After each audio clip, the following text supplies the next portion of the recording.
Having, therefore, maturely weighed the circumstances pro and con, I signified my consent, and was admitted into the regiment of Picardy, said to be the oldest corps in Europe. The company to which this commander belonged was quartered at a village not far off, whither we marched next day, and I was presented to my captain, who seemed very well pleased with my appearance, gave me a crown to drink, and ordered me to be accommodated with clothes, arms, and accoutrements. Then I sold my livery suit, purchased linen, and as I was at great pains to learn the exercise, in a very short time became a complete soldier. It was not long before we received orders to join several more regiments, and march with all expedition into Germany, in order to reinforce Marshal Duc de Noailles, who was then encamped with his army on the side of the river Main, to watch the motions of the English, Hanoverians, Austrians, and Hessians, under the command of the Earl of Stair. We began our march accordingly, and then I became acquainted with that part of a soldier's life to which I had been hitherto a stranger. It is impossible to describe the hunger and thirst I sustained, and the fatigue I underwent in a march of so many hundred miles, during which I was so much chafed with the heat and motion of my limbs, that in a very short time the inside of my thighs and legs were deprived of skin, and I proceeded in the utmost torture. This misfortune I owed to the plumpness of my constitution, which I cursed, and envied the withered condition of my comrades, whose bodies could not spare juice enough to supply a common issue, and were indeed proof against all manner of friction. The continual pain I felt made me fretful, and my peevishness was increased by the mortification of my pride in seeing those miserable wretches, whom a hard gale of wind would have scattered through the air like chaff, bear those toils with alacrity under which I was ready to sink. One day, while we enjoyed a halt, and the soldiers with their wives had gone out to dance, according to custom, my comrade stayed at home with me on pretense of friendship, and insulted me with his pity and consolation. He told me that, though I was young and tender at present, I should soon be seasoned to the service, and he did not doubt but I should have the honor to contribute in some measure to the glory of the king. Have courage, therefore, my child, said he, and pray to the good God that you may be as happy as I am, who have had the honor of serving Louis the Great, and of receiving many wounds in helping to establish his glory. When I looked upon the contemptible object that pronounced these words, I was amazed at the infatuation that possessed him, and could not help expressing my astonishment at the absurdity of a rational who thinks himself highly honored, in being permitted to encounter abject poverty, oppression, famine, disease, mutilation, and evident death merely to gratify the vicious ambition of a prince, by whom his sufferings were disregarded, and his name utterly unknown. I observed that, if his situation were the consequence of compulsion, I would praise his patience and fortitude in bearing his lot. If he had taken up arms in defense of his injured country, he was to be applauded for his patriotism. Or if he had fled to this way of life as a refuge from a greater evil, he was justifiable in his own conscience, though I could have no notion of misery more extreme than he suffered. But to put his condition on the footing of conducing to the glory of his prince was no more than professing himself a desperate slave, who voluntarily underwent the utmost wretchedness and peril, and committed the most flagrant crimes to soothe the barbarous pride of a fellow creature, his superior in nothing but the power he derived from the submission of such wretches as him. The soldier was very much affronted at the liberty I took with his king, which, he said, nothing but my ignorance could excuse. He affirmed that the characters of princes were sacred, and ought not to be profaned by the censure of their subjects, who were bound by their allegiance to obey their commands, of what nature soever, without scruple or repining, and advised me to correct the rebellious principles I had imbibed among the English, who, for their insolence to their kings, were notorious all over the world, even to a proverb. In vindication of my countrymen, I repeated all the arguments commonly used to prove that every man has a natural right to liberty, that allegiance and protection are reciprocal, that when the mutual tie is broken by the tyranny of the king, he is accountable to the people for his breach of contract, and subject to the penalties of the law, and that those insurrections of the English, which are branded with the name of rebellion by the slaves of arbitrary power, were no other than glorious efforts to rescue that independence which was their birthright, from the ravenous claws of usurping ambition. The Frenchman, provoked at the little deference I paid to the kingly name, lost all patience, and reproached me in such a manner that my temper forsook me. I clenched my fist, with an intention to give him a hearty box on the ear. Perceiving my design, he started back and demanded a parley. upon which I checked my indignation, and he gave me to understand that a Frenchman never forgave a blow. Therefore, if I were not weary of my life, I would do well to spare him that mortification, and do him the honor of measuring his sword with mine, like a gentleman. I took his advice and followed him to a field hard by, where indeed I was ashamed at the pitiful figure of my antagonist, who was a poor little shivering creature, decrepit with age, and blind of one eye. But I soon found the folly of judging from appearances, being at the second pass wounded in the sword hand, and immediately disarmed with such a jerk, that I thought the joint was dislocated. I was no less confounded than enraged at this event, especially as my adversary did not bear his success with all the moderation that might have been expected, for he insisted upon my asking pardon for affronting his king and him. This proposal I would by no means comply with, but told him it was a mean condescension, which no gentleman in his circumstances ought to propose, nor any in my situation ought to perform, and that, if he persisted in his ungenerous demand, I would in my turn claim satisfaction with my musket, when we should be more upon a par than with the sword, of which he seemed so much master. Chapter 44. In order to be revenged, I learned the science of defense. You join Marshal Duc de Noailles, are engaged with the allies of Dettingen, and put to flight the behavior of the French soldiers on that occasion. I industriously seek another combat with the old Gascon, and vanquish him in my Turner regiment is put into winter quarters at Rheims, where I find my friend Strapper Recognition supplies me with money, and procures my discharge. You take a trip to Paris, from whence, by the way of Flanders, we set out for London, where we safely arrive. He was disconcerted at this declaration, to which he made no reply, but repaired to the dancers, among whom he recounted his victory with many exaggerations and gasconades, while I, taking up my sword, went to my quarters and examined my wound, which I found was of no consequence. The same day an Irish drummer, having heard of my misfortune, visited me, and after having condoled me on the chance of war, gave me to understand that he was master of the sword, and would in a very short time instruct me so thoroughly in that noble science, that I should be able to chastise the old Gascon for his insolent boasting at my expense. This friendly office he proffered on pretense of the regard he had for his countrymen, but I afterwards learned the true motive was no other than a jealousy he entertained of a correspondence between the Frenchman and his wife, which he did not think proper to resent in person. Be this as it will, I accepted his offer and practiced his lessons with such application that I soon believed myself a match for my conqueror. In the meantime we continued our march, and arrived at the camp of Marshal Noailles the night before the battle at Dettingen. Notwithstanding the fatigue we had undergone, our regiment was one of those that were ordered next day to cross the river, under the command of the Duc de Gramont, to take possession of a narrow defile, through which the Allies must of necessity have passed at a great disadvantage, or remain where they were, and perish for want of provision, if they would not condescend to surrender at discretion. How they suffered themselves to be pent up in this manner, it is not my province to relate. I shall only observe that, when we had taken possession of our ground, I heard an old officer in conversation with another express a surprise at the conduct of Lord Stair, who had the reputation of a good general. But it seems, at this time, that nobleman was overruled, and only acted in an inferior character, so that no part of the blame could be imputed to him, who declared his disapprobation of the step, in consequence of which the whole army was in the utmost danger.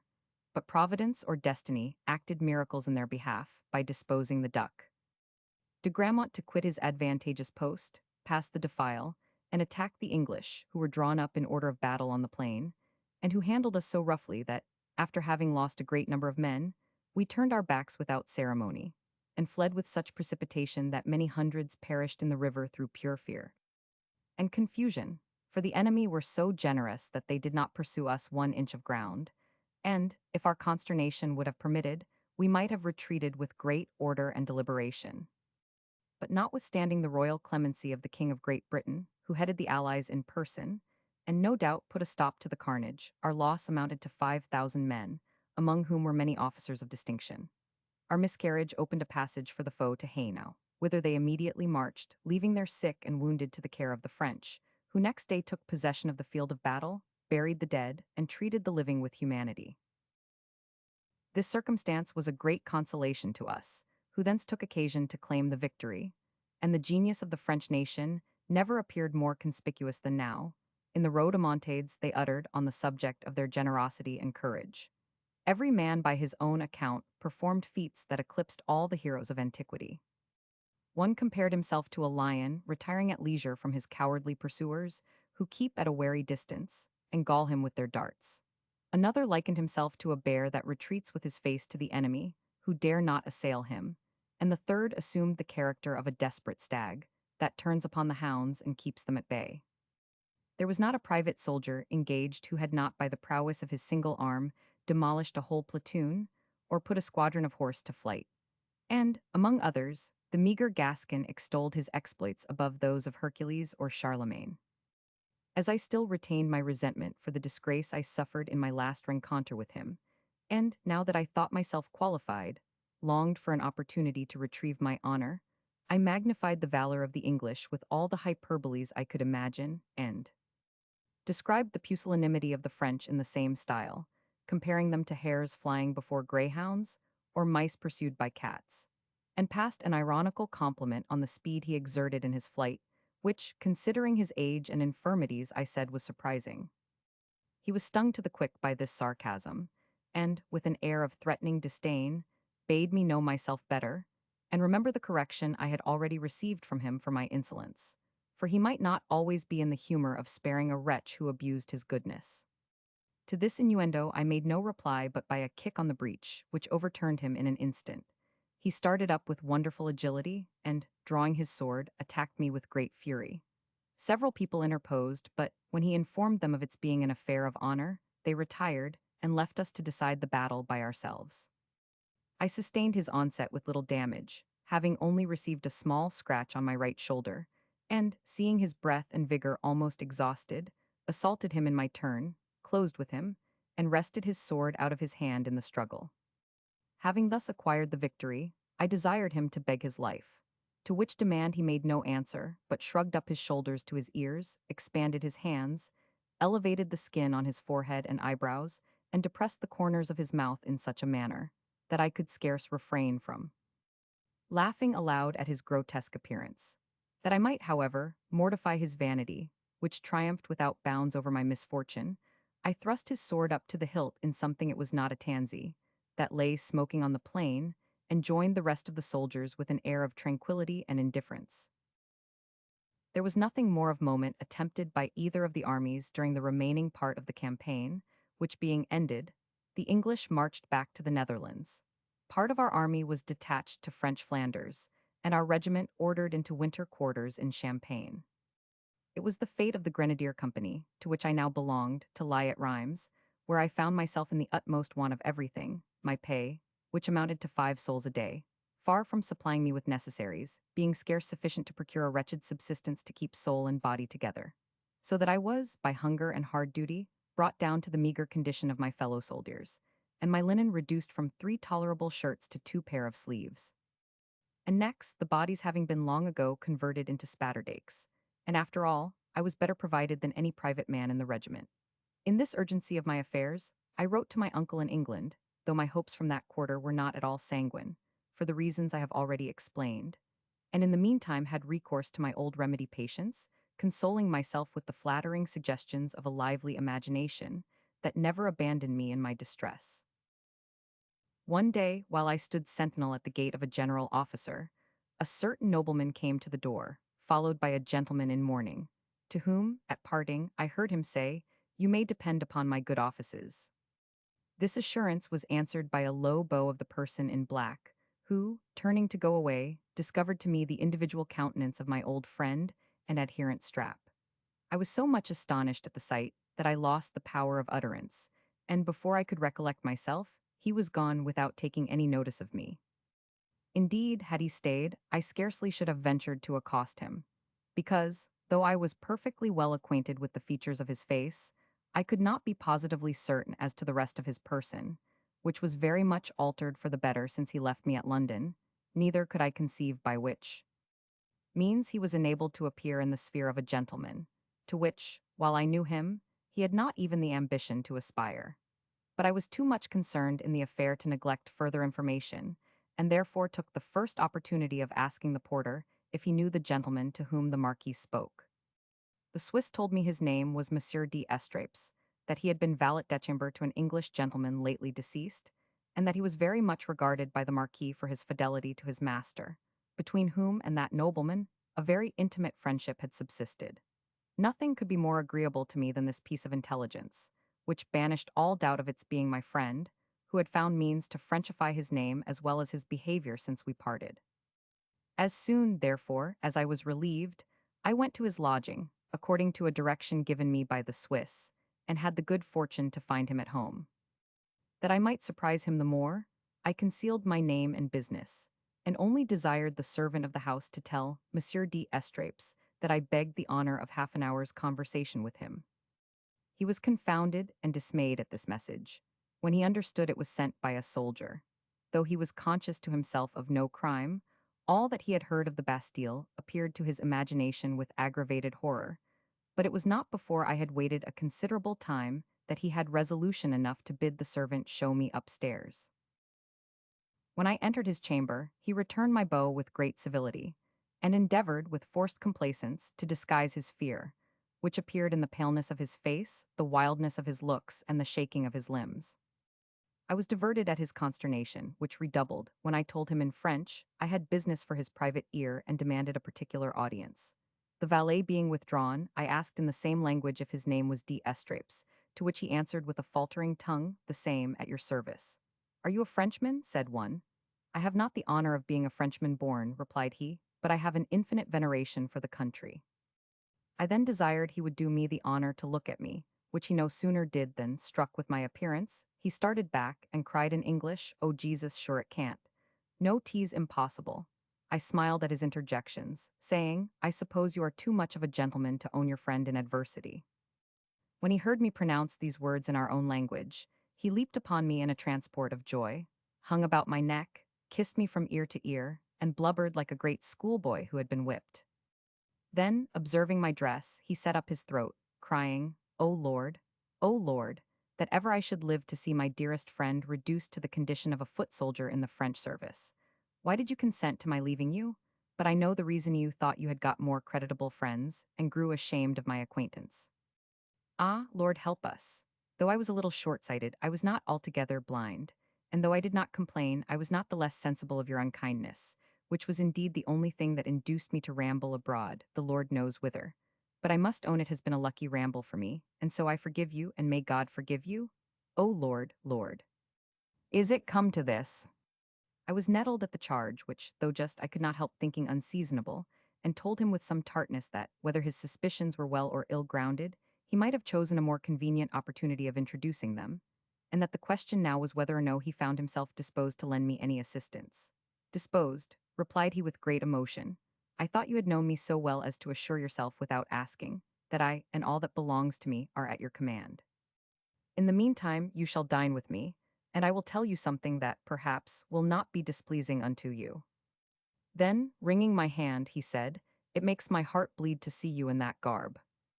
I thanked him for his invitation, which, I observed, could not be unwelcome to a person who had not eaten a comfortable meal these 7 months. But I had another request to make, which I begged he would grant before dinner, and that was the loan of a shirt. For although my back had been many weeks a stranger to any comfort of that kind, my skin was not yet familiarized to the want of it. He stared in my face with a woeful countenance at this declaration, which he could scarce believe, until I explained it by unbuttoning my coat and disclosing my naked body, a circumstance which shocked the tender-hearted Strap, who, with tears in his eyes, ran to a chest of drawers, and taking out some linen, presented to me a very fine ruffled holland shirt and cambric neckcloth, assuring me he had 3 dozen of the same kind at my service. I was ravished at this piece of good news, and, having accommodated myself in a moment, hugged my benefactor for his generous offer, saying, I was overjoyed to find him undebauched by prosperity, which seldom fails to corrupt the heart. He bespoke for dinner some soup and bouillie, a couple of pullets roasted, and a dish of asparagus, and in the interim entertained me with biscuit and burgundy, after which repast he entreated me to gratify his longing desire of knowing every circumstance of my fortune since his departure from London. This request I complied with, beginning at the adventure of Gawky, and relating every particular event in which I had been concerned from that day to the present hour. During the recital, my friend was strongly affected, according to the various situations described. He stared with surprise, glowed with indignation, gaped with curiosity, smiled with pleasure, trembled with fear, and wept with sorrow, as the vicissitudes of my life inspired these different passions. And when my story was ended, signified his amazement on the whole, by lifting up his eyes and hands and protesting that, though I was a young man, had suffered more than all the blessed martyrs.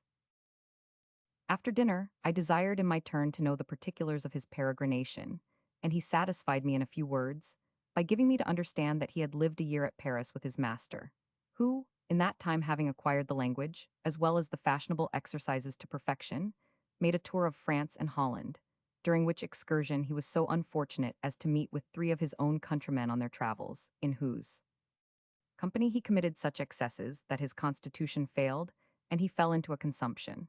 That by the advice of physicians, he went to Montpelier for the benefit of good air, and recovered so well in 6 weeks, that he returned to Rheims seemingly in good health, where he had not continued above a month, when he was seized with a looseness that carried him off in 10 days, to the unspeakable sorrow of all who knew him and especially of Strap, who had been very happy in his service, and given such satisfaction that his master on his deathbed recommended him to several persons of distinction for his diligence, sobriety, and affection, and left him by will his wearing apparel, gold watch, sword, rings, ready money, and all the movables he had in France, to the value of £300, which I now, said he, in the sight of God and man, surrender to your absolute disposal. Here are my keys, take them, I beseech you, and God give you joy of the possession.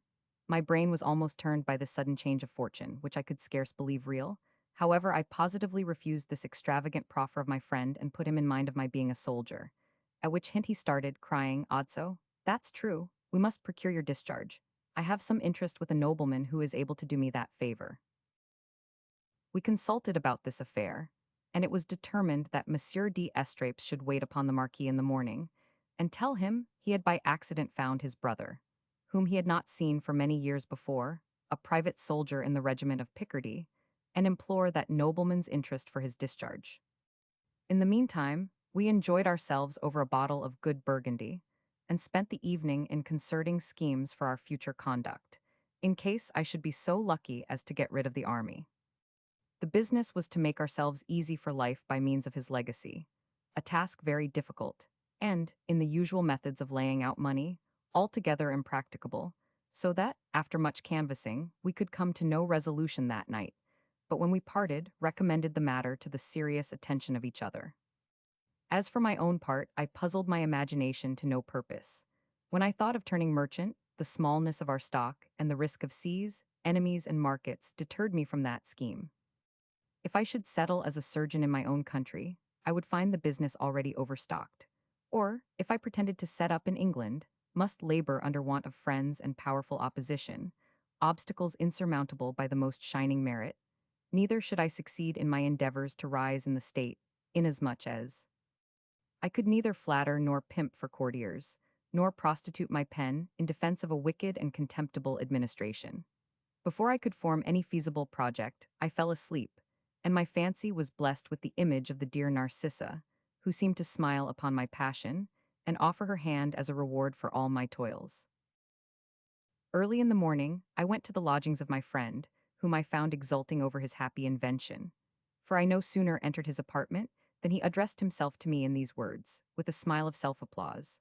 "Well, Mr. Random, a lucky thought may come into a fool's head sometimes. I have hit it till hold you a button. My plan is better than yours for all your learning. But you shall have the preference in this as in all other things. Therefore proceed, and let us know the effects of your meditation, and then I will impart my own simple excogitations." I told him that not one thought had occurred to me which deserved the least notice, and signified my impatience to be acquainted with the fruits of his reflection.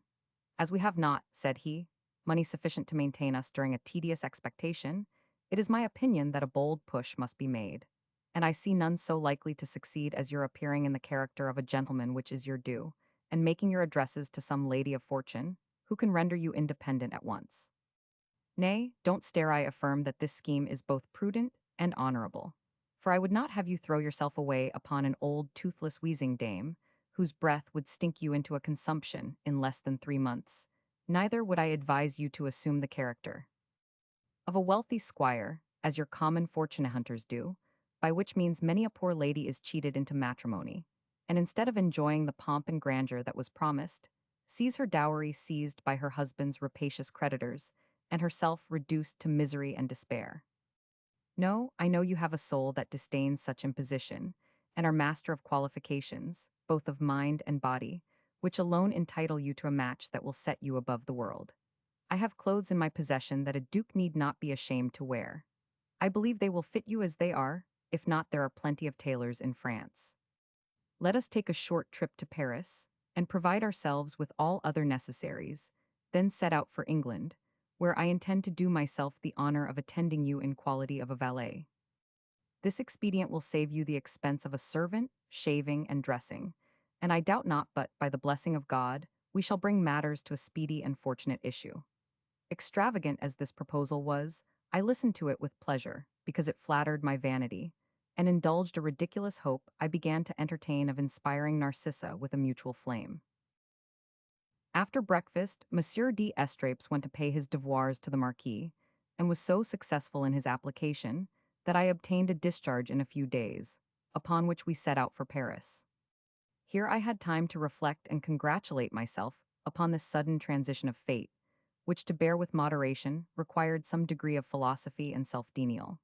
This truth will be more obvious if I give a detail of the particulars, to the quiet possession of which I was raised in an instant, from the most abject misery and contempt. My wardrobe consisted of 5 fashionable coats full mounted, 2 of which were plain, one of cut velvet, one trimmed with gold, and another with silver lace, 2 frocks, one of white drab with large plate buttons, the other of blue with gold binding, one waistcoat of gold brocade, one of blue satin embroidered with silver, one of green silk trimmed with figured broad gold lace, one of black silk with fringes, one of white satin, one of black cloth, and one of scarlet, 6 pair of cloth breeches, 1 pair of crimson, and another of black velvet, 12 pair of white silk stockings, as many of black silk, and the same number of white cotton, 1 hat laced with gold point d'Espagne, another with silver lace scalloped, a third with gold binding, and a fourth plain, 3 dozen of fine ruffled shirts, as many neckcloths, 1 dozen of cambric handkerchiefs, and the like number of silk. The other movables which I possessed by the generosity and friendship of Strap were a gold watch with a chased case, 2 valuable diamond rings, 2 mourning swords, one with a silver handle, and a fourth cut steel inlaid with gold, a diamond stock buckle, and a set of stone buckles for the knees and shoes, a pair of silver-mounted pistols with rich housings, a gold-headed cane, and a snuff-box of tortoiseshell, mounted with gold, having the picture of a lady in the top. The gentleman left many other things of value, which my friend had converted into cash before I met with him, so that, over and above these particulars, our stock in ready money amounted to something more than £200. Thus equipped, I put on the gentleman of figure, and, attended by my honest friend, who was contented with the station of my valet, visited the Louvre, examined the gallery of Luxembourg, and appeared at Versailles, where I had the honor of seeing His Most Christian Majesty eat a considerable quantity of olives. During the month I spent at Paris, I went several times to court, the Italian comedy, opera, and playhouse, danced at a masquerade, and in short saw everything remarkable in and about that capital. Then we set out for England by the way of Flanders, passed through Brussels, Ghent, and Bruges, and took shipping at Ostend, from whence in 14 hours we arrived at Deal, hired a post-chaise, and in 12 hours more got safe to London, having disposed of our heavy baggage in the wagon. Chapter 45. I inquire for my uncle, and understand he is gone to Seedake lodgings at Charing Cross go to the play, where I meet with an adventuredine at an ordinary the guests described become acquainted with Medlar and Dr. Wagtail. As soon as we alighted at the inn, I dispatched Strap to inquire for my uncle at the Union Flag in Wapping, and he returned in a little time, with an account of Mr. Bowling's having gone to sea, mate of a merchant ship, after a long and unsuccessful application attendance at the Admiralty, where, it seems, the interest he depended upon was not sufficient to reinstate him, or recover the pay that was due to him when he quitted the Thunder. Next day I hired very handsome lodgings not far from Charing Cross, and in the evening dressed myself in a plain suit of the true Paris cut, and appeared in a front box at the play, where I saw a good deal of company, and was vain enough to believe that I was observed with an uncommon degree of attention and applause. This silly conceit intoxicated me so much that I was guilty of 1,000 ridiculous coquetries, and I dare say, how favorable soever the thoughts of the company might be at my first appearance, they were soon changed by my absurd behavior into pity or contempt. I rose and sat down, covered and uncovered my head 20 times between the acts, pulled out my watch, clapped it to my ear, wound it up, set it, gave it the hearing again, displayed my snuff box, affected to take snuff that I might have all opportunity of showing my brilliant, and wiped my nose with perfumed handkerchief, then dangled my cane, and adjusted my sword knot, and acted many more fooleries of the same kind, in hopes of obtaining the character of a pretty fellow, in the acquiring of which I found two considerable obstructions in my disposition, namely, a natural reserve and jealous sensibility. Fain would I have entered into conversation with the people around me, but I was restrained by the fear of being censured for my assurance, as well as by reflecting that I was more entitled to a compliment of this kind from them than they to such condescension from a stranger like me. How often did I redden at the frequent whispers and loud laughter of my fellow beaux, which I imagined were excited by me, and how often did I envy the happy indifference of those choice spirits, who behold the distress of the scene without discovering the least symptom of approbation or concern. My attention was engaged in spite of myself, and I could not help weeping with the heroine of the stage, though I practiced a great many shifts to conceal this piece of unpolite weakness. When the play was ended, I sat waiting for an opportunity of handing some lady to her coach, but everyone was attended by such a number of officious gallants that for a long time I was balked in my expectation.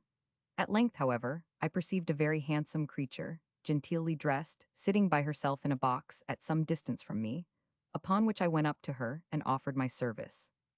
She seemed to be in some confusion, thanked me for my complaisance, and with a tender look declined giving me the trouble. Looking at her watch, and testifying her surprise at the negligence of her footman, whom she had ordered to have a chair ready for her at that hour. I repeated my entreaty with all the eloquence and compliment I was master of, and, in the event she was prevailed upon to accept of a proposal I made, to send my servant for a chair or coach. Accordingly, Strap was detached for that purpose, and returned without success. By this time the playhouse was quite empty, and we were obliged to retire. As I led her through the passage, I observed 5 or 6 young fellows of fashion standing in a corner, one of whom, as I thought, tipped my charmer the wink, and when we were past, I heard a loud laugh. This note aroused my attention, and I was resolved to be fully satisfied of this lady's character, before I should have any nearer connection with her. As no convenience appeared, I proposed to conduct her to a tavern, where we might stay a few minutes, until my servant could fetch a coach from the Strand. She seemed particularly shy of trusting herself in a tavern with a stranger, but at last yielded to my pathetic remonstrances, rather than endanger her health by remaining in a cold, damp thoroughfare. Having thus far succeeded, I begged to know what wine she would be pleased to drink a glass of, but she professed the greatest aversion to all sorts of strong liquors, and it was with much difficulty that I could persuade her to eat a jelly. In the meantime, I endeavored to alleviate the uneasiness she discovered by saying all the agreeable things I could think of, at which she would often sigh and regard me with a languishing look that seemed, however, too near akin to the lewd leer of a courtesan. This discovery added to my former suspicion, while it put me upon my guard against her arts, divested me of reserve, and enabled me to entertain her with gaiety and freedom. In the course of our conversation, I pressed her to allow me the honor of waiting upon her next day at her lodgings, a request which she, with many apologues, refused lest it should give umbrage to Sir John, who was of a disposition apt to be fretted with trifles. This information, by which I was to understand that her husband was a knight, did not check my addresses, which became more and more importunate, and I was even hardy enough to ravish a kiss. But, oh heavens! Instead of banqueting on the ambrosial flavor that her delicacy of complexion promised, I was almost suffocated with the steams of Geneva. An exhalation of this kind, from a mouth which had just before declared an utter abhorrence of all spirituous liquors, not only changed my doubts into certainty, but my raptures into loathing, and it would have been impossible for me to have preserved common complacence 5 minutes longer, when my servant returned with a coach. I took the advantage of this occasion, and presented my hand to the lady, who put in practice against me the whole artillery of her charms, ogling, languishing, sighing, and squeezing, with so little reserve that Strap perceived her tenderness, and rubbed his hands with joy as he followed us to the door. But I was proof against all her endearments, and handed her into the coach with an intention to take my leave immediately. She guessed my design, and invited me to her house, whispering that now Sir John was gone to bed, she could have the pleasure of my conversation for half an hour without interruption. I told her there was no mortification I would not undergo, rather than endanger the repose of her ladyship, and, bidding the coachman drive on, wished her a good night. She lost all temper at my indifference, and stopping the coach at the distance of about 20 yards from me, popped out her head and howled with the lungs of a fishwoman, "DNU, you dog, want you pay the coach here?" As I made no answer, she held forth against me with an eloquence peculiar to herself, calling me pitiful fellow, scoundrel, and 100 such appellations, concluding with an oath that, for all my appearance, she believed I had got no money in my pocket. Having thus vented her indignation, she ordered her coachman to proceed, and I returned to the tavern, where I bespoke something for supper, very well pleased at the issue of this adventure. I dispensed with the attendance of the waiter at table, on pretense that my own servant was present, and when we were alone, said to Strap, "Well, Monsieur d'Estrapes, what do I think of this lady?" My friend, who had not opened his mouth since her departure, could make no other reply than the monosyllable "think," which he pronounced with a note of fear and astonishment. Surprised at this emphasis, I surveyed my valet, and perceiving a wildness in his looks, asked if he had seen his grandfather's ghost. "Ghost," said he, "I am sure I have seen a devil incarnate. Who would have thought that so much devilish malice and Billingsgate could lurk under so much sweetness of countenance and modesty of behavior? Ah, God help us. Fronti nulla fides nimium, ni creed coloribut, we ought to down on our knees, and bless God for delivering us from the jaws of that painted sepulchre." I was pretty much of Strap's opinion, and though I did not believe myself in any danger from the allurements of that sisterhood, I determined to act with great circumspection for the future, and shun all commerce of that kind, as equally prejudicial to my purse and constitution. My next care was to introduce myself into a set of good acquaintance, for which purpose I frequented a certain coffee house, noted for the resort of good company, English as well as foreigners, where my appearance procured all the civilities and advances I could desire.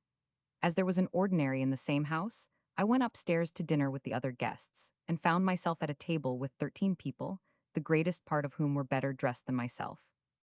The conversation, which was mostly carried on in French, turned chiefly on politics, and I soon found the whole company were in the French interest, myself excepted, and a testy old gentleman, who contradicted everything that was advanced in favor of his most Christian majesty, with a surliness truly English. But this trusty patriot, who had never been out of his own country, and drew all his maxims and notions from prejudice and hearsay, was very unequal to his antagonists, who were superior to him in learning and experience, and often took the liberty of travelers in asserting things which were not strictly true, because they thought themselves in no danger of being detected by him. The claim of the Queen of Spain to the Austrian dominions in Italy was fully explained and vindicated by a person who sat opposite to me, and, by the solemnity of his manner and the richness of his apparel, seemed to be a foreign ambassador. This dissertation produced another on the pragmatic sanction, handled with great warmth by a young gentleman at my right hand, dressed in a green frock, trimmed with gold, who justified the French king for his breach of that contract, and affirmed that he could not have observed it without injuring his own glory.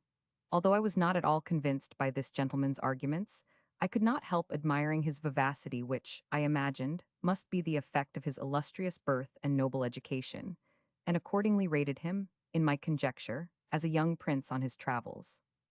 The discourse was afterwards shifted by an old gentleman, of a very martial appearance, to the last campaign, when the battle of Dettingen was fought over again, with so many circumstances to the honor of the French and disadvantages if the Allies, that I began to entertain some doubts of my having been there in person, and took the liberty to mention some objections to what he advanced.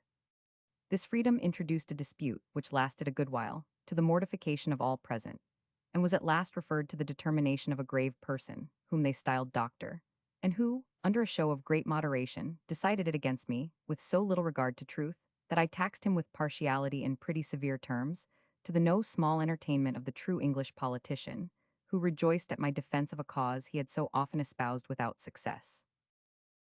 My opponent, pleased with the victory he had gained, affected a great deal of candor, and told me he should not have been so positive if he had not been at great pains to inform himself of each particular. "Indeed," said he, "I am convinced that the previous steps considered, things could not happen otherwise, for we generals who have seen service, though we may not be on the spot ourselves, know by the least sketch of the disposition what must be the event. He then censured, with great freedom, every circumstance of the conduct of those who commanded the allies. From thence made a transition to the ministry, which he honored with many invectives for employing people who had neither experience nor capacity, to the prejudice of old officers, who had been distinguished for both. Dropped many hints of his own importance, and concluded with observing that the French and Spaniards knew better how to value generals of merit, the good effects of which are seen in the conquests they gain, and the discipline of their troops, which are at the same time better clothed and paid than any soldiers in the universe. These remarks furnished the Green Knight with an opportunity of launching out in the praise of the French government in general, civil as well as military, on which occasion he made many odious comparisons to the disadvantage of the English. Everybody, almost, assented to the observations he made, and the doctor gave his sanction, by saying, the people of France were undoubtedly the happiest subjects in the world. I was so much astonished and confounded at their infatuation and effrontery, that I had not power to utter one word in opposition to their assertions. But my morose associate could not put up with the indignity that was offered to Old England, and therefore with a satirical grin, addressed himself to the general in these words, Sir, I have often heard it said, she's a villainous bird that befouls her own nest. As for what those people who are foreigners say, I don't mind it. They know no better. But you who were bred and born, and have got your bread, under the English government, should have more regard to gratitude, as well as truth in censuring your native country. If the ministry have thought fit to lay you aside, I suppose they have their own reasons for so doing, and you ought to remember that you still live on the bounty of this nation. As for these gentlemen, meaning the prince and ambassador, who make so free with our constitution, laws, and genius of our people, I think they might show a little more respect for their benefactors, who, I must own, are to blame in harboring and protecting, and encouraging such ungrateful vagrants as they are. At these words, the chevalier in green started up in a great passion, and laying his hand on the hilt of his hanger, exclaimed, Ah, fouter! The Englishman, on the other hand, grasping his cane, cried, Don't fouter me, sirrah, or by G.D. I'll knock you down. The company interposed, the Frenchman sat down again, and his antagonist proceeded, Look'ee, monsieur, you know very well that had you dared to speak so freely of the administration of your own country in Paris as you have done of ours in London, you would have been sent to the Bastille without ceremony, where you might have rotted in a dungeon, and never seen the light of the sun again. Now, sir, take my word for it. Although our Constitution screens us from such oppression, we want not laws to chastise the authors of seditious discourse.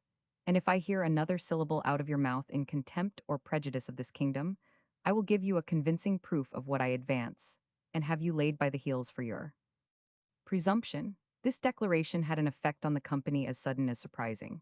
The young prince became as supple as a spaniel, the ambassador trembled, the general sat silent and abashed, and the doctor, who, it seems, had felt the rod of power, grew pale as death and assured us all that he had no intention to affront any person or people.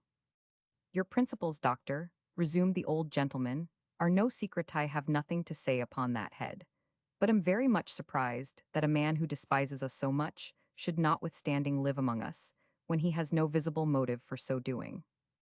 Why don't you take up your habitation in your beloved France, where you may rail at England without censure?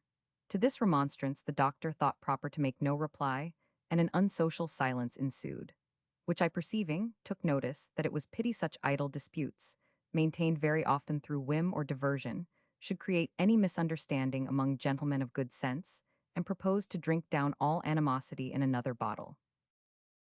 This motion was applauded by the whole company. The wine was brought, and the English champion, declaring he had no spleen against any man for differing in opinion from him, any more than for difference of complexion, drank to the good health of all present. The compliment was returned, and the conversation once more became unreserved, though more general than before. Among other topics, the subject of war was introduced, on which the general declaimed with great eloquence, recounting many of his own exploits by way of illustration. In the course of his harangue he happened to mention the word epaulement, upon which the testy gentleman asked the meaning of that term. "I'll tell you what an epaulement is," replied he. "I never saw an epaulement but once, and that was at the siege of Namur. In a council of war, Monsieur Cohorn, the famous engineer, affirmed that the place could not be taken. Yes, said the Prince of Vandemont, it may be taken by an epaulement. This was immediately put into execution, and in 24 hours Marshal Boufflers was fain to capitulate. Here he made a full stop, and the old gentleman repeated the question, "But pray, what is an epaulement?"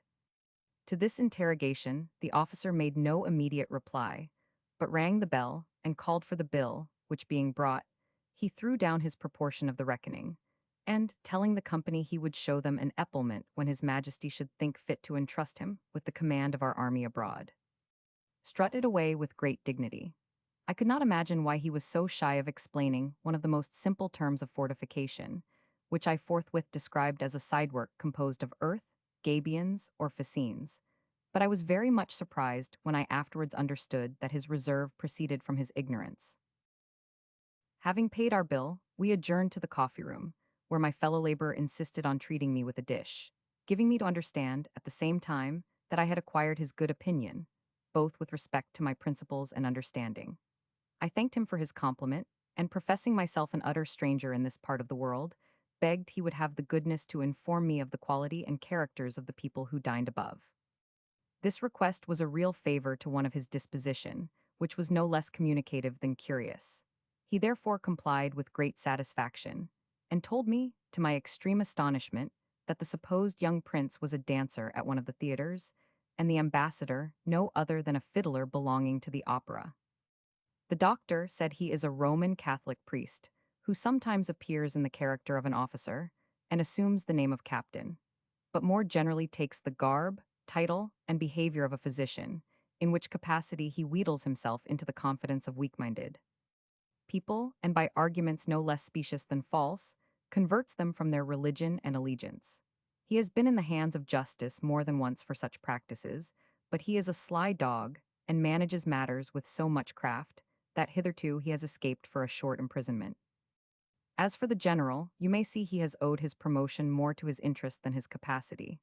And now that the eyes of the ministry are opened, his friends dead or become inconsiderable, he is struck off the list, and obliged to put up with a yearly pension.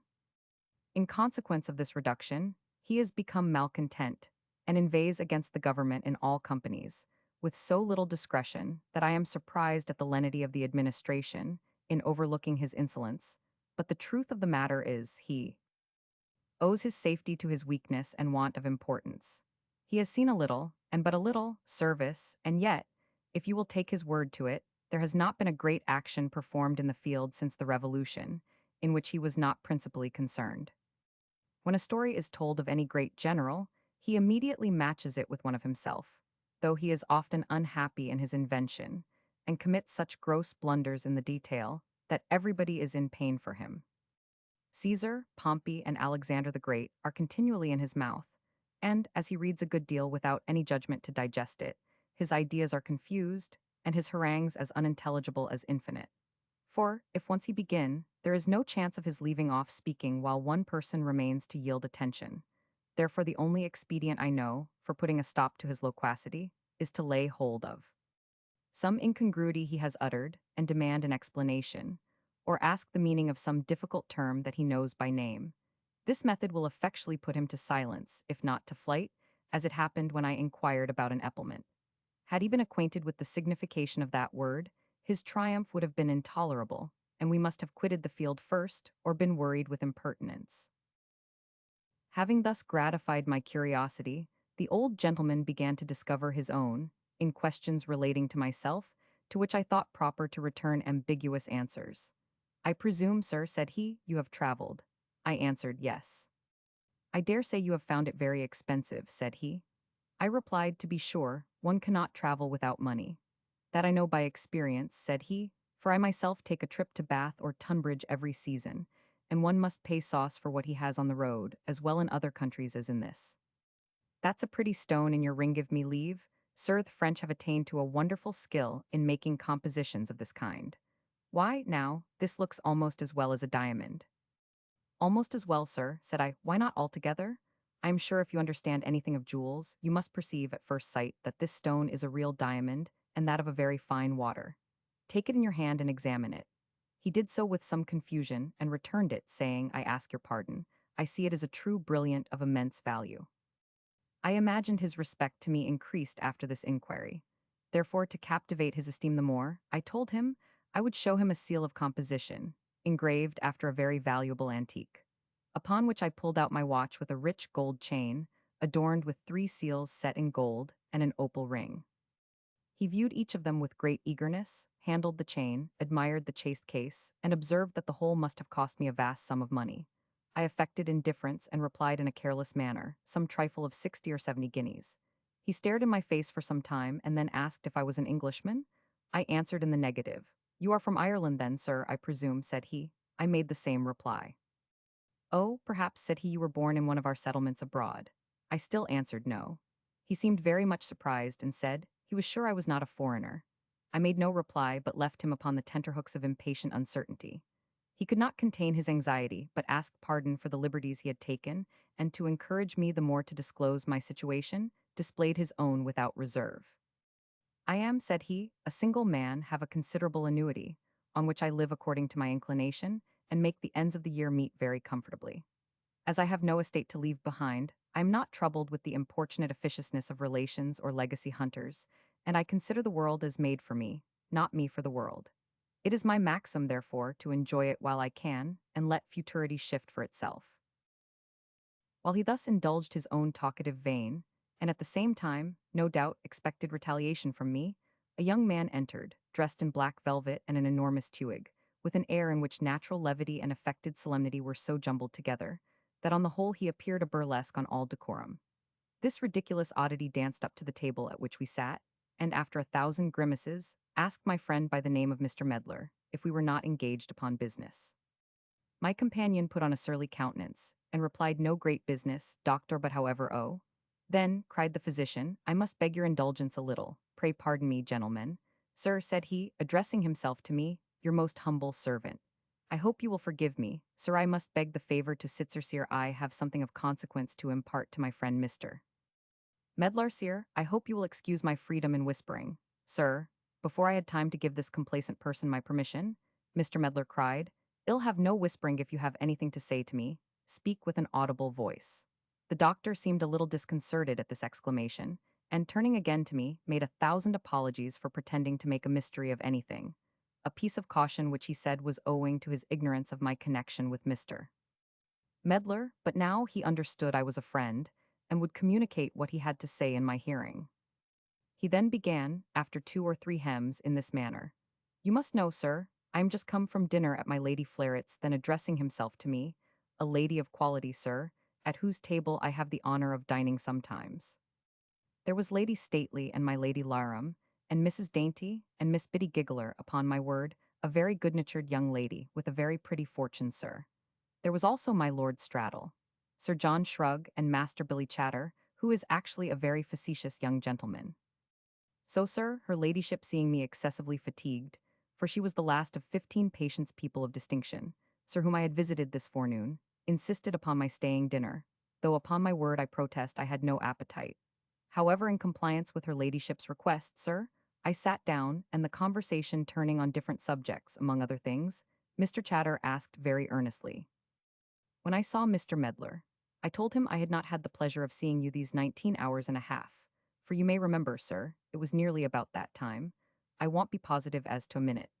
"No," says he, "then I desire you will go to his lodgings immediately after dinner, and see what's the matter with him, for he must certainly be very bad from having eaten last night such a vast quantity of raw oysters." The crusty gentleman, who, from the solemnity of his delivery, expected something extraordinary, no sooner heard his conclusion than he started up in a testy humor, crying, "Pshaw, pshaw, d—n your oysters," and walked away after a short compliment of "your servant, sir," to me. The doctor got up also, saying, "I vow and protest, upon my word, I am actually amazed," and followed Mr. Medlar to the bar, which was hard by, where he was paying for his coffee. There he whispered so loud that I could overhear, "Pray, who is this gentleman?" His friend replied hastily, "I might have known that before now, if it had not been for your impertinent intrusion," and walked off very much disappointed. The ceremonious physician returned immediately and sat down by me, asking 1,000 pardons for leaving me alone, and giving me to understand that what he had communicated to Mr. Medlar at the bar was an affair of the last importance that would admit of no delay. He then called for some coffee, and launched out into the virtues of that berry, which, he said, in cold, phlegmatic constitutions like his, dried up the superfluous moisture, and braced the relaxed nerves. He told me it was utterly unknown to the ancients, and derived its name from an Arabian word which I might easily perceive by the sound and termination. From this topic he transferred his disquisitions to the verb drink, which he affirmed was improperly applied to the taking of coffee, inasmuch as people did not drink, but sip or sipple that liquor, that the genuine meaning of drinking is to quench one's thirst, or commit a debauch by swallowing wine, that the Latin word which conveyed the same idea was biber or pater, and that of the Greeks pinene or potine, though he was apt to believe they were differently used on different occasions. For exemplito, drink a vast quantity, or, as the vulgar express it, to drink an ocean of liquor, was in Latin pater and in Greek potine, and on the other hand, to use it moderately was biber and pinene, that this was only a conjecture of his, which, however, seemed to be supported by the word bibulus, which is particularly applied to the pores of the skin, and can only drink a very small quantity of the circumambient moisture, by reason of the smallness of their diameters, whereas from the verb potine is derived the substantive potamos, which signifies a river or vast quantity of liquor. I could not help smiling at this learned and important investigation, and to recommend myself the more to my new acquaintance, whose disposition I was by this time well informed of, I observed that what he alleged did not, to the best of my remembrance, appear in the writings of the ancients, for Horace uses the words podo and bibo indifferently for the same purpose, as in the 20th ode of his first book. Vile podibus modicis sabinum cantharis, et prlo domitem calino tu bibs juvem. That I had never heard of the verb potine, but that potamos, potma, and podos were derived from pino, poso, pepoka, in consequence of which, the Greek poets never use any other word for festal drinking. Homer describes Nestor at his cups in these words. Nestor adauk elathen iach pinonta paremps. And Anacreon mentions it, on the same occasion, always in every page. Pinonti de oinan hedon. Aten pino ton oinan. Aplis ego de pino. And in 1,000 other places. The doctor, who doubtless intended by his criticism to give me a high idea of his erudition, was infinitely surprised to find himself schooled by one of my appearance, and after a considerable pause cried, "Upon my word, you are in the right, sir. I find I have not considered this affair with my usual accuracy." Then, accosting me in Latin, which he spoke very well, the conversation was maintained full 2 hours, on a variety of subjects in that language. And indeed he spoke so judiciously that I was convinced, notwithstanding his whimsical appearance and attention to trifles, that he was a man of extensive knowledge, especially in books. He looked upon me, as I afterwards understood from Mr. Medlar, as a prodigy in learning, and proposed that very night, if I were not engaged, to introduce me to several young gentlemen of fortune and fashion, with whom I had an appointment at the Bedford Coffee House. Chapter 46. Wagtail introduces me to a set of fine gentlemen with whom I spend the evening at a taverner conversation.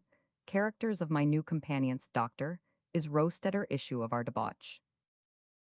I accepted his offer with pleasure, and we went thither in a hackney coach, where I saw a great number of gay figures fluttering about, most of whom spoke to the doctor with great familiarity. Among the rest stood a group of them round the fire, whom I immediately knew to be the very persons who had the night before, by their laughing, alarmed my suspicion of the lady who had put herself under my protection.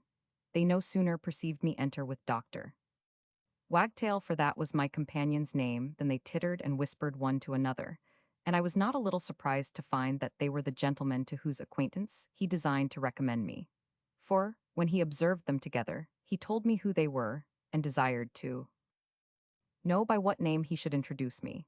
I satisfied him in that particular, and he advanced with great gravity, saying, "Gentlemen, your most obedient servant, give me leave to introduce my friend Mr. Random to your society."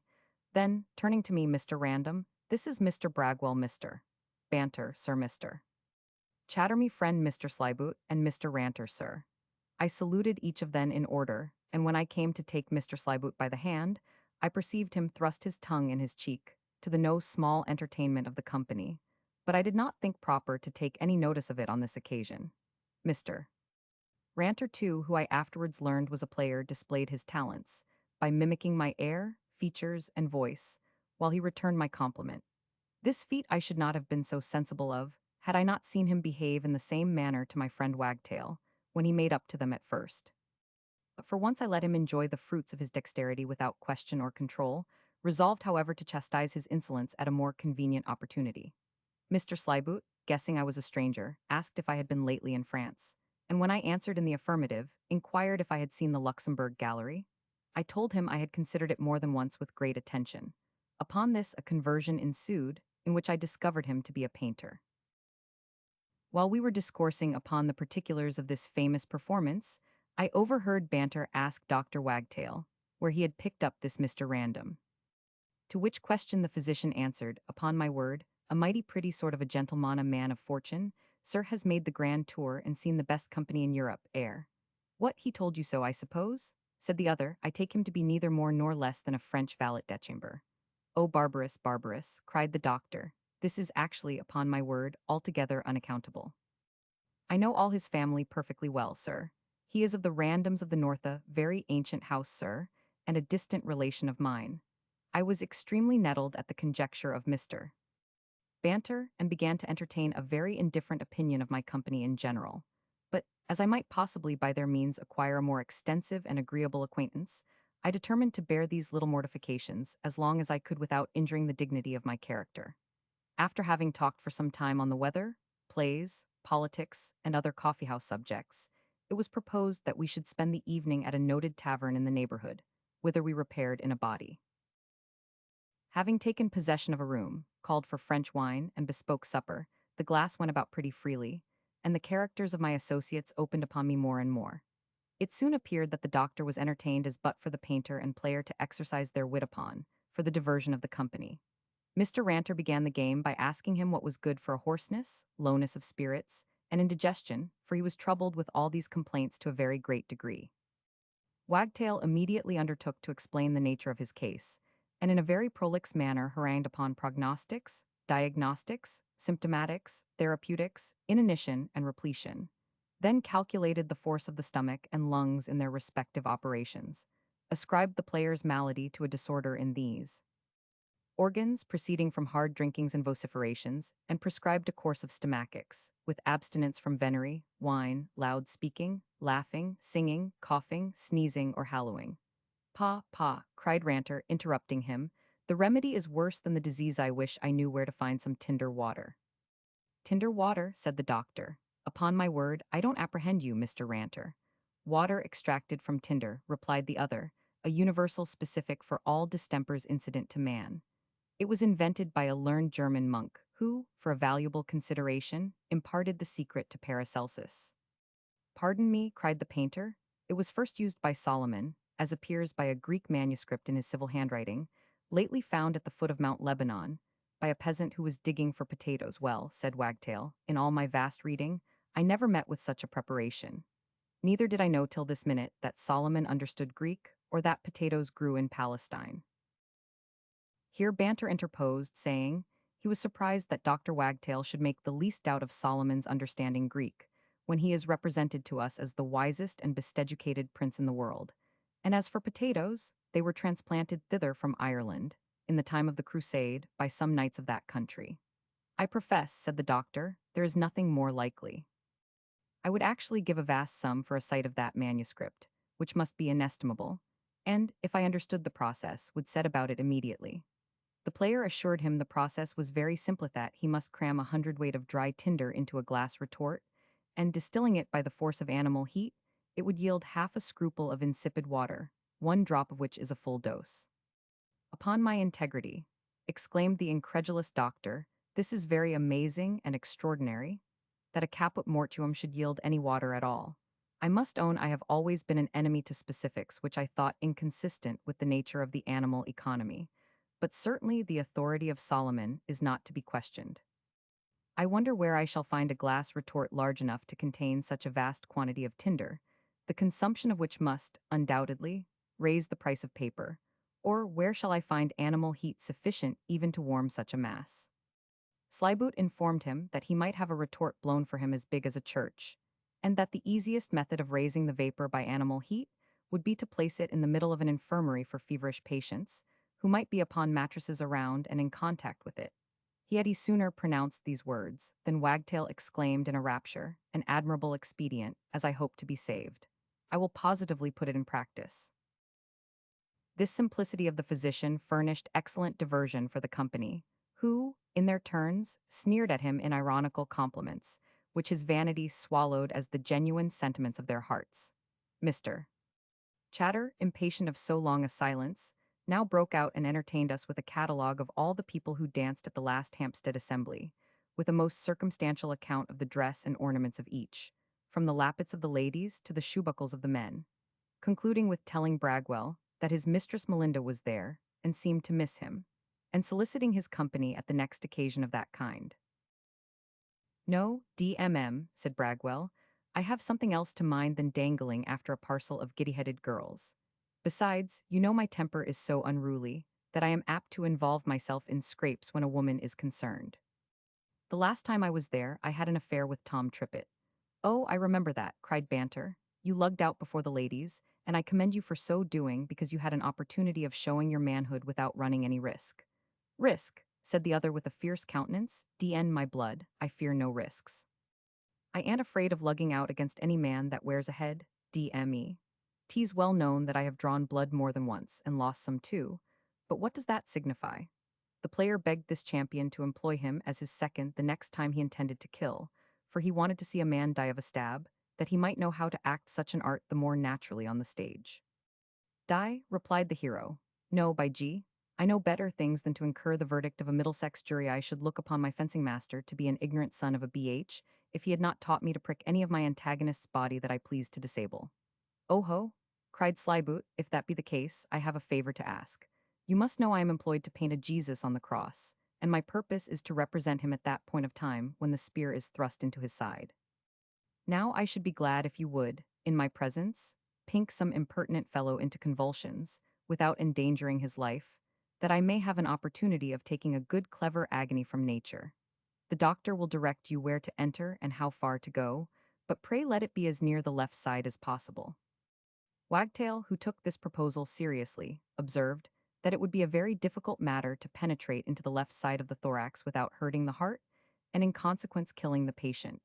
But he believed it was possible for a man of a very nice hand and exact knowledge of anatomy to wound the diaphragma somewhere about the skirts, which might induce a singultus without being attended with death, that he was ready to demonstrate the insertion of that muscle to Mr. Bragwell, but desired to have no concern with the experiment, which might essentially prejudice his reputation in case of a miscarriage. Bragwell was as much imposed upon by the painter's waggery as the doctor, and declined engaging in the affair, saying he held a very great regard for Mr. Slyboot, but had laid it down as a maxim, never to fight except when his honor was engaged. 1,000 jokes of this kind were uttered. The wine circulated, supper was served in, we ate heartily, returned to the bottle, Bragwell became noisy and troublesome, Banter grew more and more severe, Ranter rehearsed, Slyboot made faces at the whole company, I sang French. Catches and Chatter kissed me with great affection, while the doctor, with a waffle countenance, sat silent like a disciple of Pythagoras. At length it was proposed by Bragwell that we should scour the hundreds, sweat the constable, maul the watch, and then reel soberly to bed. While we deliberated upon this expedition, the waiter came into the room and asked for Dr. Wagtail. When he understood he was present, he told him there was a lady below to inquire for him, at which message the physician started from his melancholy contemplation, and with a look of extreme confusion, assured the company he could not possibly be the person wanted, for he had no connection with any lady whatever, and bade the drawer tell her so. "For shame," cried Banter. "Would you be so impolite as to refuse a lady a hearing? Perhaps she comes for a consultation. It must be some extraordinary affair that brings a lady to a tavern at this time of night. Mr. Ranter, pray do the doctor's basemains to the lady and squire her hither." The player immediately staggered out and returned, leading in with much ceremony, a tall strapping wench whose appearance proclaimed her occupation.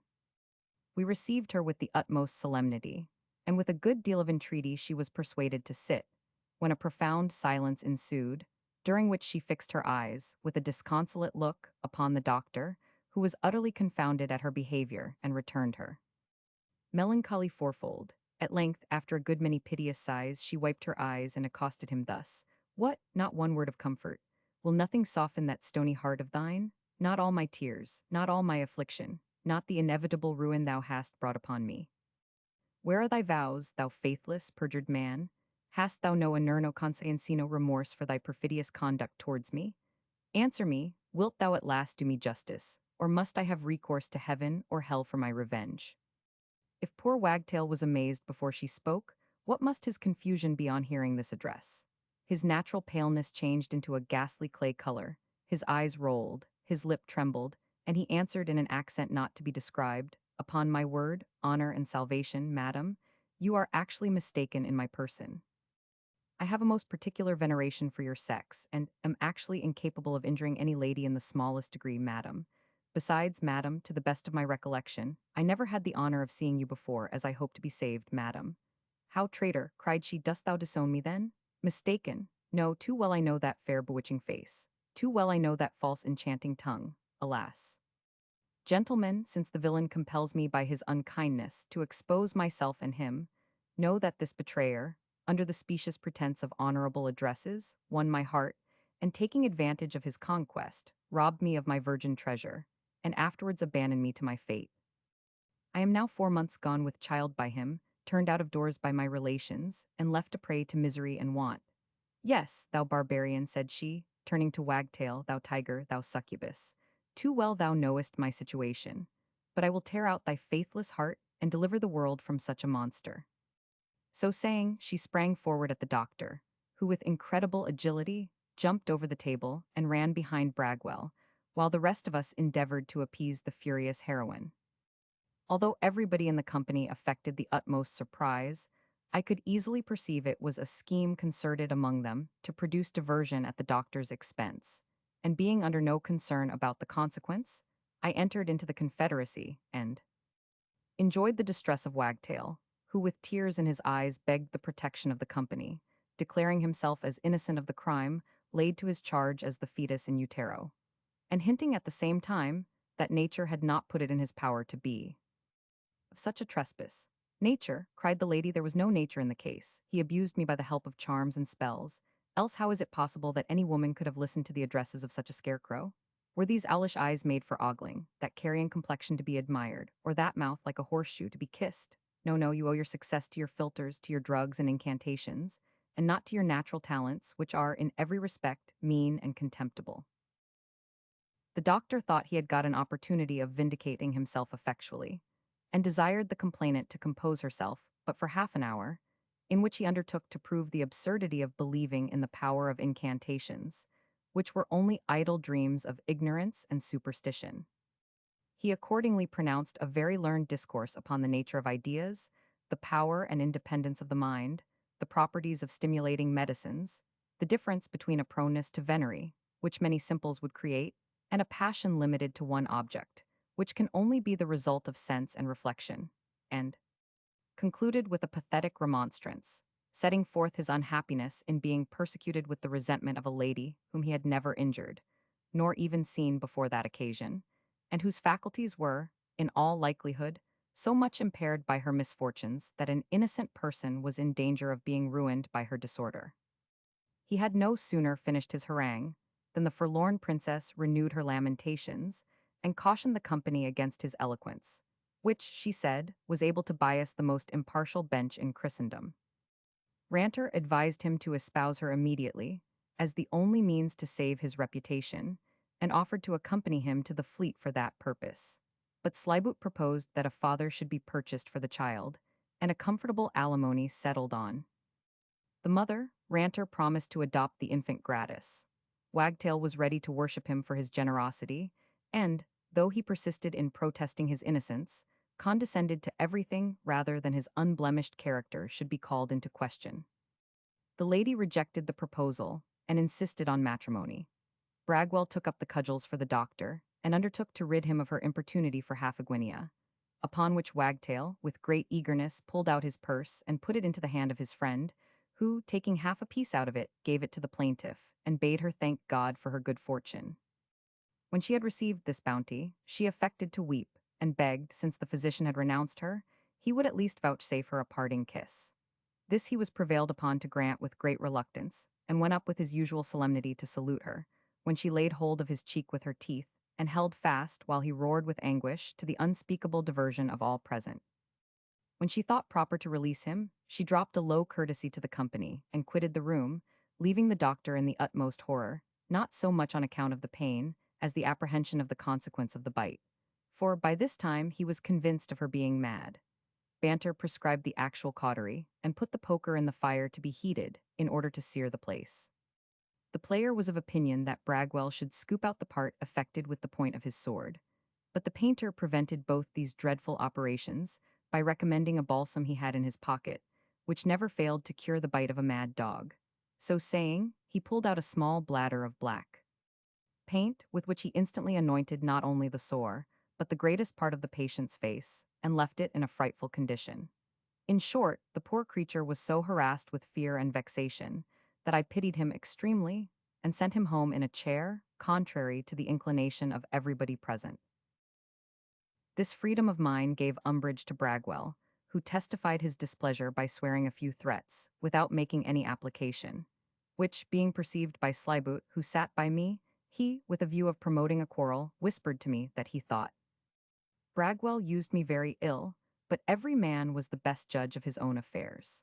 I answered aloud that I would neither suffer Mr. Bragwell nor him to use me ill with impunity, and that I stood in no need of his counsel in regard to the regulation of my conduct. He thought proper to ask 1,000 pardons, and assure me he meant no offense, while Bragwell feigned himself asleep, that he might not be obliged to take notice of what passed. But the player, who had more animal spirits and less discretion than Slyboot, unwilling to let the affair rest where he had dropped it, jogged Mr. Bragwell and told him softly that I had called him names and threatened to cudgel him. This particular I understood by his starting up and crying, "Blood and wounds, you lie. No man durst treat me so ignominiously. Mr. Random, did you call me names and threat to drub me?" I denied the imputation and proposed to punish the scoundrel who endeavored to foment disturbance in the company. Bragwell signified his approbation and drew his sword. I did the same and accosted the actor in these words: "Look ye, Mr. Ranter, I know you possess all the mimicry and mischievous qualities of an ape, because I have observed you put them all in practice more than once tonight, on me and others. Now I want to see if you resemble one in nimbleness also. Therefore, I desire you leap over this sword without hesitation." So saying, I held it parallel to the horizon, at the distance of about 3 feet from the floor, and called, "On sit wise thrice and away." But instead of complying with my demand, he snatched his hat and hanger, and assuming the looks, swagger, and phrase of pistol, burst out into the following exclamation: "Ha! Must I then perform inglorious prank of sylvan ape in mountain forest caught? Death rock me asleep, abridge my doleful days, and lay my head in fury's lap, have we not hiren here?" This buffoonery did not answer his expectation, for, by this time, the company was bent on seeing him in a new character. Mr. Banter desired me to hold my sword a foot or two higher, that he might have the better opportunity of exerting himself.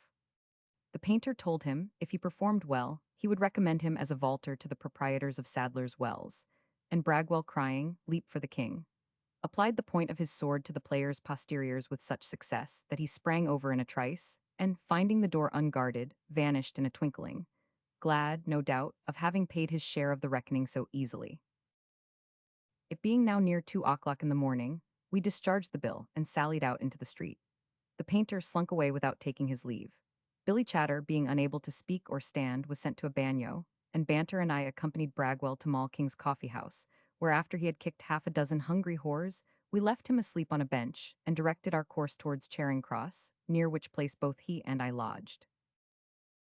The natural dryness of my companion being overcome by liquor, he honored me by the way with many compliments and professions of friendship, for which I made suitable acknowledgments, and told him I thought myself happy in having, by my behavior, removed the unfavorable opinion he entertained of me at first sight. He was surprised at this declaration, and begged me to explain myself, upon which I mentioned what I had overheard him say of me to Wagtail in the coffee house. He laughed and made an apology for his freedom, assuring me that my appearance had very much prepossessed him in my favor, and what he said was only intended as a joke on the doctor's solemnity. I was highly pleased at being undeceived in this particular, and not a little proud of the good opinion of this wit, who shook me by the hand at parting, and promised to meet me the next day at the ordinary. Chapter 47.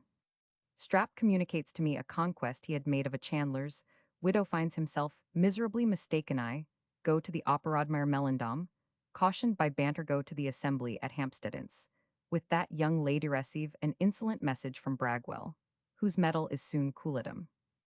In favor with my mistress, whom I visit next day, and am bubbled out of 18 guineas at card-strap triumphs at my success, but is astonished at my expense. Banner comes to my lodging, is very sarcastic at my expense, and borrows 5 guineas from me as a proof of his friendship. In the morning, before I got up, Strap came into my chamber, and finding me awake, hemmed several times, scratched his head, cast his eyes upon the ground, and with a very foolish kind of simper upon his face, gave me to understand he had something to communicate. By your countenance, said I expect to hear good tidings. Indifferently replied he, tittering, that is, hereafter as it shall be. You must know I have some thoughts of altering my condition. What, cried I astonished, a matrimonial scheme? O rare Strap, thou hast got the heels of me at last. And no less I assure you, said he, bursting into a laugh of self-approbation.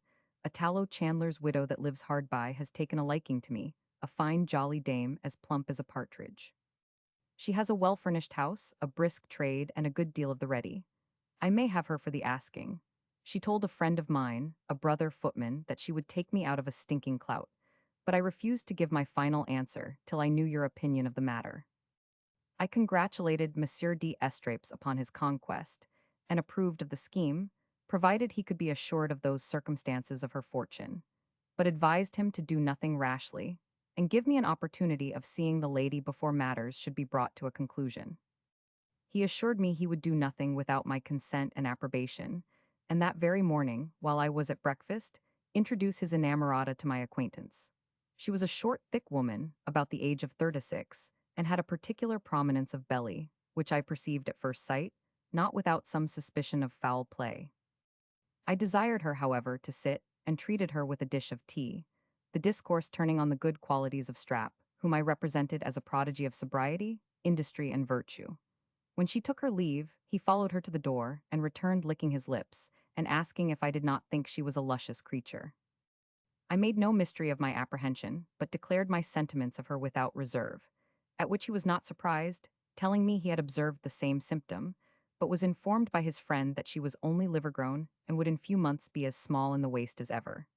Yes, said I, a few weeks, I believe, will do the business. In short, Strap, it is my opinion that you are egregiously imposed upon, and that this friend is no other than a rascal who wants to palm his trull upon you for a wife, that he may at once deliver himself from the importunities of the mother and the expense of her bantling, for which reason I would not have you trust implicitly to the report he makes of her wealth, which is inconsistent with his behavior, nor run your head precipitately into a noose, that you may afterwards wish exchanged for the hangman's. He seemed very much startled at my insinuation, and promised to look twice before he leaped, saying, with some heat, odds, if I find his intention is to betray me, we shall see which of us is the better man. My prediction was verified in less than a fortnight, her great belly producing an infant, to the unspeakable amazement of Strap, who was before this happened, inclinable to believe I had refined a little too much in my penetration. His false friend disappeared, and a few days after an execution was issued against her goods and household furniture, which were seized by the creditors. Meanwhile, I met my friend Banter at the ordinary, and in the evening went to the opera with him and Mr. Chatter, who pointed out Melinda in one of the boxes, and offered to introduce me to her, observing at the same time that she was a reigning toast worth £10,000.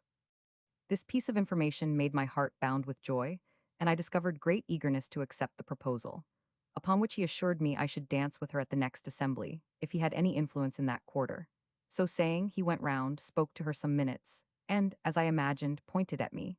Then returning, told me to my inexpressible pleasure that I might depend upon what he had promised, for she was now engaged as my partner. Banter in a whisper gave me to understand that she was an incorrigible coquette, who would grant the same favor to any young fellow in England of a tolerable appearance, merely to engage him among the herd of her admirers, that she might have the pleasure of seeing them daily increase. That she was of a cold, insensible disposition, dead to every passion but vanity, and so blind to merit that he would lay any wager the wealthiest fool would carry her at last.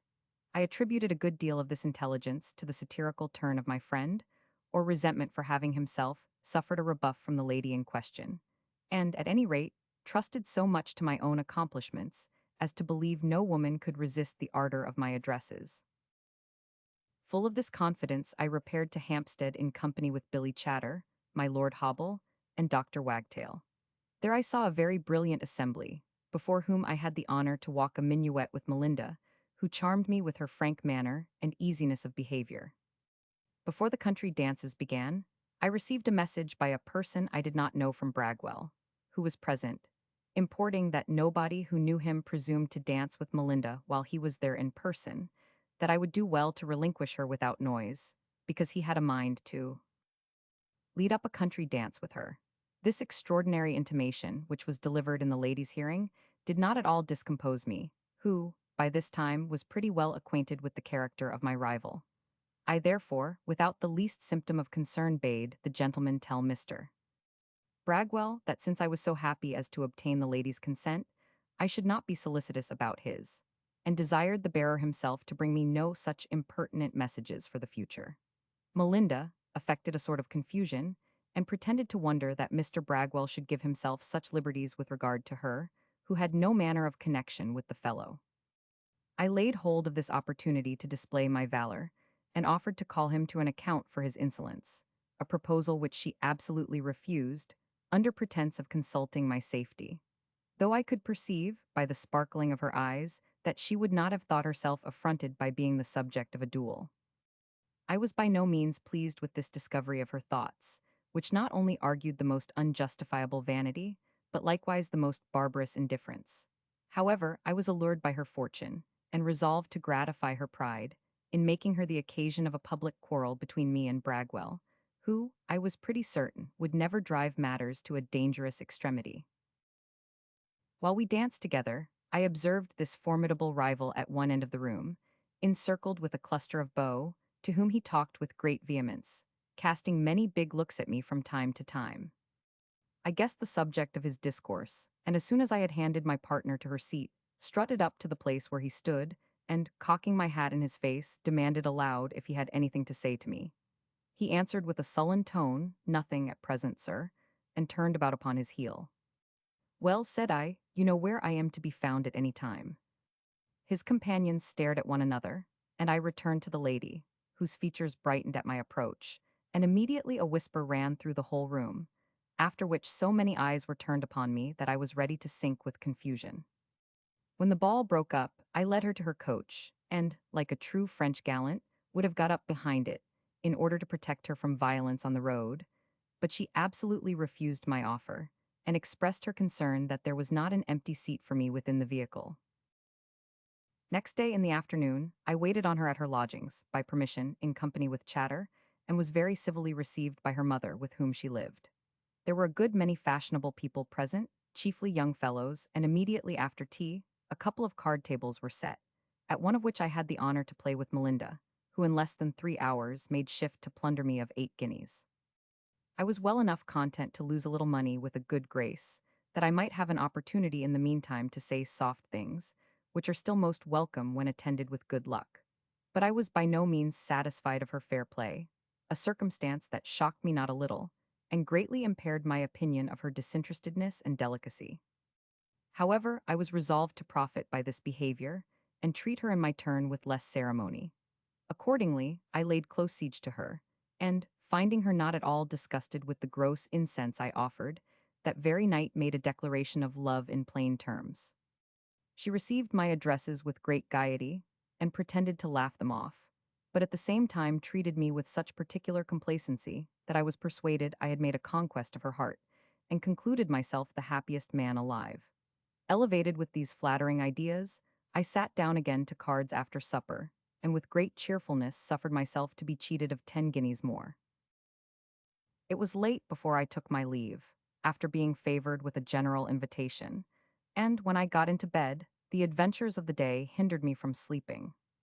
Sometimes I pleased myself with the hopes of possessing a fine woman with £10,000. Then I would ruminate on the character I had heard of her from Banter, and compare it with the circumstances of her conduct towards me, which seemed to bear too great a resemblance to the picture he had drawn. This introduced a melancholy reflection on the expense I had undergone, and the smallness of my funds to support it, which, by the by, were none of my own. In short, I found myself involved in doubts and perplexities that kept me awake the greatest part of the night. In the morning, Strap, with whom I had not conversed for 2 days, presented himself with the utensils for shaving me, upon which I asked his opinion of the lady he had seen me conduct to her coach at Hampstead. "Odds, she's a delicious creature," cried he, "and, as I am informed, a great fortune. I am sorry you did not insist on going home with her. I dare say she would not have refused your company, for she seems to be a good-humored soul." "There's a time for all things," said I. "You must know, Strap, I was in company with her till 1 o'clock this morning." I had no sooner pronounced these words than he began to caper about the room, and snap his fingers, crying in a transport, "The day's our own, day's our own." I gave him to understand that his triumph was a little premature, and that I had more difficulties to surmount than he was aware of. Then I recounted to him the intelligence I had received from Banter. At which he changed color, shook his head, and observed there was no faith in woman. I told him I was resolved to make a bold push notwithstanding, although I foresaw it would lead me into a great expense, and bade him guess the sum I had lost last night at cards. He scratched his chin, and protested his abhorrence of cards, the very name of which being mentioned, made him sweat with vexation, as it recalled the money-dropper to his remembrance. "But however," said he, "you have to do with other guest people now.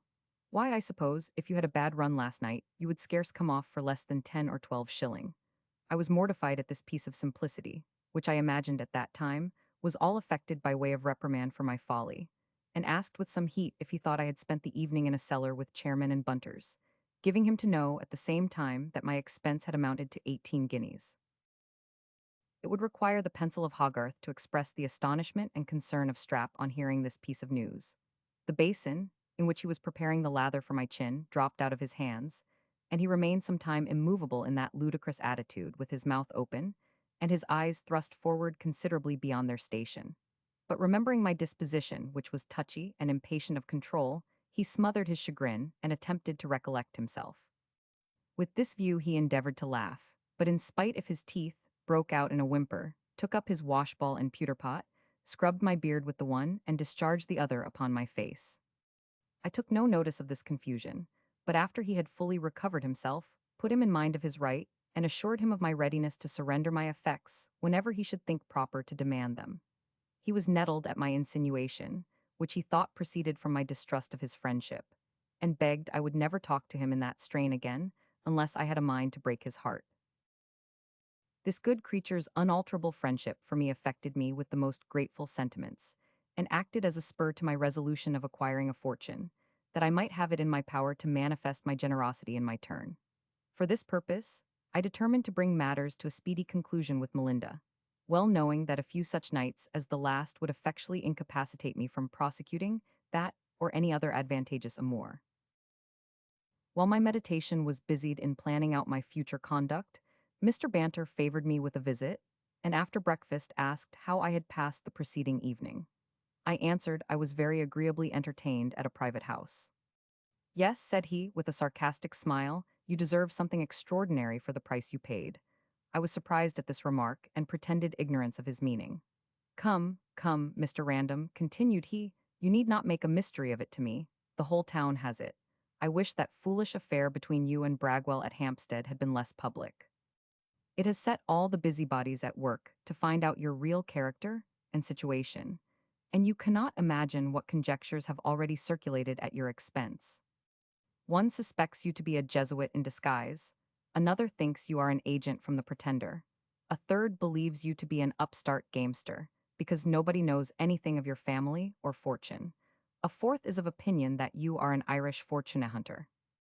This last hypothesis touched me so nearly that, to conceal my confusion, I was fain to interrupt his detail, and damn the world for an envious, meddling community that would not suffer a gentleman to live without molestation. He took no notice of this apostrophe, but went on. "For my own part, I neither know nor desire to know who or what you are. This I am certain of, that few people make a mystery of their origin or situation, who can boast of anything advantageous in either.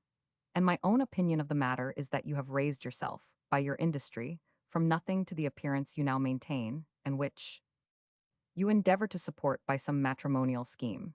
Here he fixed his eyes steadfastly upon me, and perceiving my face covered with blushes, told me how he was confirmed in his opinion. "Look ye, Random," said he, "I have divined your plan, and am confident it will never succeed. You are too honest and too ignorant of the town to practice the necessary cheats of your profession and detect the conspiracies that will be formed against you. Besides, you are downright bashful. What the devil, set up for a fortune hunter before you have conquered the sense of shame. Perhaps you are entitled by your merit, and I believe you are, to a richer and a better wife than Melinda. But take my word for it, she is not to be won at that rate. Or, if you're so lucky as to carry her between you and me, you may say, as Teague said, by my soul, I have gained a loss. She would take care to spend her fortune in a twinkling, and soon make you sick of her extravagance." I was alarmed by his discourse, while I resented the freedom of it, and expressed my disgust by telling him he was mistaken in my intentions, and desiring he would give me leave to regulate my conduct according to the dictates of my own reason. He made no apology for the liberty he had taken, and ascribed it to the warmth of his friendship for me, as an uncommon instance of which he borrowed 5 guineas, assuring me there were very few people in the world whom he would so far favor with his confidence. I gave him the money, and professed myself so well convinced of his sincerity that he had no occasion to put it to such extraordinary proofs for the future. "I thought," said he, "to have asked 5 pieces more, but hearing you were bubbled of 18 last night, I presumed you might be out of cash, and resolved to model my demand accordingly." I could not help admiring the cavalier behavior of this spark, of whom I desired to know his reason for saying I was bubbled. He then gave me to understand that before he came to my lodgings, he had beat up Tom Tossell, who, being present, informed him of the particulars, rehearsed all the fine things I said to Melinda, with which he proposed to entertain the town, and among other circumstances, assured him my mistress cheated with so little art, that nobody but a mere novice could be imposed upon. The thoughts of becoming a subject of raillery for coxcombs, and losing my money to boot, stung me to the quick. But I made a virtue of my indignation, and swore that no man should with impunity either asperse the character of Melinda, or turn my behavior into ridicule. He replied in a dry manner that I would find it a Herculean task to chastise everybody who should laugh at my expense, and as for the character of Melinda, he did not see how it could suffer by what was laid to her charge. For that cheating at cards, far from being reckoned a blemish among people of fashion, was looked upon as an honorable indication of superior genius and address. "But let us waive this subject," said he, "and go to the coffee house in order to make a party for dinner." Chapter 48. We repair to the coffee house, where we overhear a curious dispute between Wagtail and Medlar, which is referred to our decision. The doctor gives an account of his experiment. Medlar is roasted by banter at the ordinary old gentleman's advice to me. Being as willing to drop the theme as he was to propose it, I accompanied him thither, where we found Mr. Medlar and Doctor Wagtail disputing upon the word custard, which the physician affirmed should be spelt with a G, observing that it was derived from the Latin verb gustare, to taste. But Medlar pleaded custom in behalf of C, observing that, by the doctor's rule, we ought to change pudding into budding, because it is derived from the French word boudin. And in that case, why not retain the original orthography and pronunciation of all the foreign words we have adopted, by which means our language would become a dissonant jargon without standard or propriety? The controversy was referred to us, and Banter, notwithstanding his real opinion to the contrary, decided it in favor of Wagtail, upon which the peevish annuitant arose, and uttering the monosyllable pish, with great emphasis removed to another table. We then inquired of the doctor what progress he had made in the experiment of distilling tinderwater, and he told us he had been at all the glasshouses about town, but could find nobody who would undertake to blow a retort large enough to hold the third part of the quantity prescribed. But he intended to try the process on as much as would produce 5 drops, which would be sufficient to prove the specific, and then he would make it a parliamentary affair, that he had already purchased a considerable weight of rags, in reducing which to tinder he had met with a misfortune which had obliged him to change his lodgings. For he had gathered them in a heap on the floor, and set fire to them with a candle, on the supposition that the boards would sustain no damage, because it is the nature of flame to ascend. But by some very extraordinary accident the wood was invaded, and began to blaze with great violence, which disordered him so much that he had not the presence of mind enough to call for assistance, and the whole house must have been consumed with him in the midst of it, had not the smoke that rolled out of the windows in clouds alarmed the neighborhood, and brought people to his succor. That he had lost a pair of black velvet breeches and a tewig in the hurry, besides the expense of the rags, which were rendered useless by the water used to quench the flame, and the damage of the floor, which he was compelled to repair. That his landlord, believing him distracted, had insisted on his quitting his apartment at a minute's warning, and he was put to incredible inconvenience. But now he was settled in a very comfortable house, and had the use of a large paved yard for preparing his tinder, so that he hoped in a very short time to reap the fruits of his labor. After having congratulated the doctor on his prospect and read the papers, we repaired to an auction of pictures, where we entertained ourselves an hour or two. From thence we adjourned to the mall, and after 2 or 3 turns went back to dinner, Banter assuring us that he intended to roast Medlar at the ordinary. And indeed, we were no sooner set than this cynic began to execute his purpose, by telling the old gentleman that he looked extremely well, considering the little sleep he had enjoyed last night. To this compliment Medlar made no reply, but by a stare, accompanied with a significant grin, and Banter went on thus: "I don't know whether most to admire the charity of your mind or the vigor of your body. Upon my soul, Mr. Medlar, you do generous things with the best taste of any man I know. You extend your compassion to real objects, and exact only such returns as they are capable of making. You must know, gentlemen," said he, turning to the company, "I had been up most part of the night with a friend who is ill of a fever, and on my return home this morning, chanced to pass by a gin shop still open, whence issued a confused sound of mirth and jollity. Upon which I popped in my head and perceived Mr. Medlar dancing bareheaded in the midst of 10 or 20 ragged bunters, who rejoiced at his expense. But indeed, Mr. Medlar, you should not sacrifice your constitution to your benevolence. Consider, you grow old apace, and therefore have a reverend care of your health, which must certainly be very much impaired by these nocturnal expeditions." The testy senior could no longer contain himself, but cried hastily, "'Tis well known that your tongue is no slanderer." "I think," said the other, "you might spare that observation, as you are very sensible that my tongue has done you signal service on many occasions. You may remember that, when you made your addresses to the fat widow who kept a public house at Islington, there was a report spread very much to the prejudice of your manhood, which coming to the ears of your mistress, you were discarded immediately. And I brought matters to a reconciliation, by assuring her you had 3 bastards at nurse in the country. How you ruined your own affair afterwards, it is neither my business nor inclination to relate." This anecdote, which had no other foundation than in Banter's own invention, afforded a good deal of mirth to everybody present, and provoked Mr. Medlar beyond all sufferance, so that he started up in a mighty passion, and, forgetting that his mouth was full, bespattered those who sat next to him, while he discharged his indignation in a volley of oaths, and called Banter insignificant puppy, impertinent jackanapes, and 100 such appellations, telling the company he had invented these false and malicious aspersions, because he would not lend him money to squander away upon rooks and whores. "A very likely story," said Banter, "that I should attempt to borrow money of a man who is obliged to practice 1,000 shifts to make his weekly allowance hold out till Saturday night. Sometimes he sleeps 24 hours at a stretch, by which means he saves 3 meals, besides coffee-house expense. Sometimes he is fain to put up with bread and cheese and small beer for dinner, and sometimes he regales on 2 pennyworth of ox cheek in a cellar." "You are a lying miscreant," cried Medlar in an ecstasy of rage. "I can always command money enough to pay your tailor's bill, which I am sure is no trifle, and I have a good mind to give you a convincing proof of my circumstances, by prosecuting you for defamation, sirrah." By this time the violence of his wrath had deprived him of his appetite, and he sat silent, unable to swallow one mouthful, while his tormentor enjoyed his mortification and increased his chagrin, by advising him to lay in plentifully for his next day's fast. Dinner being ended, we came downstairs to the coffee-room, and Banter went away to keep an appointment, saying, he supposed he should see Wagtail and me in the evening at the Bedford coffee-house.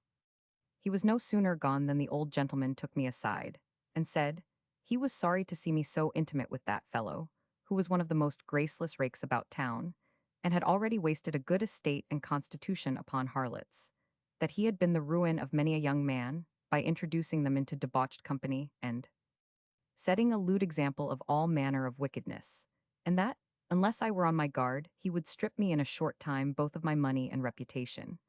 I thanked him for his information, and promised to conduct myself accordingly, wishing, however, his caution had been a few hours more early, by which means I might have saved 5 guineas. Notwithstanding this intelligence, I was inclinable to impute some part of the charge to Medlar's revenge for the liberties taken with him at dinner, and therefore, as soon as I could disengage myself, applied to Wagtail for his opinion of the character in question, resolved to compare their accounts, allowing for the prejudice of each, and to form my judgment upon both, without adhering strictly to either. The doctor assured me that he was a very pretty gentleman of family and fortune, a scholar, a wit, a critic, and perfectly well acquainted with the town, that his honor and courage were unquestionable, though some extravagances he had been guilty of, and his talents for satire had procured him enemies and made some people shy of his acquaintance. From these different sketches, I concluded that Banter was a young fellow of some parts, who had spent his fortune, but retained his appetites and fallen out with the world, because he could not enjoy it to his wish. I went to the Bedford Coffee House in the evening, where I met my friends, from thence proceeded to the play, and afterwards carried them home to my lodgings, where we supped in great good humor. Chapter 49. I receive a challengeth consequence of ith quarrel being made up. Am put in arrest by the care and affection of Strap, but immediately released upon explaining my affair the behavior of Mr. Organ and his two friends. I visit Melinda, whom I divert with an account of the dual proposed marriages, refers the matter to her mother, of whom I make a solemn demand of her daughter the old lady's behavior. I am discarded resent their disdain. When I was ready to go abroad next day, Strap brought me a letter to Mr. Random, Esquire, these, which, upon opening, I found contained a challenge conceived in these very extraordinary terms. Sir, whereas I am informed that you make love to Miss Melinda Goostrap, this is to let you know that she is under promise of marriage to me, and that I am at this present waiting at the back of Montague House, with a pair of good pistols in my hand. And if you will keep your appointment, I will make your tongue confess after the breath is out of your body that you do not deserve her so well as yours, etc. Verk Organ. I guessed from the style and superscription of this billet that my rival was a true Milesian, and was not a little uneasy at the contents, especially that part in which he asserted his right to my mistress by promise, a circumstance I did not know how to reconcile to her good sense and penetration.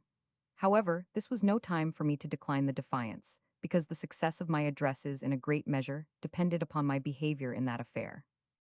I therefore immediately loaded my pistols, and betook myself in a hackney coach to the place appointed, where I found a tall raw-boned man, with a hard-featured countenance and black bushy beard, walking by himself, wrapped up in a shabby green coat, over which his own hair descended in leathern queue from his head, that was covered with a greasy hat trimmed with a tarnished point d'Espagny. He had no sooner perceived me advancing than he pulled a pistol from his bosom, and, presenting it at me, snapped it without the least preamble. Alarmed at this rude salutation, I made a stand, and before he could adjust his other piece, fired one of mine at him, without doing any damage. By this time he was ready with his second, that flashed in the pan without going off, upon which he called with a true Tipperary cadence, "Fire away, honey," and began to hammer his flint with great deliberation. But I was resolved to make use of the advantage fortune had given me, and therefore stepped up without throwing away my fire, desiring him to ask his life, or prepare for another world. But this stout Hibernian refused to condescend, and complained bitterly of my having quitted my ground before he could return my shot, saying I ought to go back to my station, and let him have an equal chance with me. I endeavored to persuade him that I had given him a double chance already, and it was my business to prevent him from enjoying a third. But now, since I had an opportunity, I demanded a parley, and desired to know his condition and reason for calling me to the field, who, to the best of my remembrance, far from having done him any injury, had never before seen him. He told me that he was a gentleman of fortune, who had spent all he had, and, hearing that Melinda had got £10,000, he intended to make himself master of that sum by espousing her, and he was determined, in an honorable way, to cut the throats of all those who stood between him and his hopes. I then demanded to know the foundation of his hopes, and now that I had seen him, being more and more astonished at the circumstance of the promise, desired that he would explain that mystery. He gave me to understand that he trusted entirely to his birth and personal merit, that he had frequently written to Melinda, setting forth his claim and pretensions, but she was never kind enough to send an answer, or even to admit him into her presence, and that the promise he mentioned in his letter was made by his friend Mr. Gahagan, who assured him that no woman could resist a man of his appearance. I could not forbear laughing to excess at the simplicity of my rival, who did not seem to relish my mirth, but began to be very serious. Upon which I endeavored to appease him, by giving him my word and honor that, far from prejudicing his addresses to the lady, I would represent him to her in the most favorable light I could with any regard to truth. But he must not be surprised if she should remain blind to his deserts, for nothing was more capricious than a woman's mind, and the affection of that sex was seldom purchased with virtue alone.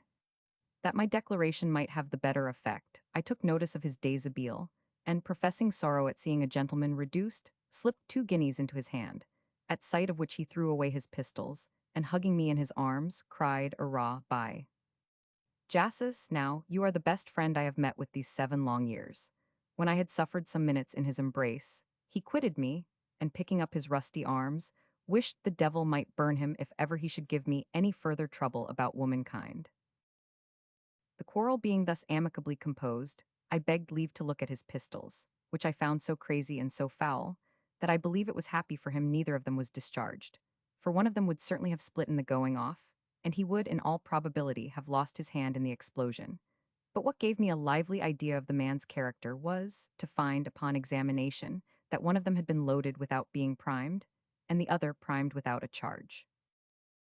While we walked home together, I expressed a desire of knowing my new friend's history, and he informed me of his having served in the German army as a volunteer against the Turks, that for his behavior at the siege of Belgrade, he had been honored with an ensign's commission, and afterwards promoted to the rank of lieutenant, in which station it was his misfortune to affront his captain, who challenged him to the field, and was killed in the duel, upon which he was obliged to retreat.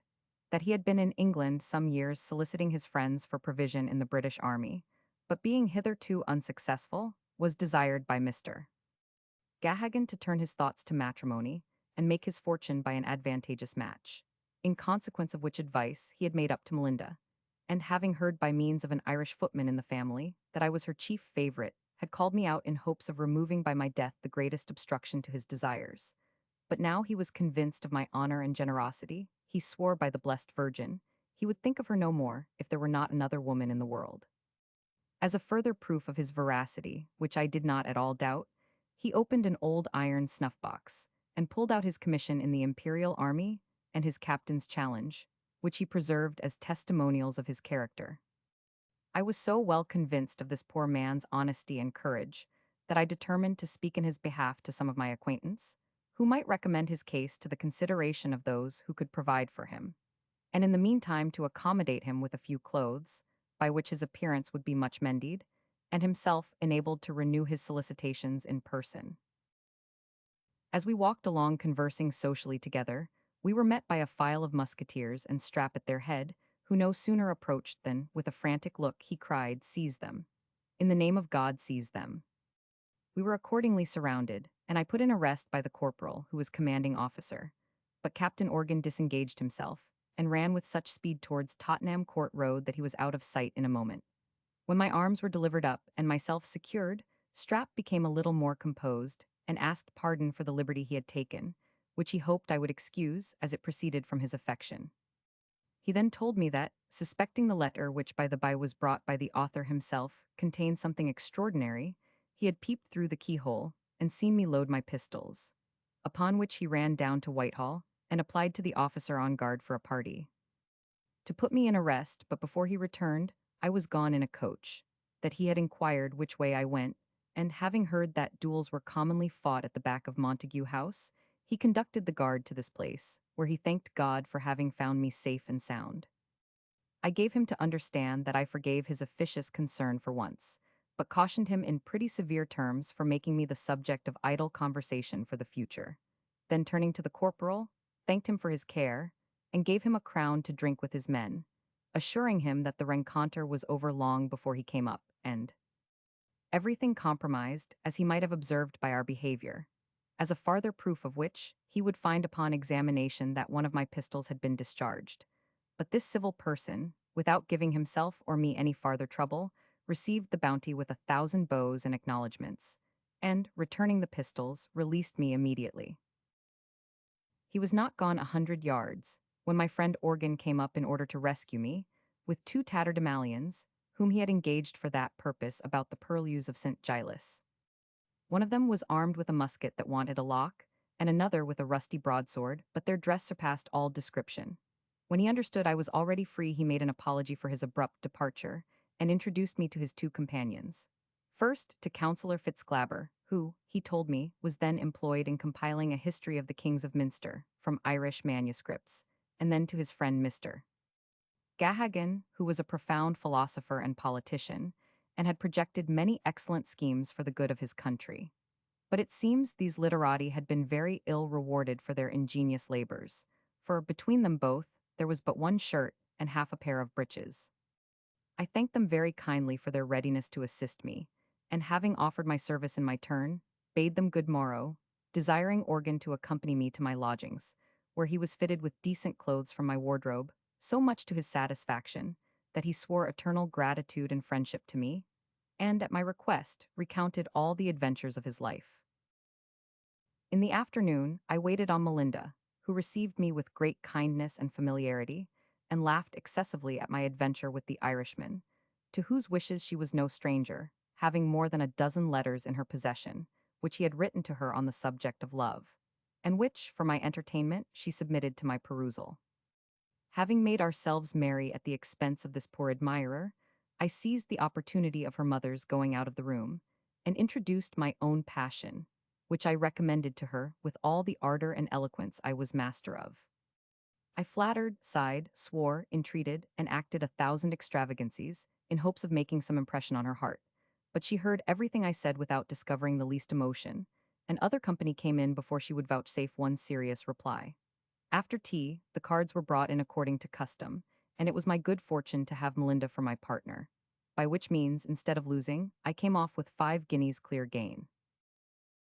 I soon became acquainted with a good many people of fashion, and spent my time in the modish diversions of the town, such as plays, operas, masquerades, drums, assemblies, and muppet shows, chiefly in company with Melinda, whom I cultivated with all the eagerness and address that my prospect could inspire, and my education afford. I spared neither my person nor my purse to gratify her vanity and pride. My rivals were intimidated, and indeed outshone, and after all, I began to fear that the dear creature had not a heart to lose. At last, finding myself unable to support the expense of this amour much longer, I was determined to bring the matter to a crisis. And one evening, while we were together by ourselves, complained of her indifference, described the tortures of suspense to a lovesick mind, and pressed her to disclose her sentiments of matrimony and me with such earnestness, that she could not, with all her art, shift the subject, but was obliged to come to an eclaircissement. She told me, with a careless air, that she had no objection to my person, and if I could satisfy her mother in other particulars, I should not find her averse to the match. But she was resolved to do nothing in such a momentous concern without the advice and consent of her parent. This was no very agreeable declaration to me, whose aim had been to win her inclination first, and then secure my conquest by a private marriage, to which I flattered myself she would express no reluctance. That I might not, however, desert my cause before it was desperate, I waited on her mother, and with great formality demanded the daughter in marriage. The good lady, who was a very notable woman, behaved with great state and civility, thanked me for the honor I intended her family, and said, she did not doubt that I was in all respects qualified to make a woman happy, but it concerned her as a parent anxious about the welfare of her child, to inquire into the particulars of my fortune, and know what settlement I proposed to make. To this intimation, which would have utterly disconcerted me if I had not expected it, I replied, without hesitation, that, though my fortune was very small, I was a gentleman by birth and education, would maintain her daughter in the sphere of a gentlewoman, and settle her own dowry on her and her heirs forever. This careful matron did not seem to relish my proposal, but observed, with a demure countenance, that there was no necessity for settling that upon her child which was her own already. However, if I pleased, her lawyer should confer with mine upon the matter, and, in the meantime, she desired I would favor her with a perusal of my rental. Notwithstanding the vexation I was under, I could scarce forbear laughing in her face at the mention of my rental, which was indeed a severe piece of satire upon my pretensions.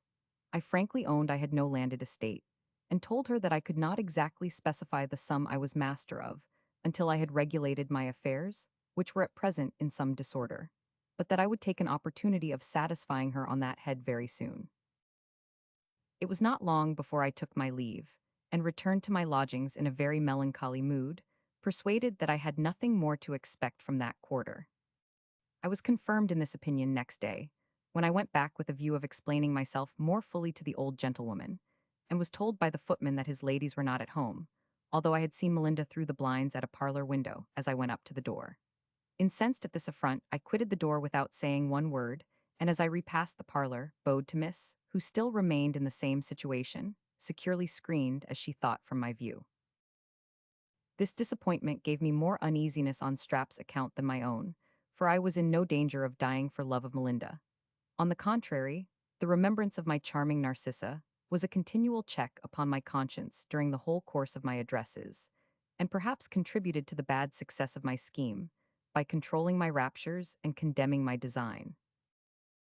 There was a necessity for informing my companion of everything that happened to me, and I performed this piece of duty in an affected passion, swearing I would be his pack-horse no longer, and desiring him to take the management of his affairs into his own hands. This finesse had the desired effect, for, instead of grumbling over my miscarriage, Strap was frightened at the passion I feigned, and begged me, for the love of God, to be appeased, observing that, although we had suffered a great loss, it was not irreparable, and if fortune frowned today, she might perhaps smile tomorrow. I pretended to acquiesce in his remarks, praise his equanimity, and promised to improve my misfortune. He, on the other hand, pretended to be perfectly well satisfied with my conduct, and conjured me to follow the dictates of my own reflection. But in spite of all his affectation, I could perceive his inward affliction, and his visage sensibly increased in longitude from that day. Chapter 50. In the meantime, my attention was wholly engrossed in search of another mistress, and the desire of being revenged on Melinda, in both which schemes I was very much assisted by Billy Chatter, who was such a necessary creature among the ladies, that in all private dances he engaged the men. To him therefore I applied, desiring he would introduce me to a partner of some figure, at the next private assembly, for the sake of a frolic, the intention of which I would afterwards communicate. Billy, who had heard something of a difference between Melinda and me, immediately smoked part of my design, and, thinking I only wanted to alarm her jealousy a little, promised to gratify my desire by matching me with a partner worth £30,000, whom the ladies of this end of the town had lately taken under their management and protection.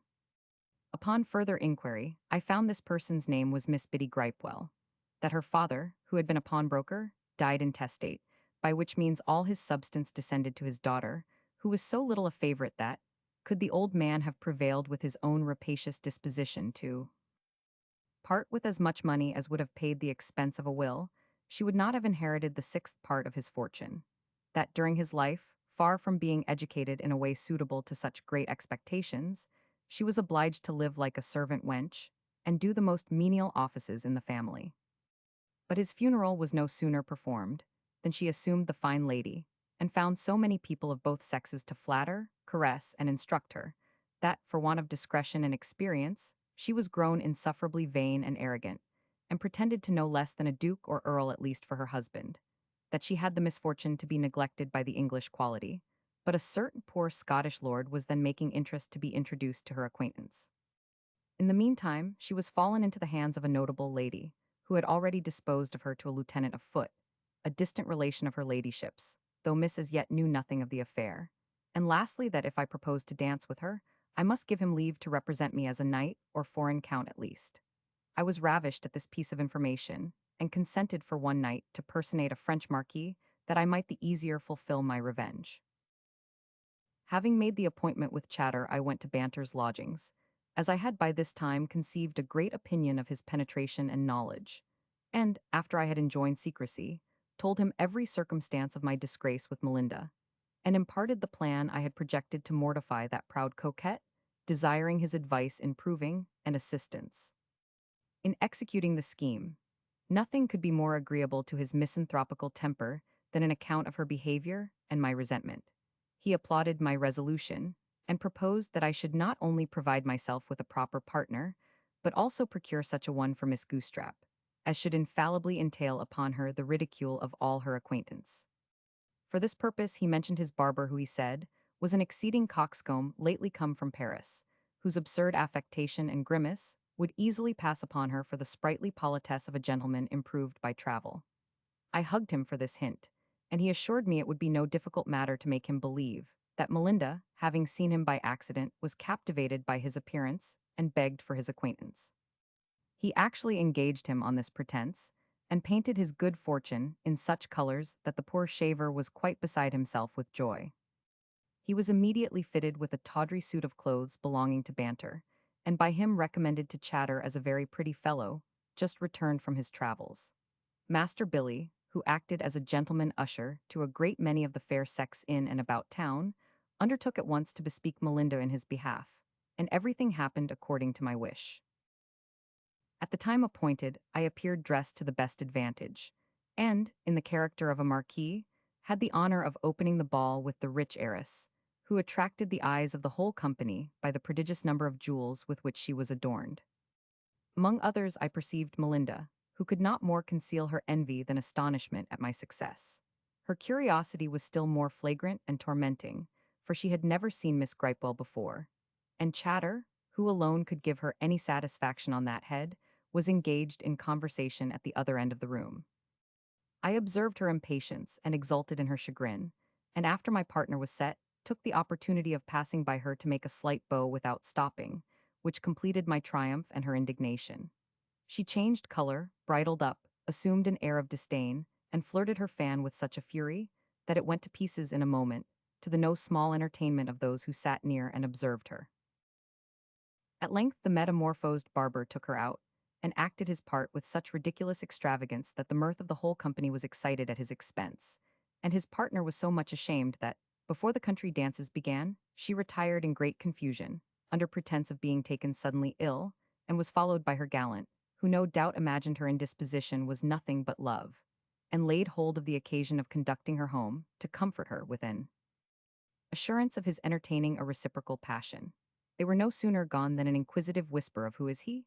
ran round the room, and Chatter could give them no other intelligence about him than that he was a man of fortune just returned from his travels.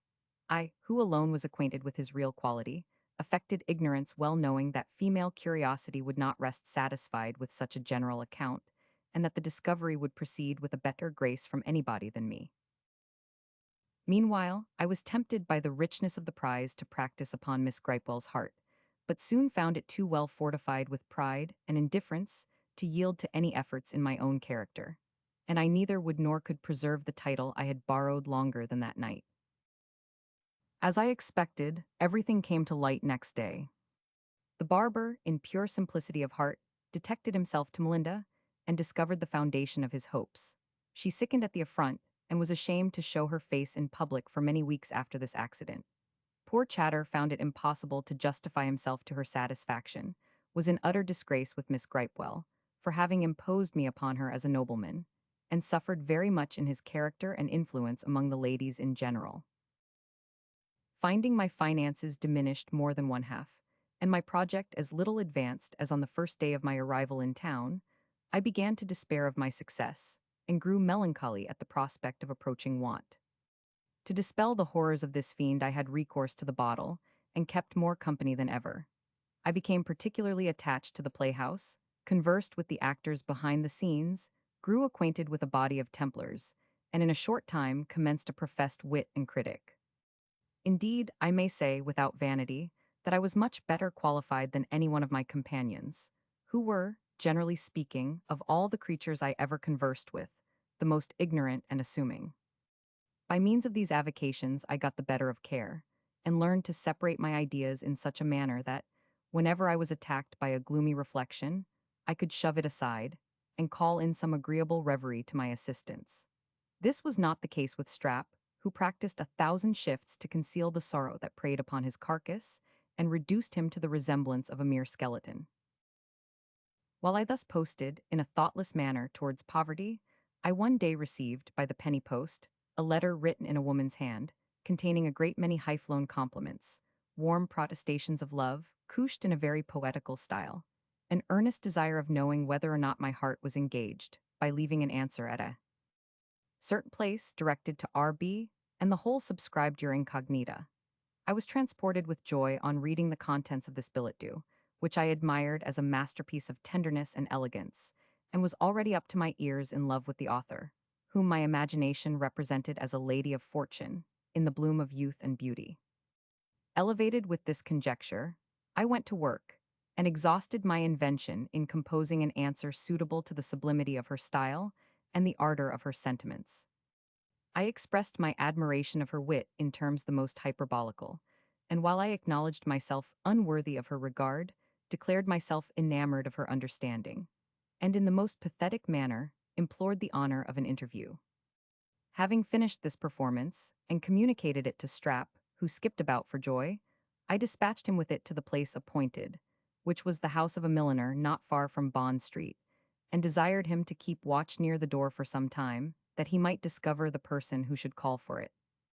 In less than an hour he returned with a joyful countenance, and told me that, soon after he had delivered the letter, a chairman was called, to whom it was given, with directions to carry it to the house of a rich gentleman in the neighborhood, whither he Strap followed him, and saw him put it into the hands of a waiting woman, who paid the messenger and shut the door.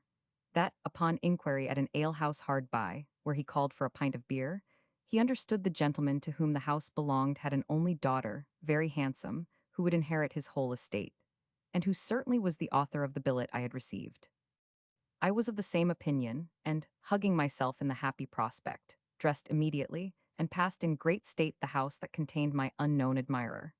Nor was my vanity disappointed, for I perceived a beautiful young creature standing at one of the windows of the dining-room, who, I imagined, observed me with more than common curiosity.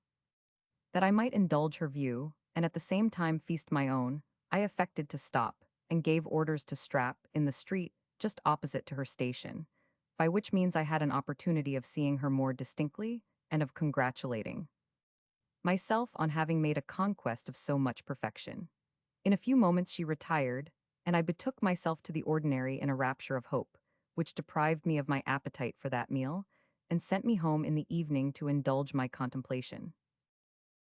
Early next day, I was favored with another epistle from my unknown admirer, signifying her unutterable joy at the receipt of mine, which, while it made a tender of my heart, convinced her of the value of it. Above all things, she professed her extreme pleasure in finding me so much attached to her understanding, a circumstance that not only flattered her in the most sensible part, but at the same time argued my own sagacity. As for the interview I desired, she assured me that I could not be more eager for such an occasion than she. But she must not only sacrifice a little more to decorum, but be satisfied of my honorable intentions before she could grant that request. Meanwhile, she gave me to understand that, although she might owe some deference to the opinion of certain persons, she was resolved, in an affair that so nearly concerned her happiness, to consult her own inclination, preferable to the advice of the whole world, especially as she was urged to such condescension by no consideration of fortune, what she depended upon being her own without restriction or control. Struck with admiration at the philosophy and self-denial of my mistress, who seemed insensible of the beauty she possessed, and in particular ravished with that piece of intelligence by which I learned her fortune was independent, I resumed the pen, launched out into encomiums on the dignity of her sentiments, affected to undervalue the charms of external beauty, pretended to ground my passion on the qualities of her mind, complained of her rigor in sacrificing my repose to an overscrupulous regard to decorum, and declared the purity of my designs in the most solemn and pathetic vows. This performance being sealed and directed, was sent to the place appointed by Strap, who, that we might be still the more confirmed in our belief, renewed his watch, and in a little time brought back the same information as before, with this addition, that Miss Sparkle, the name of my correspondent, looking out at the window, no sooner saw the messenger arrive, than she shut the casement in a sort of beautiful confusion, and disappeared, eager no doubt to hear from the dear object of her love. My doubts now vanished, the long-expected port appeared, and I looked upon myself as perfectly secure of that happiness I had been in quest of so long. After dinner, I sauntered in company with Dr. Wagtail to that part of the town in which my inamorata lived, and, as he was a mere register, inquired of him into the name, character, and fortune of everybody who possessed a good house in the streets through which we passed. When it came to his turn to mention Sir John Sparkle, he represented him as a man of an immense estate and narrow disposition, who mewed up his only child, a fine young lady, from the conversation of mankind, under the strict watch and inspection of an old gouvernante, who was either so honest, envious, or insatiable that nobody had been as yet able to make her a friend or get access to her charge, though numbers attempted it every day.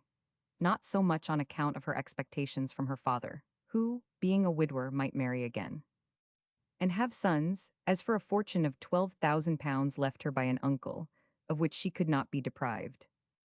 This piece of news, exactly tallying with the last part of the letter I had been honored with in the morning, had such an effect on me that any man except Wagtail might have observed my emotion. But his attention was too much engrossed by the contemplation of his own importance to suffer him to be affected with the deportment of any other body, unless it happened to be so particular that he could not help taking notice of it. When I had disengaged myself from him, whose conversation grew insipid to me, I went home and made Strap acquainted with the fruit of my researches. This faithful squire was almost choked with transport, and even wept with joy, but whether on account of himself or me, I shall not pretend to determine. Next day a third billet-doux was brought to me, containing many expressions of tenderness, mingled with some affecting doubts about the artifice of man, the inconstancy of youth, and the jealousy often attending the most sincere passion, with all desiring I would excuse her, if she should try me a little longer, before she declared herself beyond the power of retracting. These interesting scruples added fuel to my flame and impatience to my hope.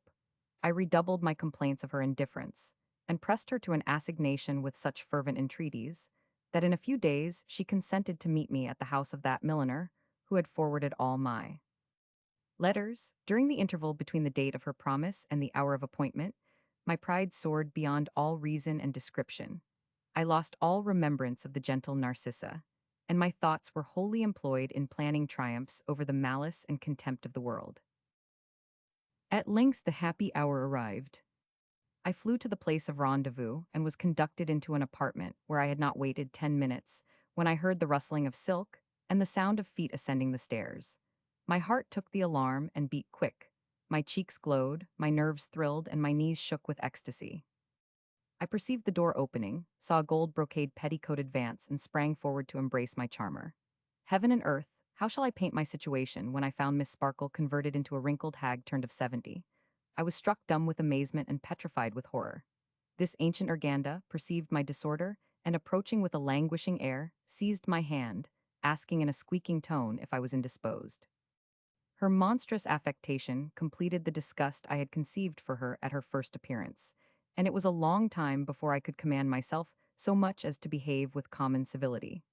At length, however, I recollected myself, and pronounced an apology for my behavior, which I said proceeded from a dizziness that seized me all of a sudden.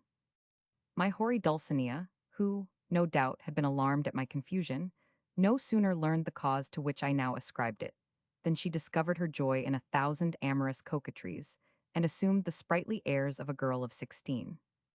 One while she ogled me with her dim eyes, quenched in rheum, then, as if she was ashamed of that freedom, she affected to look down, blush, and play with her fan, then toss her head that I might not perceive a palsy that shook it, ask some childish questions with a lisping accent, giggle and grin with her mouth shut to conceal the ravage of time upon her teeth, leer upon me again, sigh piteously, fling herself about in her chair to show her agility, and act a great many more absurdities that youth and beauty can alone excuse. Shocked as I was at my disappointment, my disposition was incapable of affronting any person who loved me. I therefore endeavored to put a good face to the matter for the present, resolved to drop the whole affair as soon as I should get clear of her company. With this view, I uttered some civil things, and in particular desired to know the name and condition of the lady who had honored me so much. She told me her name was Withers, that she lived with Sir John Sparkle in quality of governess to his only daughter, in which situation she had picked up a comfortable sufficiency to make her easy for life, that she had the pleasure of seeing me at church, where my appearance and deportment made such an impression upon her heart that she could enjoy no ease until she had inquired into my character, which she found so amiable in all respects that she yielded to the violence of her inclination, and ventured to declare her passion with too little regard perhaps to the decorum of her sex. But she hoped I would forgive a trespass of which I myself was, in some measure, the cause, and impute her intrusion to the irresistible dictates of love.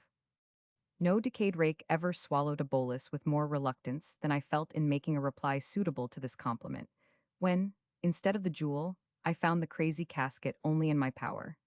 And yet my hopes began to revive a little, when I considered that, by carrying on the appearance of an intrigue with the duenna, I might possibly obtain access to her charge. Encouraged by this suggestion, my temper grew more serene, my reserve wore off, I talked en cavalier, and even made love to this antiquated coquette, who seemed extremely happy in her adorer, and spread all her allurements to make her imagined conquest more secure. The good woman of the house treated us with tea and sweetmeats, and afterwards withdrew, like a civil, experienced matron as she was. Left thus to our mutual endearments, Miss Withers, for she was still a maiden, began to talk of matrimony, and expressed so much impatience in all her behavior that, had she been 50 years younger, I might possibly have gratified her longing without having recourse to the church. But this step my virtue as well as interest forbade. When the inclinations of an old maid settle upon a young fellow, he is persecuted with her addresses. But should he once grant her the favor, he will never be able to disentangle himself from her importunities and reproaches. It was my business to defer the ceremony as long as possible, under the most specious pretenses, with a view of becoming acquainted with Miss Sparkle in the meantime. And I did not despair of success when I considered that in the course of our correspondence, I should, in all probability, be invited to visit my mistress in her own apartment, and by these means have an opportunity of conversing with her charming ward. Pleased with this prospect, my heart dilated with joy. I talked in raptures to the state governante, and kissed her shriveled hand with great devotion. She was so much transported with her good fortune, that she could not contain her ecstasy, but flew upon me like a tigress, and pressed her skinny lips to mine, when, as it was no doubt concerted by her evil genius, a dose of garlic she had swallowed that morning, to dispel wind, I suppose, began to operate with such a sudden explosion, that human nature, circumstanced as I was, could not endure the shock with any degree of temper. I lost all patience and reflection, flung away from her in an instant, snatched my hat and cane, and ran downstairs as if the devil had me in pursuit, and could scarcely retain the convulsion of my bowels, which were grievously offended by the perfume that assaulted me. Strap, who waited my return with impatience, seeing me arrive in the utmost disorder, stood motionless with apprehension, and durst not inquire into the cause. After I had washed my mouth, more than once, and recruited my spirits with a glass of wine, I recounted to him every particular of what had happened, to which he made no other reply for some time than lifting up his eyes, clasping his hands, and uttering a hollow groan. At length he observed, in a melancholy tone, that it was a thousand pities my organs were so delicate as to be offended with the smell of garlic. Ah, God help us, said he, tease not the steams of garlic, no, nor of something else, that would give me the least uneasiness what it is to be a cobbler's son. I replied hastily, I wish then you would go and retrieve my miscarriage. At this suggestion he started, forced a smile, and left the room, shaking his head. Whether the old gentlewoman resented my abrupt departure so much that her love changed into disdain, or was ashamed to see me on account of her infirmity, I know not. But I was never troubled again with her passion. Chapter 51. I cultivate an acquaintance with two noblemen. Introduced to Earl Strutwell, his kind promise and invitation, behavior of his porter and lacquey, receives me with an appearance of uncommon affection, undertakes to speak in my behalf to the minister, informs me his success, and wishes me joy, introduces a conversation about Petronius Arbiter falls in love with my watch, which I press upon him. I make a present of a diamond ring to Lord Straddle, impart my good fortune to Strap and Banter, who disabuses me, to my utter mortification. Baffled hitherto in my matrimonial schemes, I began to question my talents for the science of fortune hunting, and to bend my thoughts towards some employment under the government, with the view of procuring which, I cultivated the acquaintance of Lords Straddle and Swilpot, whose fathers were men of interest at court. I found these young noblemen as open to my advances as I could desire. I accompanied them in their midnight rambles, and often dined with them at taverns, where I had the honor of paying the reckoning. I one day took the opportunity, while I was loaded with protestations of friendship, to disclose my desire of being settled in some sinecure, and to solicit their influence in my behalf. Swilpot, squeezing my hand, said, I might depend upon his service. By G, the other swore that no man would be more proud than he to run my errands. Encouraged by these declarations, I ventured to express an inclination to be introduced to their fathers, who were able to do my business at once. Swilpot frankly owned he had not spoken to his father these 3 years, and Straddle assured me his father, having lately disobliged the minister by subscribing his name to a protest in the House of Peers, was thereby rendered incapable of serving his friends at present. But he undertook to make me acquainted with Earl Strutwell, who was hand and glove with a certain person who ruled the roast. This offer I embraced with many acknowledgments, and plied him so closely, in spite of 1,000 evasions, that he found himself under a necessity of keeping his word, and actually carried me to the levee of this great man, where he left me in a crowd of fellow dependents, and was ushered to a particular closet audience. From whence, in a few minutes, he returned with his lordship, who took me by the hand, assured me he would do me all the service he could, and desired to see me often. I was charmed with my reception, and, although I had heard that a courtier's promise is not to be depended upon, I thought I discovered so much sweetness of temper and candor in this earl's countenance, that I did not doubt of finding my account in his protection. I resolved therefore to profit by this permission, and waited on him next audience day, when I was favored with a particular smile, squeeze of the hand, and a whisper, signifying that he wanted half an hour's conversation with me in private, when he should be disengaged, and for that purpose desired me to come and drink a dish of chocolate with him tomorrow morning. This invitation, which did not a little flatter my vanity and expectation, I took care to observe, and went to his lordship's house at the time appointed. Having rapped at the gate, the porter unbolted and kept it half open, placing himself in the gap, like soldiers in the broach, to dispute my passage. I asked if his lord was stirring. He answered with a surly aspect, no. At what hour does he commonly rise? Said one. Sometimes sooner, sometimes later, said he, closing the door upon me by degrees.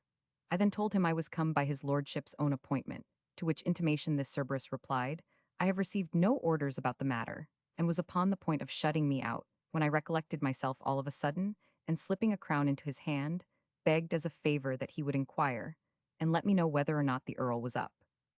The grim janitor relented at the touch of my money, which he took with all the indifference of a tax-gatherer, and showed me into a parlor, where, he said, I might amuse myself till such time as his lord should be awake. I had not sat 10 minutes in this place, when a footman entered, and, without speaking, started at me. I interpreted this piece of his behavior into, Pray, sir, what is your business? And asked the same question I had put to the porter when I accosted him first. The lackey made the same reply, and disappeared before I could get any further intelligence. In a little time he returned, on pretence of poking the fire, and looked at me again with great earnestness. Upon which I began to perceive his meaning, and tipping him with half a crown, desired he would be so good as to fall upon some method of letting the earl know that I was in the house. He made a low bow, said, Yes, sir, and vanished. This bounty was not thrown away, for in an instant he came back, and conducted me to a chamber, where I was received with great kindness and familiarity by his lordship, whom I found just risen, in his morning gown and slippers. After breakfast, he entered into a particular conversation with me about my travels, the remarks I had made abroad, and examined me to the full extent of my understanding. My answers seemed to please him very much. He frequently squeezed my hand, and, looking at me with a singular complacency in his countenance, bade me depend upon his good offices with the ministry in my behalf. Young men of your qualifications, said he, ought to be cherished by every administration. For my own part, I see so little merit in the world that I have laid it down as a maxim, to encourage the least appearance of genius and virtue to the utmost of my power. You have a great deal of both, and will not fail of making a figure one day, if I am not mistaken, but you must lay your account with mounting by gradual steps to the summit of your fortune. Rome was not built in a day. As you understand the languages perfectly well, how would you like to cross the sea as secretary to an embassy? I assured his lordship with great eagerness that nothing could be more agreeable to my inclination, upon which he bade me make myself easy. My business was done, for he had a place of that kind in his view. This piece of generosity affected me so much that I was unable for some time to express my gratitude, which at length broke out in acknowledgments of my own unworthiness and encomiums on his benevolence. I could not even help shedding tears at the goodness of this noble lord, who no sooner perceived them than he caught me in his arms, and hugged and kissed me with a seemingly paternal affection. Confounded at this uncommon instance of fondness for a stranger, I remained a few moments silent and ashamed, then rose and took my leave, after he had assured me that he would speak to the minister in my favor that very day, and desired that I would not for the future give myself the trouble of attending at his levee, but come at the same hour every day, when he should be at leisure, that is, 3 times a week. Though my hopes were now very sanguine, I determined to conceal my prospect from everybody, even from Strap, until I should be more certain of success, and in the meantime give my patron no respite from my solicitations. When I renewed my visit, I found the street door open to me as if by enchantment, but in my passage towards the presence room, I was met by the valet de chamber, who cast some furious looks at me, the meaning of which I could not comprehend. The Earl saluted me at entrance with a tender embrace, and wished me joy of his success with the Premier, who, he said, had preferred his recommendation to that of 2 other noblemen very urgent in behalf of their respective friends, and absolutely promised that I should go to a certain foreign court in quality of secretary to an ambassador and plenipotentiary, who was to set out in a few weeks an affair of vast importance to the nation. I was thunderstruck with my good fortune, and could make no other reply than kneel and attempt to kiss my benefactor's hand, which submission he would not permit, but, raising me up, pressed me to his breast with surprising emotion, and told me he had now taken upon himself the care of making my fortune. What enhanced the value of the benefit still the more, was his making light of the favor, and shifting the conversation to another subject. Among other topics of discourse, that of the Bell's letters was introduced, upon which his lordship held forth with great taste and erudition, and discovered an intimate knowledge of the authors of antiquity. "Here's a book," said he, taking one from his bosom, "written with great elegance and spirit, and, though the subject may give offense to some narrow-minded people, the author will always be held in esteem by every person of wit and learning." So saying, he put into my hand Petronius Arbiter, and asked my opinion of his wit and manner. I told him that, in my opinion, he wrote with great ease and vivacity, but was withal so lewd and indecent that he ought to find no quarter or protection among people of morals and taste. "I own," replied the Earl, "that his taste in love is generally decried, and indeed condemned by our laws, but perhaps that may be more owing to prejudice and misapprehension than to true reason and deliberation. The best man among the ancients is said to have entertained that passion. One of the wisest of their legislators has permitted the indulgence of it in his commonwealth. The most celebrated poets have not scrupled to avow it. At this day it prevails not only over all the East, but in most parts of Europe. In our own country, it gains ground apace, and in all probability will become in a short time a more fashionable vice than simple fornication. Indeed, there is something to be said in vindication of it. For, notwithstanding the severity of the law against offenders in this way, it must be confessed that the practice of this passion is unattended with that curse and burthen upon society which proceeds from a race of miserable and deserted bastards, who are either murdered by their parents, deserted to the utmost want and wretchedness, or bred up to prey upon the commonwealth. And it likewise prevents the debauchery of many a young maiden, and the prostitution of honest men's wives, not to mention the consideration of health, which is much less liable to be impaired in the gratification of this appetite than in the exercise of common venery, which, by ruining the constitutions of our young men, has produced a puny progeny that degenerates from generation to generation. Nay, I have been told that there is another motive perhaps more powerful than all these, that induces people to cultivate this inclination, namely, the exquisite pleasure attending its success. From this discourse I began to be apprehensive that his lordship, finding I had travelled, was afraid I might have been infected with this spurious and sordid desire abroad, and took this method of sounding my sentiments on the subject.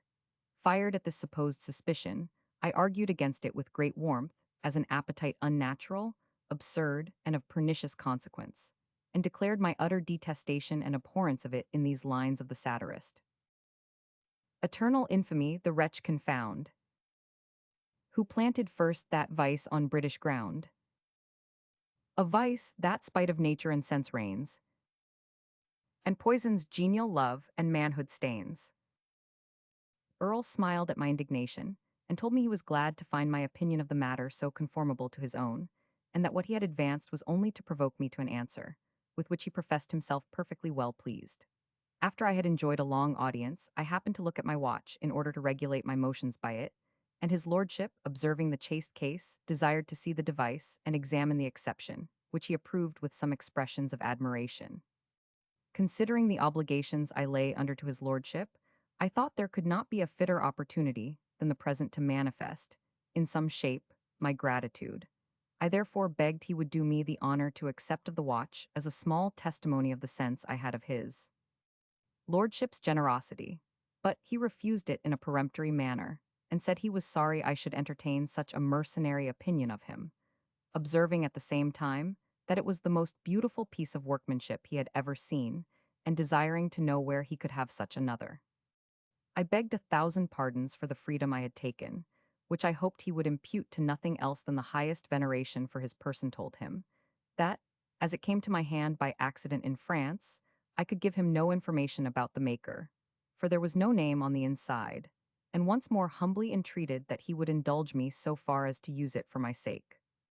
He was still positive in refusing it, but was pleased to thank me for my generous offer, saying, it was a present that no nobleman need be ashamed of receiving, though he was resolved to show his disinterestedness with regard to me, for whom he had conceived a particular friendship, and insisted if I were willing to part with the watch upon knowing what it had cost, that he might at least indemnify me by refunding the money. On the other hand, I assured his lordship that I should look upon it as an uncommon mark of distinction, if he would take it without further question. And, rather than disoblige me, he was at last persuaded to put it in his pocket, to my no small satisfaction, who took my leave immediately, after having received a kind squeeze and an injunction to depend upon his promise. Buoyed up with this reception, my heart opened. I gave away a guinea, among the lacqueys, who escorted me to the door, flew to the lodgings of Lord Straddle, upon whom I forced my diamond ring as an acknowledgment for the great service he had done me, and from thence hied me home, with an intent of sharing my happiness with honest Strap. I determined, however, to heighten his pleasure, by depressing his spirits at first, and then bringing in good news with double relish. For this purpose, I affected the appearance of disappointment and chagrin, and told him in an abrupt manner that I had lost the watch and diamond. Poor Hugh, who had been already harassed into a consumption by intelligence of this sort, no sooner heard these words, than, unable to contain himself, he cried, with distraction in his looks, God in heaven forbid. I could carry on the farce no longer, but, laughing in his face, told him everything that had passed, as above recited. His features were immediately unbended, and the transition was so affecting, that he wept with joy, calling my Lord Strutwell by the appellations of Jewel, Phoenix, Rara Aves, and praising God that there was still some virtue left among our nobility. Our mutual congratulations being over, we gave way to our imagination, and anticipated our happiness by prosecuting our success through the different steps of promotion, till I arrived at the rank of a prime minister, and he to that of my first secretary. Intoxicated with these ideas, I went to the ordinary, where, meeting with Banter, I communicated the whole affair in confidence to him, concluding with an assurance that I would do him all the service in my power. He heard me to an end with great patience, then regarding me a good while with a look of disdain, pronounced, So your business is done, you think? As good as done, I believe, said one. Ill tell you, replied he, what will do it still more effectually a halter, death. If I had been such a gull to two such scoundrels as Strutwell and Straddle, I would, without any more ado, tuck myself up. Shocked at this exclamation, I desired him with some confusion to explain himself, upon which he gave me to understand that Straddle was a poor contemptible wretch, who lived by borrowing and pimping for his fellow peers, that in consequence of this last capacity, he had doubtless introduced me to Strutwell, who was so notorious for a passion for his own sex that he was amazed his character had never reached my ears, and that, far from being able to obtain for me the post he had promised, his interest at court was so low that he could scarce provide for a superannuated footman once a year in the customs or excise, that it was a common thing for him to amuse strangers, whom his jackals ran down, with such assurances and caresses as he had bestowed on me, until he had stripped them of their cash and everything valuable about them, very often of their chastity, and then leave them a prey to want and infamy, that he allowed his servants no other wages than that part of the spoil which they could glean by their industry. And the whole of his conduct towards me was so glaring that nobody who knew anything of mankind could have been imposed upon by his insinuations. I leave the reader to judge how I relished this piece of information, which precipitated me from the most exalted pinnacle of hope to the lowest abyss of despondence, and well nigh determined me to take Banter's advice and finish my chagrin with a halter.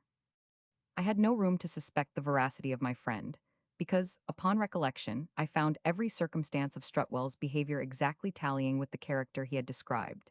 His hugs, embraces, squeezes, and eager looks were now no longer a mystery, no more than his defense of Petronius and the jealous frown of his valet December, who, it seems, had been the favorite pathic of his lord. Chapter 52. I attempt to recover my watch and jewel, but to no purpose resolve to revenge myself on Strutwell, by my importunity am, reduced to my last guinea obliged to inform Strap of my necessity, who is almost distracted with the news, but nevertheless obliged to pawn my best sword for present subsistence at that small supply being. Exhausted, I am almost stupefied with my misfortunesco to the gaming table by the advice of Banter, and come off with unexpected success. Strap's ecstasy misses. Gawky waits upon me, professes remorse for her perfidy, and implores my assistance. I do myself a piece of justice by her means, and afterwards reconcile her to her father. I was so confounded that I could make no reply to Banter, who reproached me with great indignation for having thrown away upon rascals that which, had it been converted into ready money, would have supported the rank of a gentleman for some months, and enabled me, at the same time, to oblige. My friends, stupefied as I was, I could easily divine the source of his concern, but sneaked away in a solitary manner, without yielding the least answer to his expostulations, and began to deliberate within myself in what manner I should attempt to retrieve the movables I had so foolishly lost. I should have thought it no robbery to take them again by force, could I have done it without any danger of being detected. But, as I could have no such opportunity, I resolved to work by finesse, and go immediately to the lodgings of Straddle, where I was so fortunate as to find him. My lord, said I have just now recollected that the diamond I had the honor of presenting to you is loosened a little in the socket, and there is a young fellow just arrived from Paris, who is reckoned the best jeweler in Europe. I knew him in France, and, if your lordship will give me leave, will carry the ring to him to be set to rights. His lordship was not to be caught in this snare. He thanked me for my offer, and told me that, having himself observed the defect, he had sent it to his own jeweler to be mended. And indeed, by this time I believe it was in the jeweler's hands, though not in order to be mended, for it stood in need of no alteration. Balked in this piece of politics, I cursed my simplicity, but resolved to play a surer game with the earl, which I thus devised. I did not doubt of being admitted into familiar conversation with him, as before, and hoped by some means to get the watch into my hand. Then, on pretense of winding or playing with it, drop it on the floor, when, in all probability, the fall would disorder the work so as to stop its motion. This event would furnish me with an opportunity of insisting upon carrying it away in order to be repaired, and then I should be in no hurry to bring it back. What pity it was I could not find an occasion of putting this fine scheme in execution. When I went to renew my visit to his lordship, my access to the parlor was as free as ever. But after I had waited for some time, the valet December came in with his lord's compliments, and a desire to see me tomorrow at his levee, he being at present so much indisposed that he could not see company. I interpreted this message into a bad omen, and came away muttering curses against his lordship's politeness, and ready to go to loggerheads with myself for being so egregiously duped. But that I might have some satisfaction for the loss I had sustained, I besieged him so closely at his levee, and persecuted him with my solicitations, not without faint hopes, indeed, of reaping something more from my industry than the bare pleasure of making him uneasy, though I could never obtain another private hearing the whole course of my attendance. Neither had I resolution enough to undeceive Strap, whose looks in a little time were so wetted with impatience, that whenever I came home, his eyes devoured me, as it were, with eagerness of attention. At length, however, finding myself reduced to my last guinea, I was compelled to disclose my necessity, though I endeavored to sweeten the discovery by rehearsing to him the daily assurances I received from my patron. But these promises were not of efficacy sufficient to support the spirits of my friend, who no sooner understood the lowness of my finances, than, uttering a dreadful groan, he exclaimed, "In the name of God, what shall we do?" In order to comfort him, I said that many of my acquaintances, who were in a worse condition than we, supported, notwithstanding, the character of gentlemen, and advising him to thank God that as yet we had incurred no debt, proposed he should pawn my sword of steel, inlaid with gold, and trust to my discretion for the rest. This expedient was wormwood and gall to poor Strap, who, in spite of his invincible affection for me, still retained notions of economy and expense suitable to the narrowness of his education. Nevertheless, he complied with my request, and raised 7 pieces on the sword in a twinkling. This supply, inconsiderable as it was, made me as happy for the present as if I had kept £500 in bank. For by this time I was so well skilled in procrastinating every troublesome reflection that the prospect of want seldom affected me very much, let it be ever so near. And now indeed it was nearer than I imagined. My landlord, having occasion for money, put me in mind of my being indebted to him 5 guineas in lodging, and, telling me he had a sum to make up, begged I would excuse his importunity and discharge the debt. Though I could ill spare so much cash, my pride took the resolution of disbursing it. This I did in a cavalier manner, after he had written a discharge, telling him with an air of scorn and resentment, I saw he was resolved that I should not be long in his books, while Strap, who stood by and knew my circumstances, wrung his hands in secret, gnawed his nether lip, and turned yellow with despair. Whatever appearance of indifference my vanity enabled me to put on, I was thunderstruck with this demand, which I had no sooner satisfied than I hastened into company, with a view of beguiling my cares with conversation or drowning them with wine. After dinner, a party was accordingly made in the coffee house, from whence we adjourned to the tavern, where, instead of sharing the mirth of the company, I was as much chagrined at their good humor as a damned soul in hell would be at a glimpse of heaven. In vain did I swallow bumper after bumper. The wine had lost its effect upon me, and, far from raising my dejected spirits, could not even lay me asleep.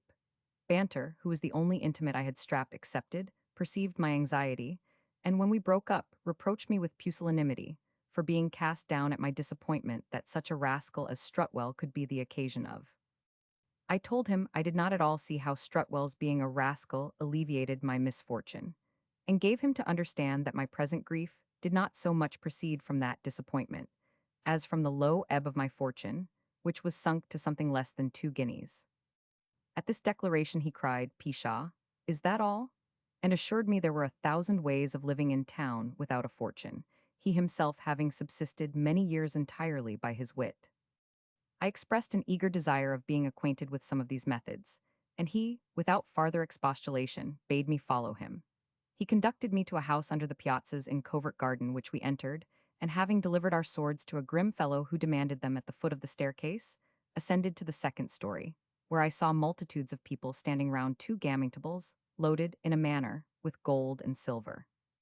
My conductor told me this was the house of a worthy Scotch lord, who, using the privilege of his peerage, had set up public gaming tables, from the profits of which he drew a comfortable livelihood.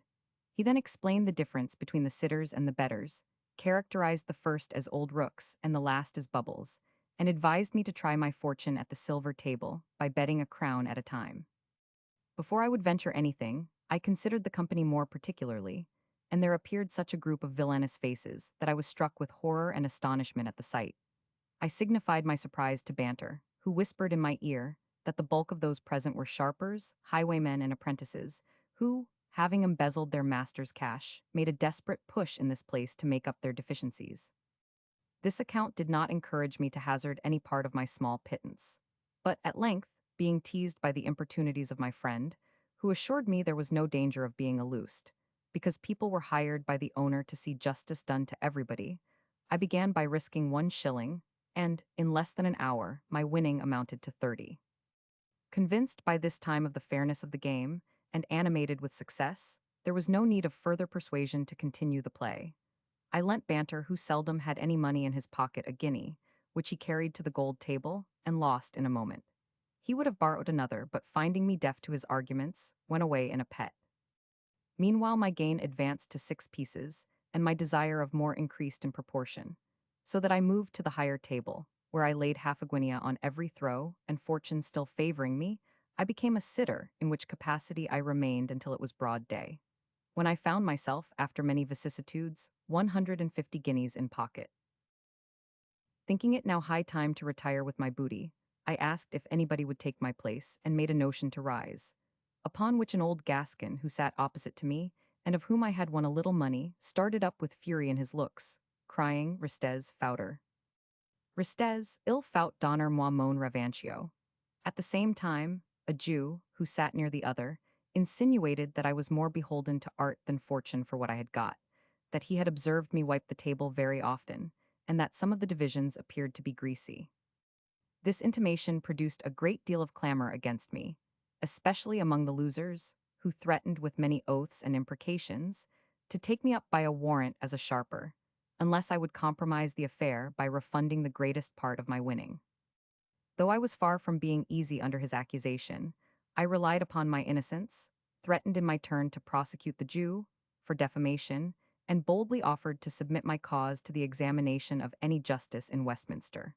But they knew themselves too well to put their characters on that issue, and finding that I was not to be intimidated into any concession, dropped their plea and made way for me to withdraw. I would not, however, stir from the table until the Israelite had retracted what he had said to my disadvantage and asked pardon before the whole assembly. As I marched out with my prize, I happened to tread on the toes of a tall, raw-boned fellow, with a hooked nose, fierce eyes, black thick eyebrows, a pigtail wig of the same color, and a formidable hat pulled over his forehead, who stood gnawing his fingers in the crowd. And he sooner felt the application of my shoe heel than he roared out in a tremendous voice, blood and wounds. "You son of a whore, what's that for?" I asked pardon with a great deal of submission, and protested I had no intention of hurting him. But the more I humbled myself, the more he stormed, and insisted on gentlemanly satisfaction, at the same time provoking me with scandalous names that I could not put up with, so that I gave loose to my passion, returned his Billingsgate, and challenged him down to the piazzas. His indignation cooling as mine warmed, he refused my invitation, saying he would choose his own time, and returned towards the table muttering threats, which I neither dreaded nor distinctly heard, but descending with great deliberation, received my sword from the doorkeeper, whom I gratified with a guinea, according to the custom of the place, and went home in a rapture of joy. My faithful valet, who had sat up all night in the utmost uneasiness on my account, let me in with his face beslubbered with tears, and followed me to my chamber, where he stood silent like a condemned criminal, in expectation of hearing that every shilling was spent. I guessed the situation of his thoughts, and, assuming a sullen look, bade him fetch me some water to wash. He replied, without lifting his eyes from the ground, "In my simple conjecture, you have more occasion for rest, not having, I suppose, slept these 24 hours. Bring me some water," said I, in a peremptory tone, upon which he sneaked away shrugging his shoulders. Before he returned, I had spread my whole stock on the table in the most ostentatious manner, so that, when it first saluted his view, he stood like one entranced, and having rubbed his eyes more than once to assure himself of his being awake, broke out into, "Lord have mercy upon us, what a vast treasure is here. 'Tis all our own, Strap," said I, "take what is necessary, and redeem the sword immediately." He advanced towards the table, stopped short by the way, looked at the money and me by turns, and with a wildness in his countenance, produced from joy checked by distrust, cried, "I dare say it is honestly come by." To remove his scruples, I made him acquainted with the whole story of my success, which, when he heard, he danced about the room in an ecstasy, crying, "God be praised! A white stone, God be praised! A white stone!" So that I was afraid the change of fortune had disordered his intellects, and that he was run mad with joy. Extremely concerned at this event, I attempted to reason him out of his frenzy, but to no purpose. For without regarding what I said, he continued to frisk up and down and repeat his rhapsody of "God be praised, a white stone." At last I rose in the utmost consternation, and laying violent hands upon him, put a stop to his extravagance by fixing him down to a settee that was in the room. This constraint banished his delirium. He started as if just awoke, and terrified at my behavior, cried, "What is the matter?" When he learned the cause of my apprehension, he was ashamed of his transports, and told me that in mentioning the white stone, he alluded to the dies fasti of the Romans, albo lapide notati. Having no inclination to sleep, I secured my cash, dressed, and was just going abroad, when the servant of the house told me there was a gentlewoman at the door who wanted to speak with me. Surprised at this information, I made Strap show her up, and in less than a minute saw a young woman of a shabby, decayed appearance enter my room. After half a dozen curtsies, she began to sob, and told me her name was Gawky. upon which information I immediately recollected the features of Miss Lavement, who had been the first occasion of my misfortunes. Though I had all the reason in the world to resent her treacherous behavior to me, I was moved at her distress, and professing my sorrow at seeing her so reduced, desired her to sit, and inquired into the particulars of her situation. She fell upon her knees and implored my forgiveness for the injuries she had done me, protesting before God that she was forced, against her inclination, into that hellish conspiracy which had almost deprived me of my life, by the entreaties of her husband, who, having been afterwards renounced by his father on account of his marriage with her, and unable to support a family on his pay, left his wife at her father's house, and went with the regiment to Germany, where he was broke for misbehavior at the Battle of Dettingen, since which time she had heard no tidings of him. She then gave me to understand, with many symptoms of penitence, that it was her misfortune to bear a child 4 months after marriage, by which event her parents were so incensed that she was turned out of doors with the infant that died soon after, and had hitherto subsisted in a miserable indigent manner on the extorted charity of a few friends who were now quite tired of giving, that not knowing where or how to support herself one day longer, she had fled for succor even to me, who, of all mankind, had the least cause to assist her, relying upon the generosity of my disposition, which she hoped would be pleased with this opportunity of avenging itself in the noblest manner on the wretch who had wronged me. I was very much affected with her discourse, and having no cause to suspect the sincerity of her repentance, raised her up, freely pardoned all she had done against me, and promised to befriend her as much as lay in my power. Since my last arrival in London, I had made no advances to the apothecary, imagining it would be impossible for me to make my innocence appear, so unhappily was my accusation circumstanced. Strap, indeed, had labored to justify me to the schoolmaster, but far from succeeding in his attempt, Mr. Concordance dropped all correspondence with him, because he refused to quit his connection with me. Things being in this situation, I thought a fairer opportunity of vindicating my character could not offer than that which now presented itself. I therefore stipulated with Mrs. Gawky that before I would yield her the least assistance, she should do me the justice to clear my reputation by explaining upon oath before a magistrate the whole of the conspiracy, as it had been executed against me. When she had given me this satisfaction, I presented her with 5 guineas, a sum so much above her expectation that she could scarce believe the evidence of her senses, and was ready to worship me for my benevolence. The declaration, signed with her own hand, I sent to her father, who, upon recollecting and comparing the circumstances of my charge, was convinced of my integrity, and waited on me next day, in company with his friend the schoolmaster, to whom he had communicated my vindication.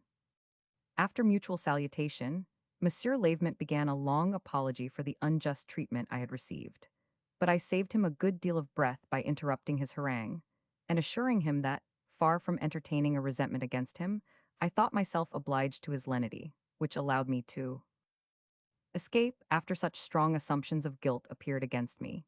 Mr. Concordance, thinking it now his turn to speak, observed that Mr. Random had too much candor and sagacity to be disobliged at their conduct, which, all things considered, could not have been otherwise with any honesty of intention.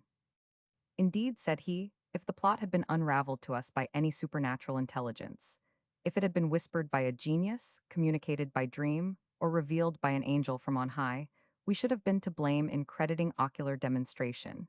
But as we were left in the midst of mortality, it cannot be expected we should be incapable of imposition. I must assure you, Mr. Random, no man on earth is more pleased than I am at this triumph of your character. And, as the news of your misfortune panged me to the very entrails, this manifestation of your innocence makes my midriff quiver with joy. I thanked him for this concern, desired them to undeceive those of their acquaintance who judged harshly of me, and having treated them with a glass of wine, represented to Lavement the deplorable condition of his daughter, and pleaded her cause so effectually that he consented to settle a small annuity on her for life, but could not be persuaded to take her home, because her mother was so much incensed that she would never see her. Chapter 53. I purchase new clothes for Prim and Strutwell, and Straddlebanter proposes another matrimonial scheme, except of his term set out to Bath in the stagecoach, with the young lady and her mother. Behavior of an officer and lawyerer fellow travelers described a smart dialogue between my mistress and the captain. Having finished this affair to my satisfaction, I found myself perfectly at ease, and looking upon the gaming table as a certain resource for a gentleman in want, became more gay than ever. Although my clothes were almost as good as new, I grew ashamed of wearing them, because I thought everybody by this time had got an inventory of my wardrobe. For which reason I disposed of a good part of my apparel to a salesman in Monmouth Street for half the value, and bought 2 new suits with the money. I likewise purchased a plain gold watch, despairing of recovering that which I had so foolishly given to Strutwell, whom, notwithstanding, I still continued to visit at his levee, until the ambassador he had mentioned set out with a secretary of his own choosing. I thought myself then at liberty to expostulate with his lordship, whom I treated with great freedom in a letter, for amusing me with vain hopes, when he neither had the power nor inclination to provide for me. Nor was I less reserved with Straddle, whom I in person reproached for misrepresenting to me the character of Strutwell, which I did not scruple to aver was infamous in every respect. He seemed very much enraged at my freedom, talked a great deal about his quality and honor, and began to make some comparisons which I thought so injurious to mine, that I demanded an explanation with great warmth, and he was mean enough to equivocate, and condescend in such a manner that I left him with a hearty contempt of his behavior. About this time, Banter, who had observed a surprising and sudden alteration in my appearance and disposition, began to inquire very minutely into the cause, and, as I did not think fit to let him know the true state of the affair, lest he might make free with my purse on the strength of having proposed the scheme that filled it, I told him that I had received a small supply from a relation in the country, who at the same time had proffered to use all his interest, which was not small, in soliciting some post for me that should make me easy for life. If that be the case, said Banter, perhaps you won't care to mortify yourself a little in making your fortune another way. I have a relation who is to set out for Bath next week, with an only daughter who, being sickly and decrepit, intends to drink the waters for the recovery of her health. Her father, who was a rich Turkey merchant, died about a year ago and left her with a fortune of £20,000, under the sole management of her mother, who is my kinswoman. I would have put in for the plate myself, but there is a breach at present between the old woman and me. You must know that some time ago I borrowed a small sum of her and promised, it seems, to pay it before a certain time. But being disappointed in my expectation of money from the country, the day elapsed without my being able to take up my note, upon which she wrote a peremptory letter, threatening to arrest me if I did not pay the debt immediately. Nettled at this precise behavior, I sent a severe answer, which enraged her so much that she actually took out a writ against me. Whereupon, finding the thing grow serious, I got a friend to advance the money for me, discharged the debt, went to her house, and abused her for her unfriendly dealing. She was provoked by my reproaches and scolded in her turn. The little deformed urchin joined her mother with such virulence and volubility of tongue that I was fain to make a retreat, after having been honored with a great many scandalous epithets, which gave me plainly to understand that I had nothing to hope from the esteem of the one or the affection of the other. As they are both utter strangers to life, it is 1,000 to 1 that the girl will be picked up by some scoundrel or other at Bath, if I don't provide for her otherwise. You are a well-looking fellow, Random, and can behave as demurely as a Quaker. If you will give me an obligation of £500, to be paid 6 months after your marriage, I will put you in a method of carrying her, in spite of all opposition. This proposal was too advantageous for me to be refused. The writing was immediately drawn up and executed, and Banter, giving me notice of the time when, and the stage coach in which they were to set out, I bespoke a place in the same convenience, and having hired a horse for Strap, who was chagrined with the prospect, set forward accordingly. As we embarked before day, I had not the pleasure for some time of seeing Miss Snapper, that was the name of my mistress, nor even of perceiving the number and sex of my fellow travelers, although I guessed that the coach was full, by the difficulty I found in seating myself. The first 5 minutes passed in a general silence, when, all of a sudden, the coach heeling to one side, a boisterous voice pronounced to the right and left, "Cover your flanks, DME, whiz." I easily discovered by the tone and matter of this exclamation that it was uttered by a son of Mars. Neither was it hard to conceive the profession of another person who sat opposite to me, and observed that we ought to have been well satisfied of our security. Before we entered upon the premises, these two sallies had not the desired effect. We continued a good while as mute as before, till at length the gentleman of the sword, impatient of longer silence, made a second effort, by swearing he had got into a meeting of Quakers. I believe so too, said a shrill female voice at my left hand, for the spirit of folly begins to move. Out with it then, madam, replied the soldier. You seem to have no occasion for a midwife, cried the lady. DM in my blood, exclaimed the other, a man can't talk to a woman, but she immediately thinks of a midwife. True, sir, said she, I long to be delivered. What oaf a mouse, madam, said he. No, sir, said she, of a fool. Are you far gone with a fool, said he. Little more than 2 miles, said she. By gad, you're a wit, madam, cried the officer. I wish I could with any justice return the compliment, said the lady. Zounds, I have done, said he. Your bolt is soon shot, according to the old proverb, said she. The warrior's powder was quite spent.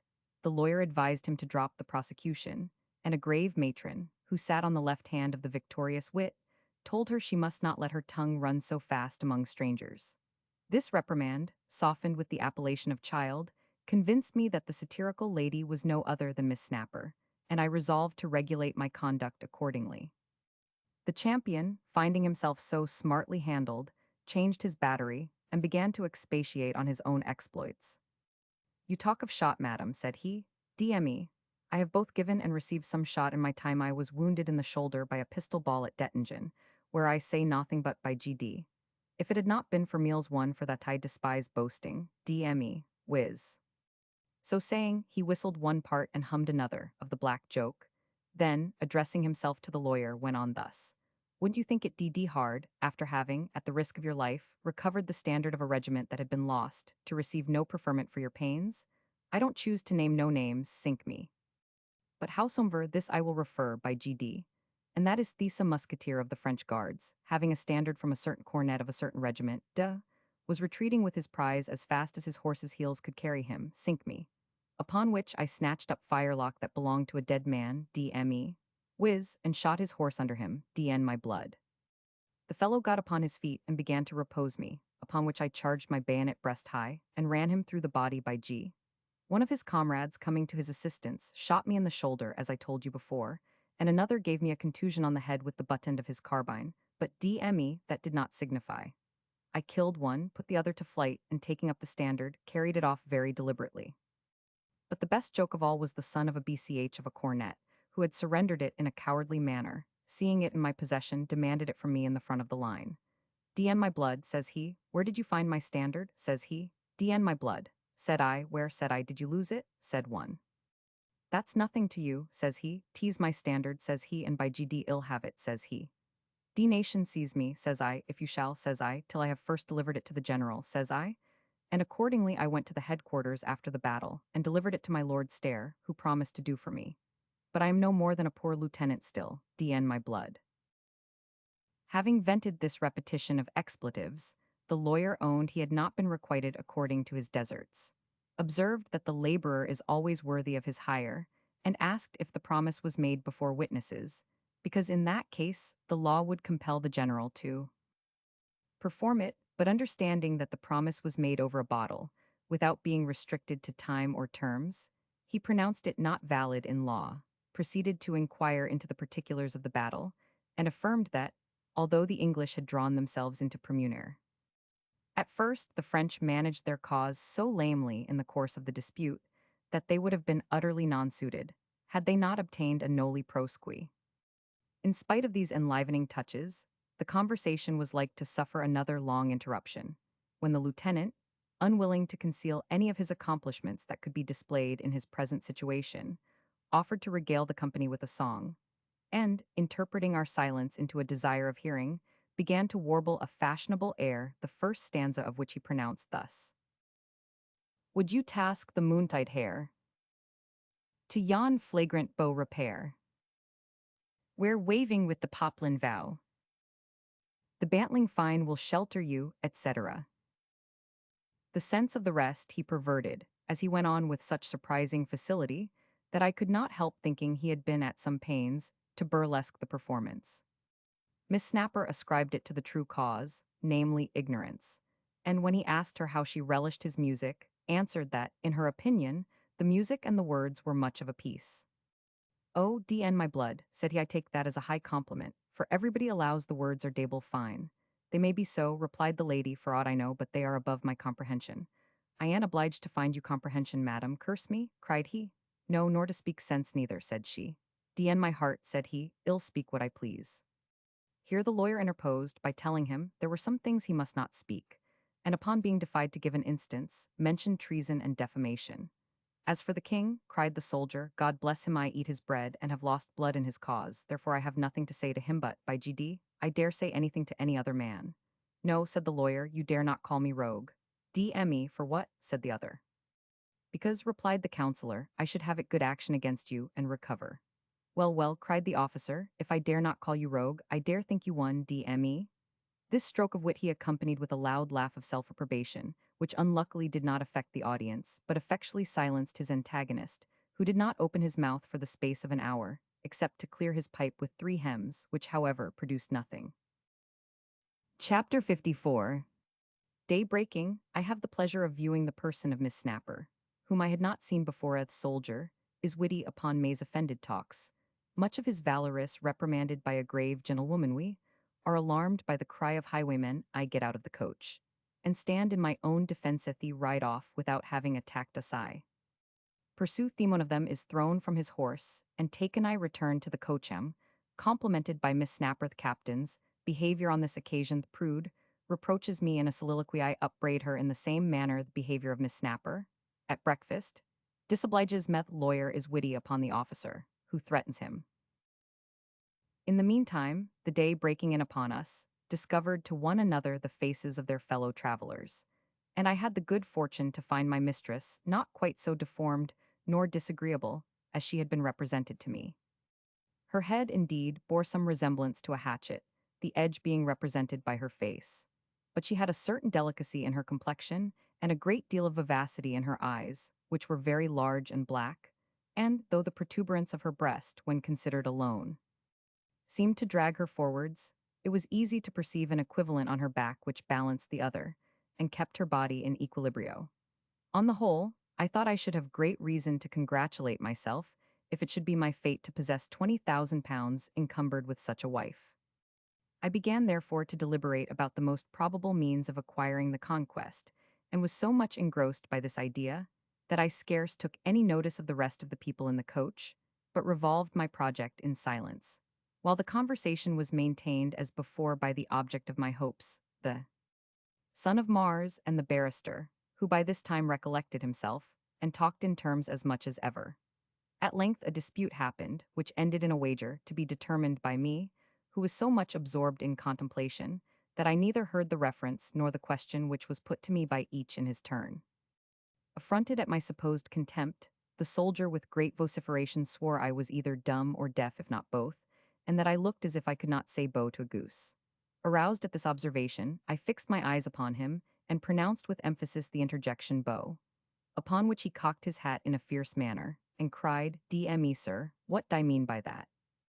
Had I intended to answer him, which by the by was not my design, I should have been anticipated by Miss, who told him my meaning was to show that I could cry bo to a goose, and laughed very heartily at my laconic reproof.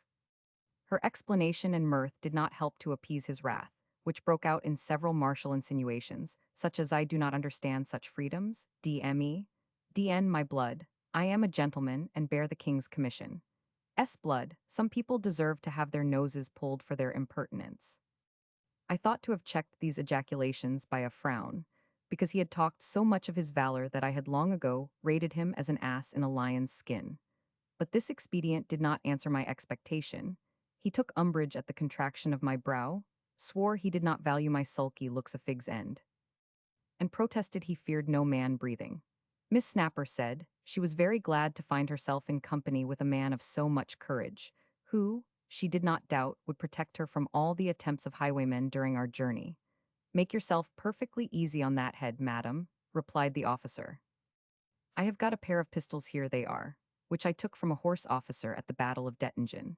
They are double loaded, and if any highwayman in England robs you of the value of a pin while I have the honor of being in your company, D.N. my heart." When he had expressed himself in this manner, a prim gentlewoman, who had sat silent hitherto, opened her mouth, and said, she wondered how any man could be so rude as to pull out such weapons before ladies. "D.M.E., madam," cried the champion, "if you are so much afraid at the sight of a pistol, how do I propose to stand fire if there should be occasion?"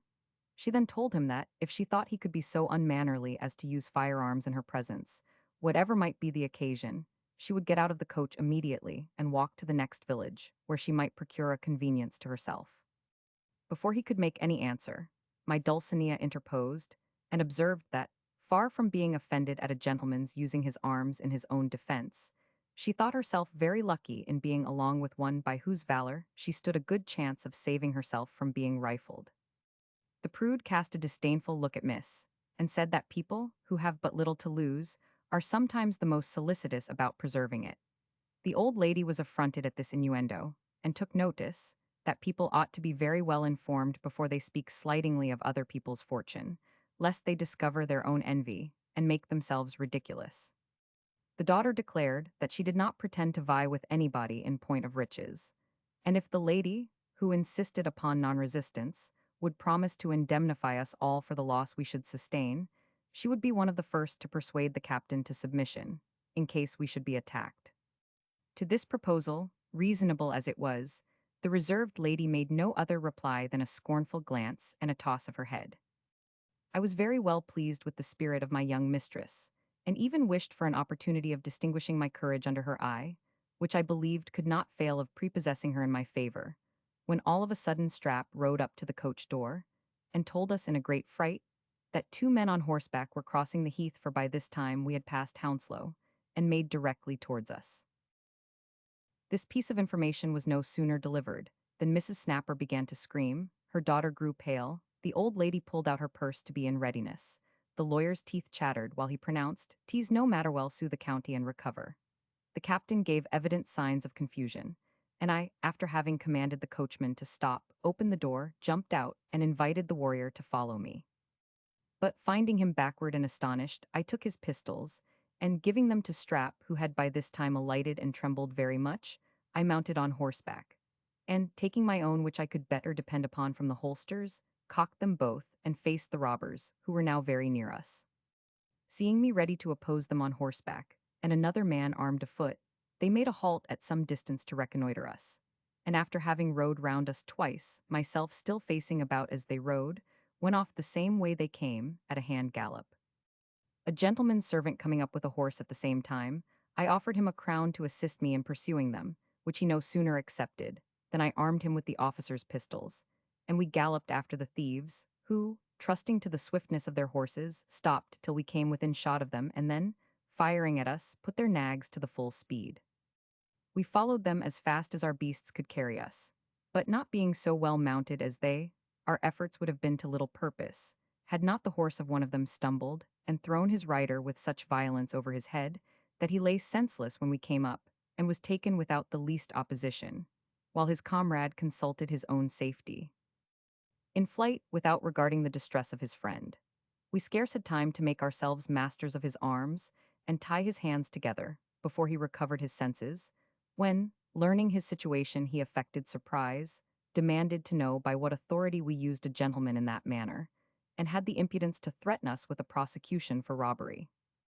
In the meantime, we perceived Strap coming up with a crowd of people, armed up with different kinds of weapons, and among the rest a farmer, who no sooner perceived the thief, whom we had secured, than he cried with great emotion, "There's the fellow who robbed me an hour ago of £20 in a canvas bag." He was immediately searched, and the money found exactly as it had been described, upon which we committed him to the charge of the countryman, who carried him to the town of Hounslow, which, it seems, the farmer had alarmed, and I, having satisfied the footman for his trouble according to promise, returned with Strap to the coach, where I found the captain and lawyer busy in administering smelling bottles and cordials to the grave lady, who had gone into a fit at the noise of firing. When I had taken my seat, Miss Snapper, who from the coach had seen everything that happened, made me a compliment on my behavior, and said she was glad to see me returned without having received any injury. Her mother too owned herself obliged to my resolution. The lawyer told me that I was entitled by Act of Parliament to a reward of £40 for having apprehended a highwayman. The soldier observed, with a countenance in which impudence and shame struggling produced some disorder, that if I had not been in such a hurry to get out of the coach, he would have secured the rogues effectually, without all this bustle and loss of time, by a scheme which my heat and precipitation ruined.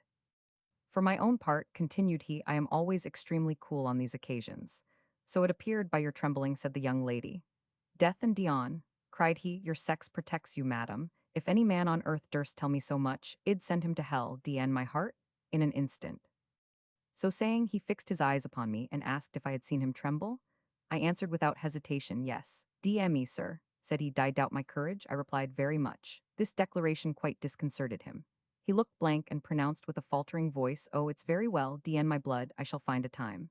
I signified my contempt of him by thrusting my tongue in my cheek, which humbled him so much that he scarce swore another oath aloud during the whole journey. The precise lady, having recruited her spirits by the help of some strong waters, began a soliloquy, in which she wondered that any man who pretended to maintain the character of a gentleman could, for the sake of a little paltry coin, throw persons of honor into such quandaries as might endanger their lives, and professed her surprise that women were not ashamed to commend such brutality, at the same time vowing that for the future she would never set foot in a stage-coach, if a private convenience could be had for love or money. Nettled at her remarks, I took the same method of conveying my sentiments, and wondered in my turn that any woman of common sense should be so unreasonable as to expect that people, who had neither acquaintance nor connection with her, would tamely allow themselves to be robbed and maltreated, merely to indulge her capricious humor. I likewise confessed my astonishment at her insolence and ingratitude in taxing a person with brutality, who deserved her approbation and acknowledgment, and vowed that, if ever she should be assaulted again, I would leave her to the mercy of the spoiler, that she might know the value of my protection. This person of honor did not think fit to carry on the altercation any further, but seemed to chew the cud of her resentment with the crestfallen captain, while I entered into discourse with my charmer, who was the more pleased with my conversation, as she had conceived a very indifferent opinion of my intellects from my former silence. I should have had cause to be equally satisfied with the sprightliness of her genius, could she have curbed her imagination with judgment. But she labored under such a profusion of talk, that I dreaded her unruly tongue, and felt by anticipation the horrors of an eternal clack. However, when I considered, on the other hand, the joys attending the possession of £20,000, I forgot her imperfections, seized occasion by the forelock, and tried to insinuate myself into her affection. The careful mother kept a strict watch over her, and though she could not help behaving civilly to me, took frequent opportunities of discouraging our communication, by reprimanding her for being so free with strangers, and telling her she must learn to speak less and think more. Abridged of the use of speech, we conversed with our eyes, and I found the young lady very eloquent in this kind of discourse. In short, I had reason to believe that she was sick of the old gentlewoman's tuition, and that I should find it no difficult matter to supersede her authority.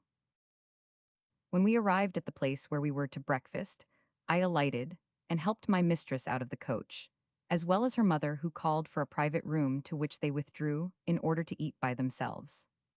As they retired together, I perceived that Miss had got more twists from nature than I had before observed, for she was bent sideways into the figure of an S, so that her progression very much resembled that of a crab.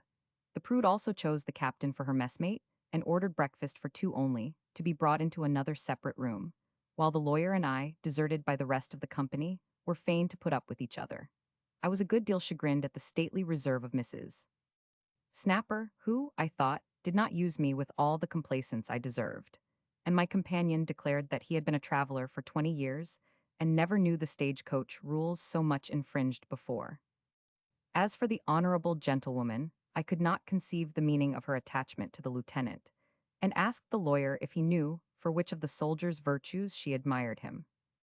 The counselor facetiously replied, I suppose the lady knows him to be an able conveyancer, and wants him to make a settlement in tail. I could not help laughing at the archness of the barrister, who entertained me during breakfast with a great deal of wit of the same kind, at the expense of our fellow travelers, and among other things said, he was sorry to find the young lady saddled with such encumbrances. When we had made an end of our repast and paid our reckoning, we went into the coach, took our places, and bribed the driver with sixpence to revenge us on the rest of his fare, by hurrying them away in the midst of their meal. This task he performed to our satisfaction, after he had disturbed their enjoyment with his importunate clamor. The mother and daughter obeyed the summons first, and, coming to the coach door, were obliged to desire the coachman's assistance to get in, because the lawyer and I had agreed to show our resentment by our neglect. They were no sooner seated than the captain appeared, as much heated as if he had been pursued a dozen miles by an enemy, and immediately after him came the lady, not without some marks of disorder. Having helped her up, he entered himself, growling a few oaths against the coachman for his impertinent interruption, and the lawyer comforted him by saying that if he had suffered a nisi prius through the obstinacy of the defendant, he might have an opportunity to join issue at the next stage. This last expression gave offense to the grave gentlewoman, who told him, if she was a man, she would make him repent of such obscenity, and thanked God she had never been in such company before. At this insinuation, the captain thought himself under a necessity of espousing the lady's cause, and accordingly threatened to cut off the lawyer's ears if he should give his tongue any such liberties for the future. The poor counselor begged pardon, and universal silence ensued. Chapter 55.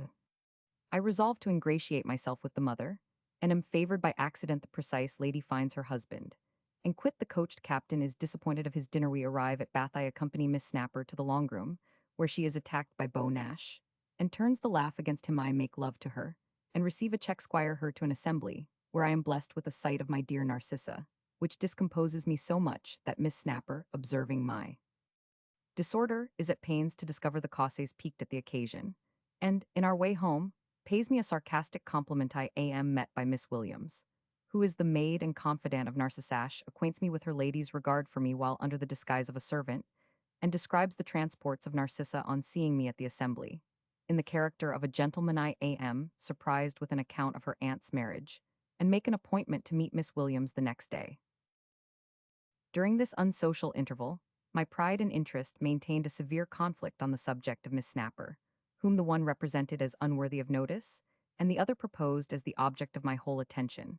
The advantages and disadvantages of such a match were opposed to one another by my imagination, and, at length, my judgment gave it so much in favor of the first, that I resolved to prosecute my scheme with all the address in my power. I thought I perceived some concern in her countenance, occasioned by my silence, which she, no doubt, imputed to my disgust at her mother's behavior. And, as I believed the old woman could not fail of ascribing my muteness to the same motive, I determined to continue that sullen conduct towards her and fall upon some other method of manifesting my esteem for the daughter, nor was it difficult for me to make her acquainted with my sentiments by the expression of my looks, which I modeled into the character of humanity and love, and which were answered by her with all the sympathy and approbation I could desire. But when I began to consider that, without further opportunities of improving my success, all the progress I had hitherto made would not much avail, and that such opportunities could not be enjoyed without the mother's permission, I concluded it would be requisite to vanquish her coldness and suspicion by my assiduities and respectful behavior on the road. And she would, in all likelihood, invite me to visit her at Bath, where I did not fear of being able to cultivate her acquaintance as much as would be necessary to the accomplishment of my purpose. And indeed accident furnished me with an opportunity of obliging her so much that she could not, with any appearance of good manners, forbear to gratify my inclination. When we arrived at our dinning place, we found all the eatables at the inn bespoke by a certain nobleman, who had got the start of us, and, in all likelihood, my mistress and her mother must have dined with Duke Humphrey, had I not exerted myself in their behalf, and bribed the landlord with a glass of wine to curtail his lordship's entertainment of a couple of fowls and some bacon, which I sent with my compliments to the ladies. They accepted my treat with a great many thanks, and desired I would favor them with my company at dinner, where I amused the old gentlewoman so successfully, by maintaining a seemingly disinterested ease in the midst of my civility, that she signified a desire of being better acquainted, and hoped I would be so kind as to see her sometimes at Bath. While I enjoyed myself in this manner, the precise lady had the good fortune to meet with her husband, who was no other than gentleman, or, in other words, valet de chambre, to the very nobleman whose coach stood at the door. Proud of the interest she had in the house, she affected to show her power by introducing the captain to her spouse as a person who had treated her with great civility, upon which he was invited to a share of their dinner, while the poor lawyer, finding himself utterly abandoned, made application to me, and was through my intercession admitted into our company. Having satisfied our appetites, and made ourselves merry at the expense of the person of honor, the civil captain, and complacent husband, I did myself the pleasure of discharging the bill by stealth, for which I received a great many apologies and acknowledgments from my guests, and we re-embarked at the first warning.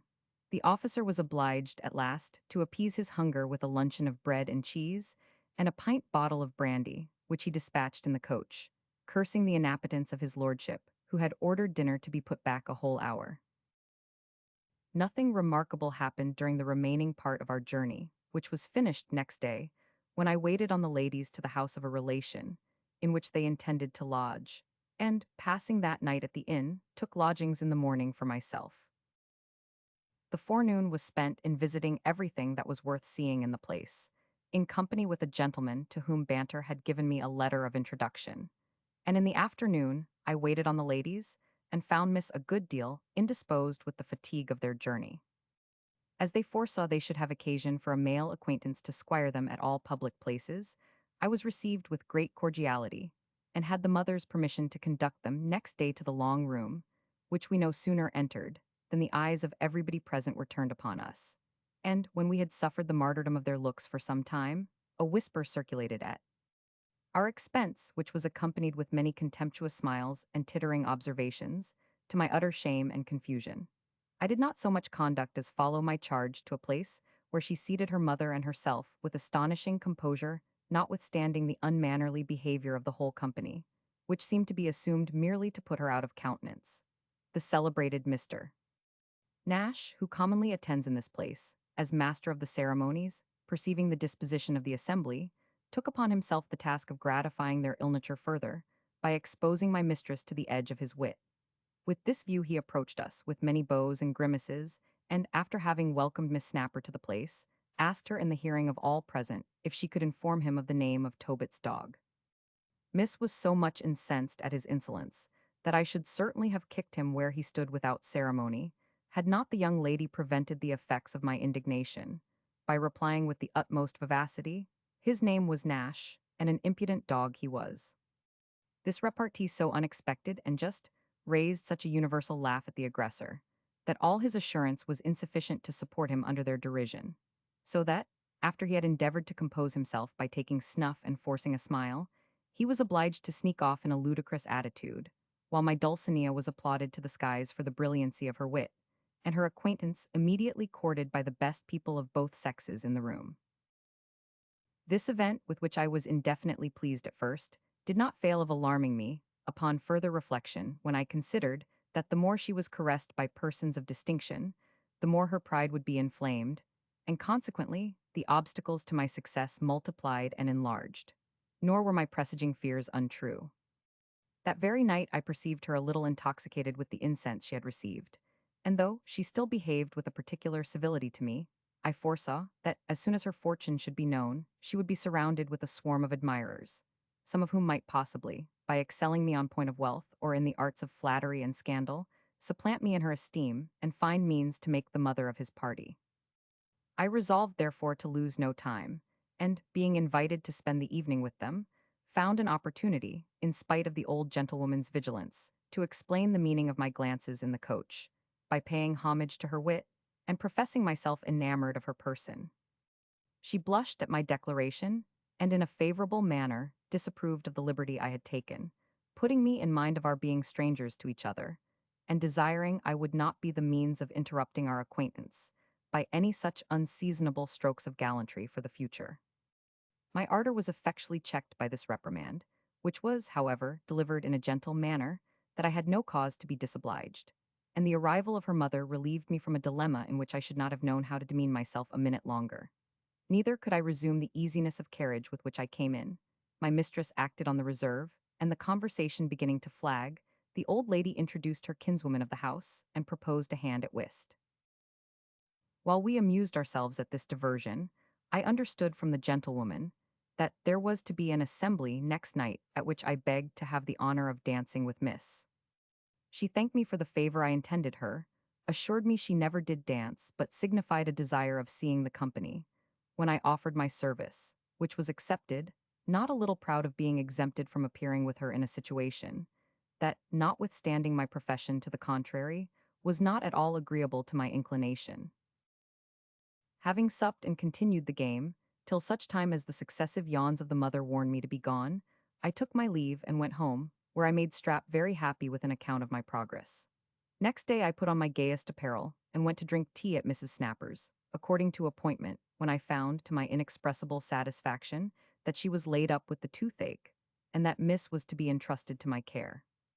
Accordingly, we set out for the ballroom pretty early in the evening, and took possession of a commodious place, where we had not sat longer than a quarter of an hour, when a gentleman, dressed in a green frock, came in, leading a young lady, whom I immediately discovered to be the adorable Narcissa. Good heaven! What were the thrillings of my soul at that instant? My reflection was overwhelmed with a torrent of agitation. My heart throbbed with surprising violence. A sudden mist overspread my eyes, my ears were invaded with a dreadful sound. I panted for want of breath, and, in short, was for some moments entranced. This first tumult subsiding, a crowd of flattering ideas rushed upon my imagination. Everything that was soft, sensible, and engaging, in the character of that dear creature recurred to my remembrance, and every favorable circumstance of my own qualifications appeared in all the aggravation of self-conceit to heighten my expectation. Neither was this transport of long duration. The dread of her being already disposed of intervened, and overcast my enchanting reverie. My presaging apprehension represented her encircled in the arms of some happy rival, and in consequence forever lost to me. I was stung with this suggestion, and, believing the person who conducted her to be the husband of this amiable young lady, already devoted him to my fury, and stood up to mark him for my vengeance, when I recollected, to my unspeakable joy, her brother the fox-hunter, in the person of her gallant. Undeceived so much to my satisfaction in this particular, I gazed in a frenzy of delight on the irresistible charms of his sister, who no sooner distinguished me in the crowd than her evident confusion afforded a happy omen to my flame. At sight of me she started, the roses instantly vanished from her polished cheeks, and returned in a moment with a double glow that overspread her lovely neck, while her enchanting bosom heaved with strong emotion. I hailed these favorable symptoms, and lying in wait for her looks, did homage with my eyes. She seemed to approve my declaration, by the complacency of her aspect, and I was so transported with the discovery, that more than once I was on the point of making up to her, to disclose the throbbings of my heart in person, had not that profound veneration, which her presence always inspired, restrained the unseasonable impulse. All my powers being engrossed in this manner, it may easily be imagined how ill I entertained Miss Snapper, on whom I could not now turn my eyes, without making comparisons very little to her advantage. It was not even in my power to return distinct answers to the questions she asked from time to time, so that she could not help observing my absence of mind, and having a turn for observation, watched my glances, and, tracing them to the divine object, discovered the cause of my disorder. That she might, however, be convinced of the truth of her conjecture, she began to interrogate me with regard to Narcissa, and, notwithstanding all my endeavors to disguise my sentiments, perceived my attachment by my confusion. Upon which she assumed a stateliness of behavior, and sat silent during the remaining part of the entertainment. At any other time, her suspicion would have alarmed me, but now I was elevated by my passion above every other consideration. The mistress of my soul having retired with her brother, I discovered so much uneasiness at my situation that Miss Snapper proposed to go home, and, while I conducted her to a chair, told me she had too great a regard for me to keep me any longer in torment. I feigned ignorance of her meaning, and having seen her safely at her lodgings, took my leave, and went home in an ecstasy, where I disclosed everything that had happened to my confidant and humble servant, Strap, who did not relish the accident so well as I expected, and observed that a bird in the hand is worth two in the bush. But however, said he, you know Bistiu know best. Next day, as I went to the pump room, in hopes of seeing or hearing some tidings of my fair enslaver, I was met by a gentlewoman who, having looked hard at me, cried, O Christ, Mr. Random. Surprised at this exclamation, I examined the countenance of the person who spoke, and immediately recognized my old sweetheart and fellow sufferer, Miss Williams. I was mightily pleased to find this unfortunate woman under such a decent appearance, professed my joy at seeing her so well, and desired to know where I should have the pleasure of her conversation. She was as heartily rejoiced at the apparent easiness of my fortune, and gave me to know that she, as yet, had no habitation that she could properly call her own, but would wait on me at any place I should please to appoint. Understanding that she was unengaged for the present, I showed her the way to my lodgings, where, after a very affectionate salutation, she informed me of her being very happy in the service of a young lady to whom she was recommended by a former mistress deceased, into whose family she had recommended herself by the honest deceit she had concerted, while she lived with me in the garret at London. She then expressed a vehement desire to be acquainted with the vicissitudes of my life since we parted, and excused her curiosity on account of the concern she had for my interest. I forthwith gratified her request, and when I described my situation in Sussex, perceived her to attend to my story with particular eagerness. She interrupted me, when I had finished that period, with, "Good God, is it possible?" and then begged I would be so good as to continue my relation, which I did as briefly as I could, burning with impatience to know the cause of her surprise, about which I had already formed a very interesting conjecture. When I had brought my adventures down to the present day, who seemed very much affected with the different circumstances of my fortune, and saying, with a smile, she believed my distresses were now at a period, proceeded to inform me that the lady whom she served was no other than the charming Narcissa, who had honored her with her confidence for some time, in consequence of which trust she had often repeated the story of John Brown with great admiration and regard, that she loved to dwell upon the particulars of his character, and did not scruple to own a tender approbation of his flame. I became delirious at this piece of intelligence, strained Miss Williams in my embrace, called her the angel of my happiness, and acted such extravagances that she might have been convinced of my sincerity, had she not been satisfied of my honor before. As soon as was in condition to yield attention, she described the present situation of her mistress, who had no sooner reached her lodgings the night before than she closeted her, and in a rapture of joy gave her to know that she had seen me at the ball, where I appeared in the character which she always thought my due, with such advantage of transformation that, unless my image had been engraven on her heart, it would have been impossible to know me for the person who had worn her aunt's livery, that by the language of my eyes, she was assured of the continuance of my passion for her, and consequently of my being unengaged to any other, and that, though she did not doubt I would speedily fall upon some method of being introduced, she was so impatient to hear of me, that she Miss Williams had been sent abroad this very morning, on purpose to learn the name and character I at present bore. My bosom had been hitherto a stranger to such a flood of joy as now rushed upon it. My faculties were overborne by the tide. It was some time before I could open my mouth, and much longer ere I could utter a coherent sentence. At length, I fervently requested her to lead me immediately to the object of my adoration, but she resisted my importunity, and explained the danger of such premature conduct. "How favorable soever," said she, "my lady's inclination towards you may be, you may depend upon it, she will not commit the smallest trespass on decorum, either in disclosing her own, or in receiving a declaration of your passion. And, although the great veneration I have for you has prompted me to reveal what she communicated to me in confidence, I know so well the severity of her sentiments with respect to the punctilios of her sex that, if she should learn the least surmise of it, she would not only dismiss me as a wretch unworthy of her benevolence, but also forever shun the efforts of your love." I assented to the justness of her remonstrance, and desired she would assist me with her advice and direction, upon which it was concerted between us that for the present I should be contented with her telling Narcissa that, in the course of her inquiries, she could only learn my name, and that, if in a day or two I could fall upon no other method of being introduced to her mistress, she would deliver a letter from me, on pretence of consulting her happiness, and say that I met her in the streets and bribed her to this piece of service. Matters being thus adjusted, I kept my old acquaintance to breakfast, and learned from her conversation that my rival Sir Timothy had drunk himself into an apoplexy, of which he died 5 months ago, that the savage was still unmarried, and that his aunt had been seized with a whim which he little expected, and chosen the schoolmaster of the parish for her lord and husband. But matrimony not agreeing with her constitution, she had been hectic and dropsical a good while, and was now at Bath, in order to drink the waters for the recovery of her health. That her niece had accompanied her thither at her request, and attended her with the same affection as before, notwithstanding the mistake she had committed, and that the nephew, who had been exasperated at the loss of her fortune, did not give his attendance out of good will, but purely to have an eye on his sister, lest she should likewise throw herself away without his consent or approbation.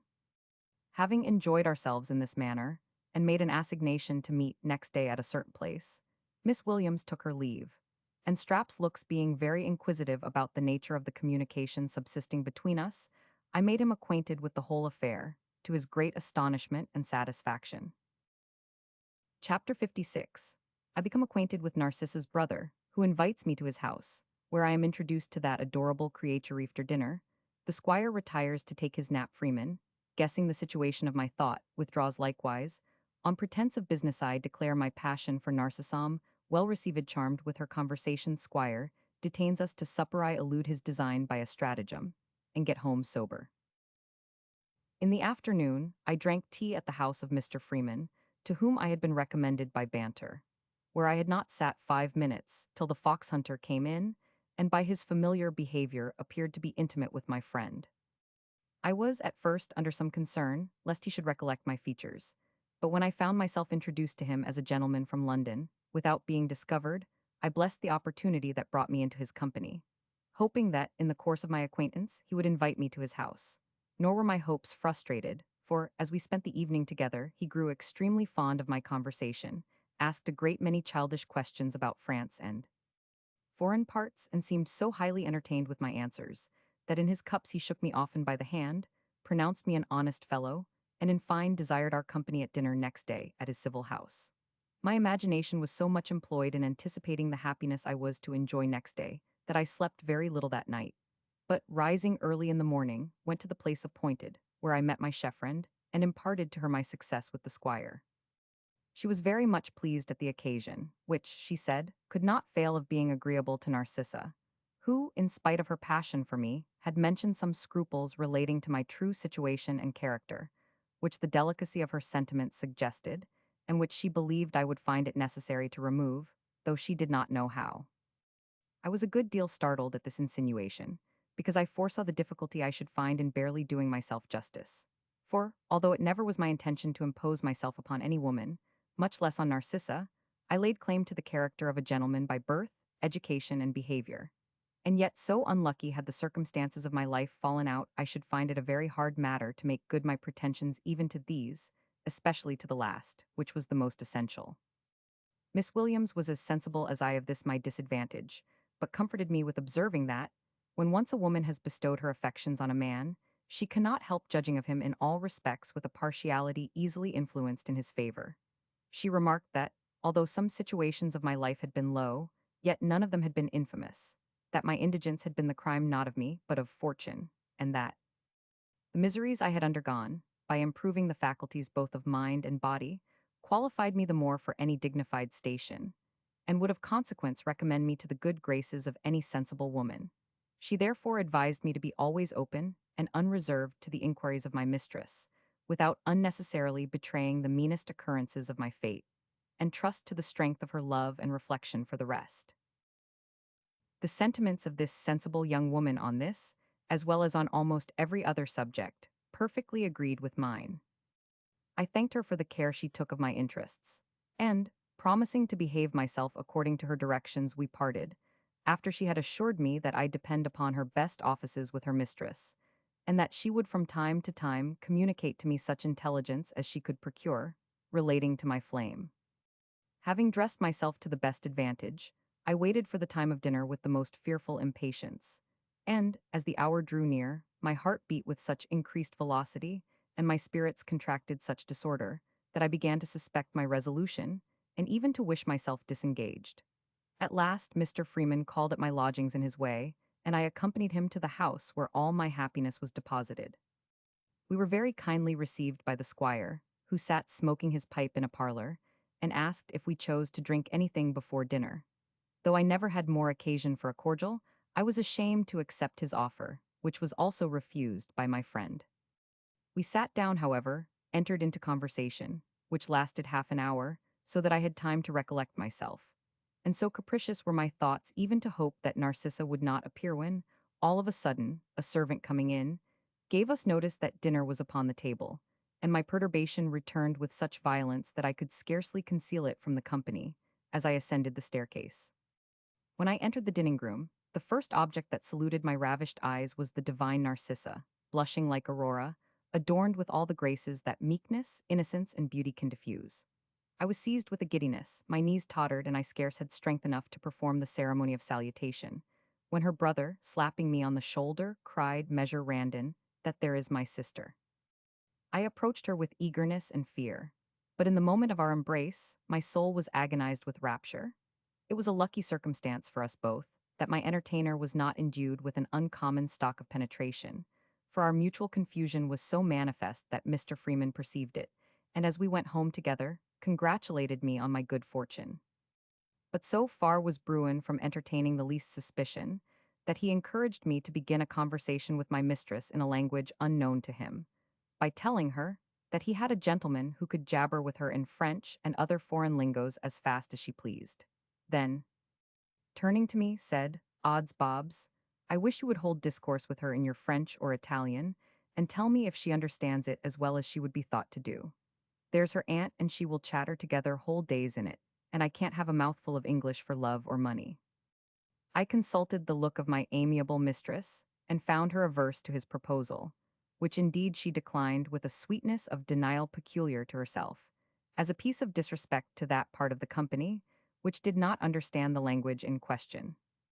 As I had the happiness of sitting opposite to her, I feasted my eyes much more than my palate, which she tempted in vain with the most delicious bits carved by her fair hand, and recommended by her persuasive tongue. But all my other appetites were swallowed up in immensity of my love, which I fed by gazing incessantly on the delightful object. Dinner was scarcely ended when the squire became very drowsy, and after several dreadful yawns, got up, stretched himself, took 2 or 3 turns across the room, begged we would allow him to take a short nap, and having laid a strong injunction on his sister to detain us till his return, went to his repose without further ceremony. He had not been gone many minutes, when Freeman, guessing the situation of my heart, and thinking he could not do me a greater favor than to leave me alone with Narcissa, pretended to recollect himself all of a sudden, and starting up, begged the lady pardon for half an hour, for he had unluckily remembered an engagement of some consequence, that he must perform at that instant. So saying, he took his leave, promising to come back time enough for tea, leaving my mistress and me in great confusion. Now that I enjoyed an opportunity of disclosing the paintings of my soul, I had not the power to use it. I studied many pathetic declarations, but when I attempted to give them utterance, my tongue denied its office, and she sat silent with a downcast look full of anxious alarm, her bosom heaving with expectation of some great event. At length I endeavored to put an end to this solemn pause, and began with, "It is very surprising, madam." Madam, her the sound dying away, I made a full stop, while Narcissa, starting, blushed, and with a timid accent answered, "Sir." Confounded at this note of interrogation, I pronounced with the most sheepish bashfulness, "Madam." To which she replied, "I beg pardon, I thought you had spoken to me." Another pause ensued. I made another effort, and, though my voice faltered very much at the beginning, made shift to express myself in this manner. "I say, madam, it is very surprising that love should act so inconsistently with itself, as to deprive its votaries of the use of their faculties, when they have most need of them. Since the happy occasion of being alone with you presented itself, I have made many unsuccessful attempts to declare a passion for the loveliest of her sex, a passion which took possession of my soul, while my cruel fate compelled me to wear a servile disguise so unsuitable to my birth, sentiments, and let me add my deserts, yet favorable in one respect, as it furnished me with opportunities of seeing and adoring your perfections. Yes, madam, it was then your dear idea entered my bosom, where it has lived unimpaired in the midst of numberless cares, and animated me against 1,000 dangers and calamities." While I spoke thus, she concealed her face with her fan, and when I ceased speaking, recovering herself from the most beautiful confusion, told me she thought herself very much obliged by my favorable opinion of her, and that she was very sorry to hear I had been unfortunate. Encouraged by this gentle reply, I proceeded, owned myself sufficiently recompensed by her kind compassion for what I had undergone, and declared the future happiness of my life depended solely upon her. "Sir," said she, "I should be very ungrateful, if after the signal protection you once afforded me, I should refuse to contribute towards your happiness in any reasonable condescension." Transported at this acknowledgment, I threw myself at her feet, and begged she would regard my passion with a favorable eye. She was alarmed at my behavior, entreated me to rise lest her brother should discover me in that posture, and to spare her for the present upon a subject for which she was altogether unprepared. In consequence of this remonstrance, I rose, assuring her I would rather die than disobey her, but in the meantime begged her to consider how precious the minutes of this opportunity were, and what restraint I put upon my inclinations, in sacrificing them to her desire. She smiled with unspeakable sweetness, and said there would be no want of opportunities, provided I could maintain the good opinion her brother had conceived of me, and I, enchanted by her charms, seized her hand, which I well nigh devoured with kisses. But she checked my boldness with a severity of countenance, and desired I would not so far forget myself to her, as to endanger the esteem she had for me. She reminded me of our being almost strangers to each other, and of the necessity there was for her knowing me better before she could take any resolution in my favor, and, in short, mingled so much good sense and complacency in her reproof, that I became as much enamored of her understanding as I had been before of her beauty, and asked pardon for my presumption with the utmost reverence of conviction. She forgave my offense with her usual affability, and sealed my pardon with a look so full of bewitching tenderness, that, for some minutes, my senses were lost in ecstasy. I afterwards endeavored to regulate my behavior according to her desire, and turn the conversation upon a more indifferent subject. But her presence was an insurmountable obstacle to my design. While I beheld so much excellence, I found it impossible to call my attention from the contemplation of it. I gazed with unutterable fondness. I grew mad with admiration. My condition is insupportable, cried I. I am distracted with passion. Why are you so exquisitely fair? Why are you so enchantingly good? Why has nature dignified you with charms so much above the standard of woman? And, wretch that I am, how dare my unworthiness aspire to the enjoyment of such perfection? She was startled at my ravings, reasoned down my transport, and by her irresistible eloquence, soothed my soul into a state of tranquil felicity. But lest I might suffer a relapse, industriously promoted other subjects to entertain my imagination. She chid me for having omitted to inquire about her aunt, who she assured me, in the midst of all her absence of temper and detachment from common affairs, often talked of me with uncommon warmth. I professed my veneration for the good lady, excused my omission, by imputing it to the violence of my love, which engrossed my whole soul, and desired to know the situation of her health. Upon which the amiable Narcissa repeated what I had heard before of her marriage, with all the tenderness for her reputation that the subject would admit of, told me she lived with her husband hard by, and was so much afflicted with the dropsy, and wasted by a consumption, that she had small hopes of her recovery. Having expressed my sorrow for her distemper, I questioned her about my good friend, Mrs. Sagely, who, I learned to my great satisfaction, was in good health, and who had by the encomiums she bestowed upon me after I was gone, confirmed the favorable impression my behavior at parting had made on Narcissa's heart.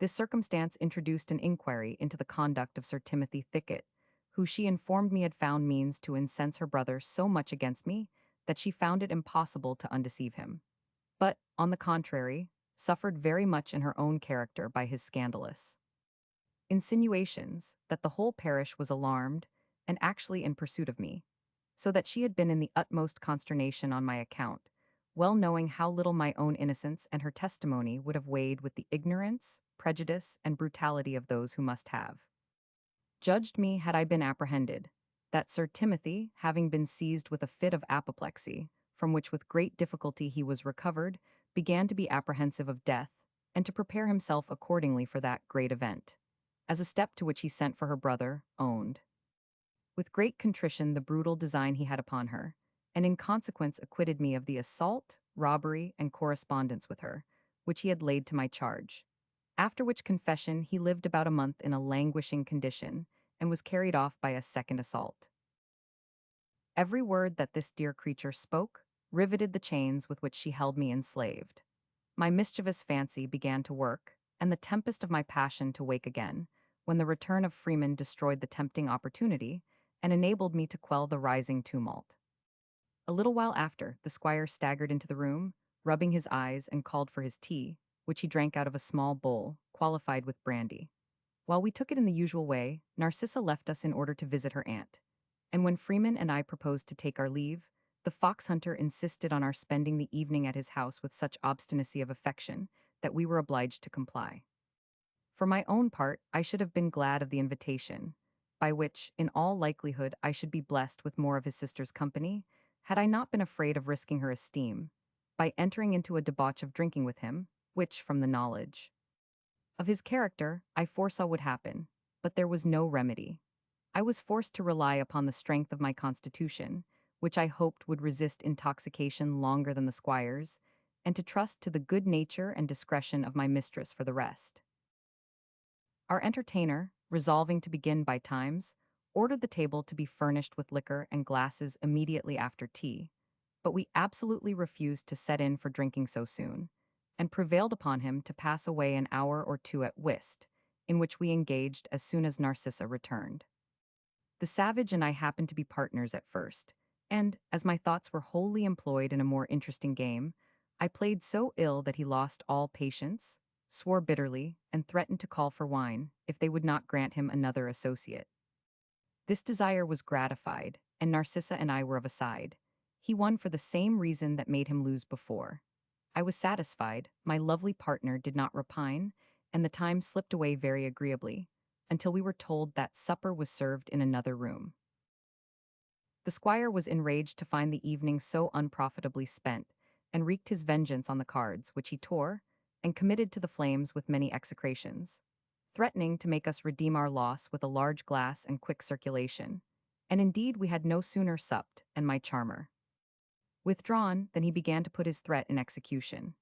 3 bottles of port, for he drank no other sort of wine, were placed before us, with as many water glasses, which were immediately filled to the brim, after his example, by each out of his respective allowance, and emptied in a trice to the best in Christendom.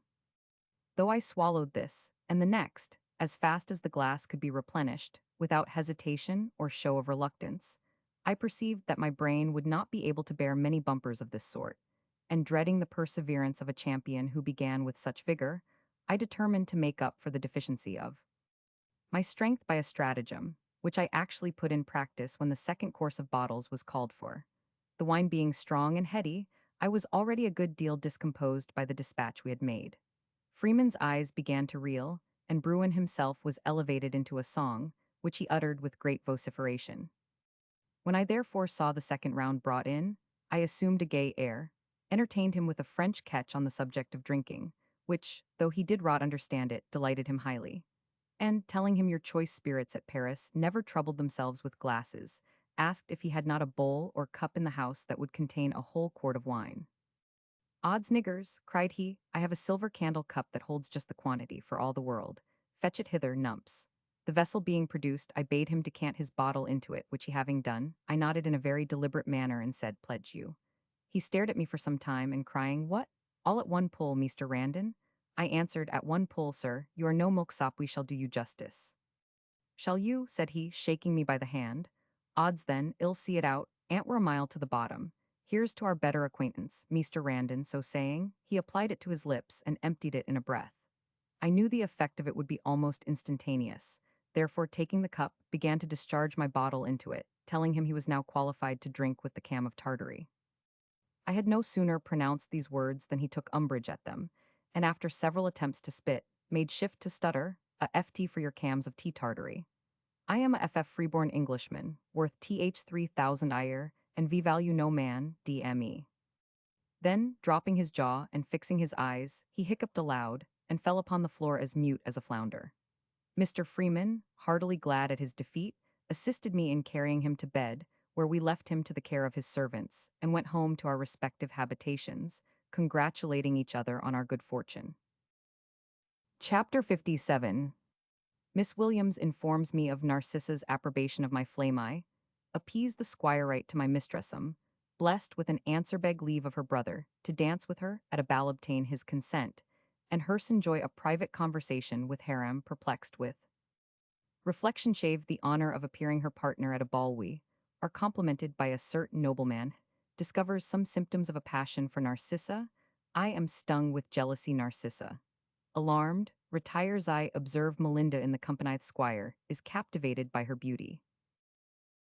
I was met next morning at the usual place by Miss Williams, who gave me joy of the progress I had made in the affection of her mistress, and blessed me with an account of that dear creature's conversation with her, after she had retired the night before from our company.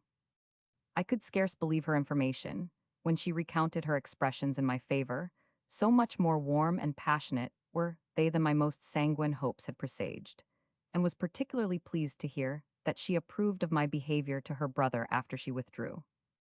Transported at the news of my happiness, I presented my ring to the messenger as a testimony of my gratitude and satisfaction, but she was above such mercenary considerations, and refused my compliment with some resentment, saying she was not a little mortified to see my opinion of her so low and contemptible.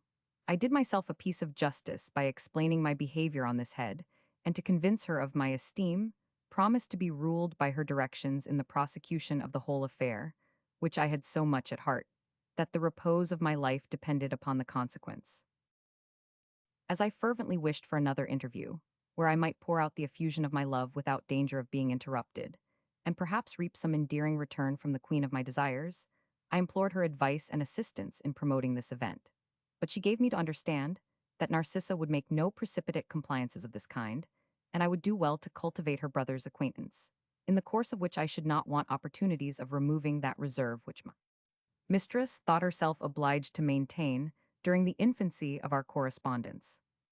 In the meantime, she promised to tell her lady that I had endeavored by presents and persuasions to prevail upon her Miss Williams to deliver a letter from me, which she had refused to charge herself with, until she should know Narcissa's sentiments of the matter, and said, by these means, she did not doubt of being able to open a literary communication between us, which could not fail of introducing more intimate connections. I approved of her counsel, and, our appointment being renewed for the next day, left her with an intent of falling upon some method of being reconciled to the squire, who, I supposed, would be offended with the trick we had put upon him. With this view I consulted Freeman, who, from his knowledge of the fox-hunter's disposition, assured me there was no other method of pacifying him than that of sacrificing ourselves for one night to an equal match with him in drinking. This expedient I found myself necessitated to comply with for the interest of my passion, and therefore determined to commit the debauch at my own lodgings, that I might run no risk of being discovered by Narcissa in a state of brutal degeneracy. Mr. Freeman, who was to be of the party, went, at my desire, to the squire, in order to engage him, while I took care to furnish myself for his reception. My invitation was accepted. My guests honored me with their company in the evening, when Bruin gave me to understand that he had drunk many tons of wine in his life, but was never served such a trick as I had played upon him the night before. I promised to atone for my trespass, and, having ordered to every man his bottle, began the contest with a bumper to the health of Narcissa. The toasts circulated with great devotion, the liquor began to operate, our mirth grew noisy, and, as Freeman said, I had the advantage of drinking small French claret. The savage was effectually tamed before our senses were in the least affected, and carried home in an apoplexy of drunkenness.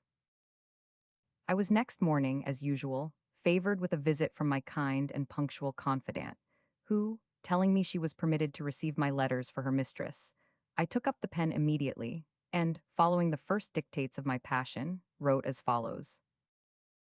Dear Madam, were it possible for the powers of utterance to reveal the soft emotions of my soul, the fond anxiety, the glowing hopes, the chilling flame that rule my breast by turns, I should need no other witness than this paper, to evince the purity and ardor of that flame your charms have kindled in my heart, but alas, expression wrongs my love.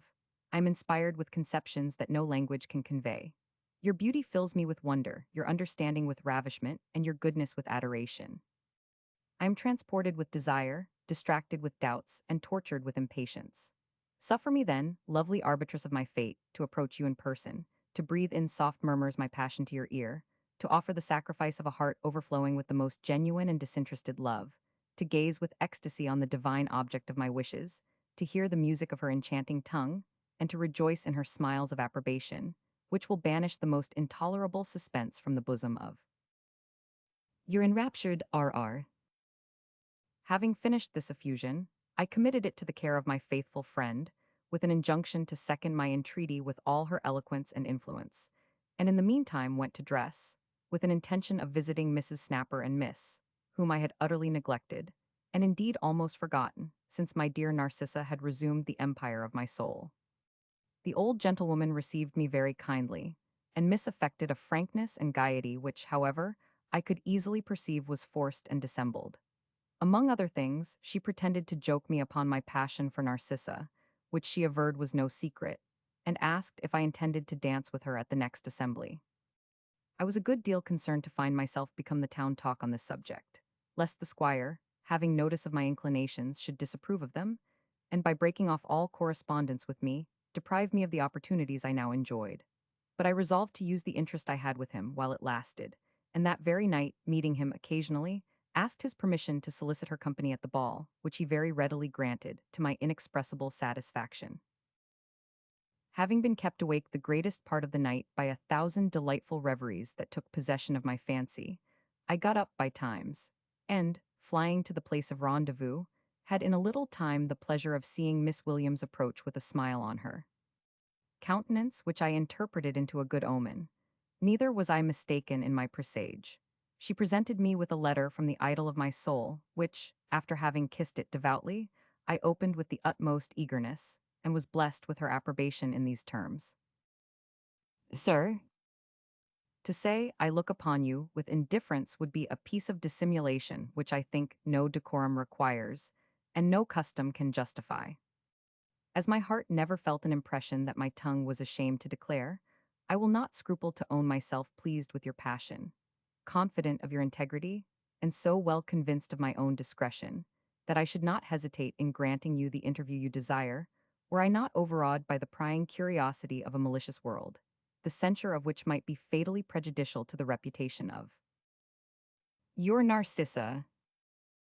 No anchorite in the ecstasy of devotion ever adored a relic with more fervor than that with which I kissed this inimitable proof of my charmer's candor, generosity, and affection. I read it over 100 times, was ravished with her confession in the beginning, but the subscription of your Narcissa yielded me such delight as I had never felt before. My happiness was still increased by Miss Williams, who blessed me with a repetition of her lady's tender expressions in my favor, when she received and read my letter. In short, I had all the reason in the world to believe that this gentle creature's bosom was possessed by a passion for me, as warm, though perhaps not so impetuous as mine for her. I informed my friend of the squire's consent to my dancing with Narcissa at the ball, and desired her to tell her mistress that I would do myself the honor of visiting her in the afternoon, in consequence of his permission, when I hoped to find her as indulgent as her brother had been complacent in that particular. Miss Williams expressed a good deal of joy at hearing I was so much in favor with the fox hunter, and ventured to assure me that my visit would be very agreeable to my mistress, the rather because Bruin was engaged to dine abroad. This was a circumstance which, I scarce need say, pleased me. I went immediately to the long room where I found him, and affecting to know nothing of his engagement, told him I would do myself the pleasure to wait upon him in the afternoon, and to present his sister with a ticket for the ball. He shook me by the hand, according to custom, and, giving me to understand that he was to dine abroad, desired me to go and drink tea with Narcissa notwithstanding, and promised to prepare her for my visit in the meantime. Everything succeeding thus to my wish, I waited with incredible impatience for the time, which no sooner arrived than I hastened to the scene, which my fancy had preoccupied long before. I was introduced accordingly to the dear enchantress, whom I found accompanied by Miss Williams, who, on pretence of ordering tea, retired at my approach.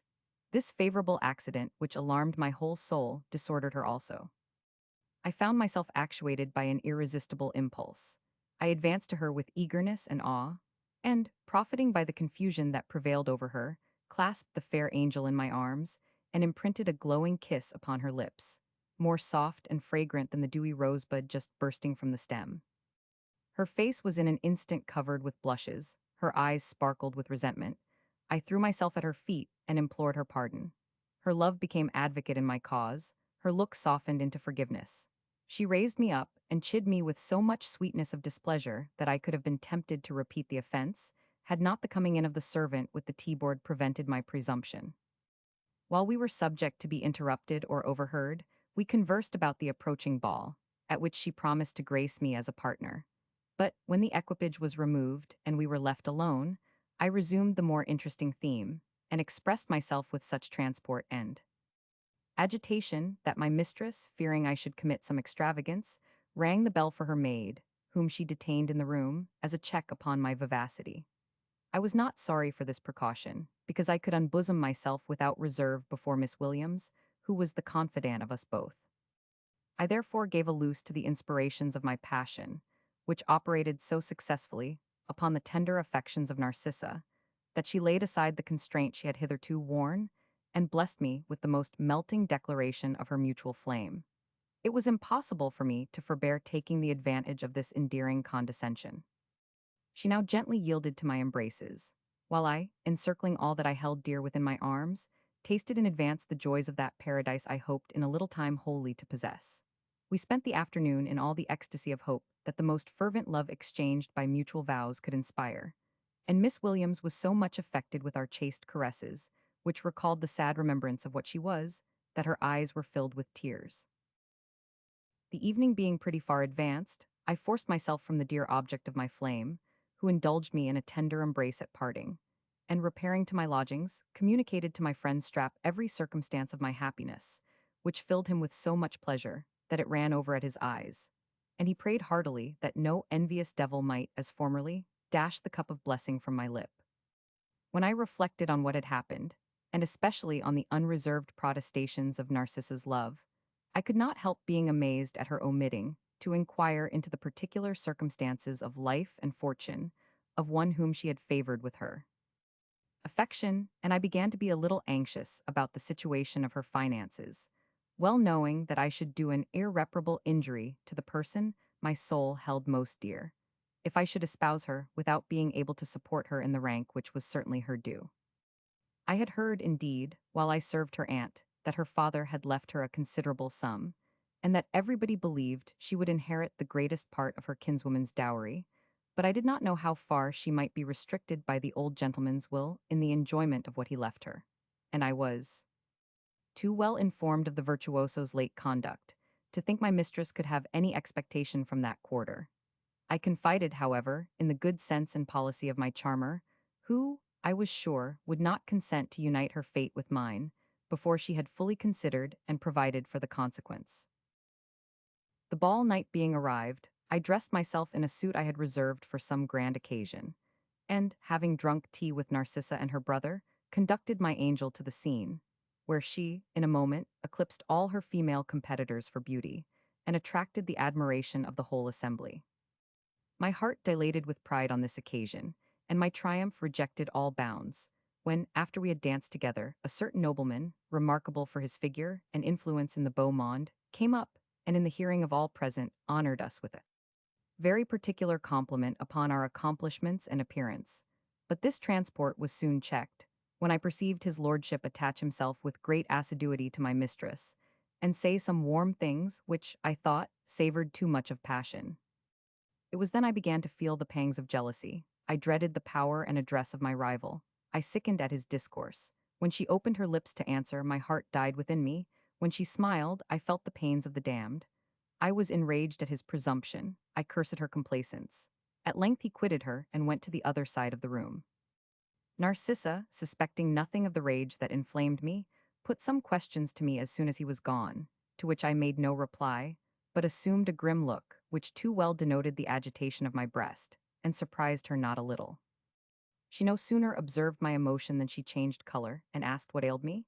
But before I could make answer, her brother, pulling me by the sleeve, bade me take notice of a lady who sat fronting us, whom I immediately, to my vast astonishment, distinguished to be Melinda, accompanied by her mother and an elderly gentleman whom I did not know. Wounds. Mr. Randon, cried the squire, is she not a delicate piece of stuff? Esdeath, I have a good mind if I thought she was a single person.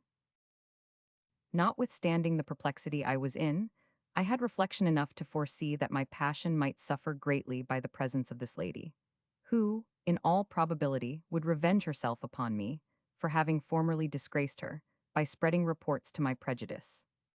I was therefore alarmed at these symptoms of the squire's admiration, and for some time did not know what reply to make, when he asked my opinion of her beauty.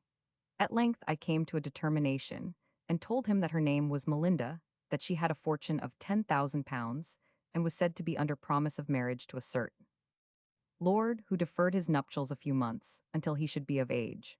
I thought this piece of intelligence, which I had myself invented, would have hindered him effectually from entertaining any further thoughts of her, but I was egregiously mistaken. the fox hunter had too much self-sufficiency to despair of success against any competitor on earth. He therefore made light of her engagement, saying, with a smile of self-approbation, mayhap she will change her mind. What signifies his being a lord? I think myself as good a man as e'er a lord in Christendom, and ill see if a commoner worth 3,000 a year want serve her turn. This determination startled me not a little. I knew he would soon discover the contrary of what I advanced, and as I believed he would find her ear open to his addresses, did not doubt of meeting with every obstacle in my amour that her malice could invent, and her influence execute. This reflection increased my chagrin, me vexation was evident. Narcissa insisted on going home immediately, and, as I led her to the door, her noble admirer, with a look full of languishment, directed to her a profound bow, which stung me to the soul. Before she went into the chair, she asked, with an appearance of concern, what was the matter with me? And I could pronounce no more than by heaven, I am distracted. Chapter 58. Tortured with jealousy, I go home, and abused strap receive a message from Narcissa, in consequence of which I hasten to her apartment, where her endearing assurances banish all my doubts and apprehensions. In my retreat discover somebody in the dark, whom, suspecting to be a spy, I resolve to kill, but to my great surprise, am convinced of his being no other than Strap. Melinda slanders me. I become acquainted with Lord Quiverwit, who endeavors to sound me with regard to Narcisse.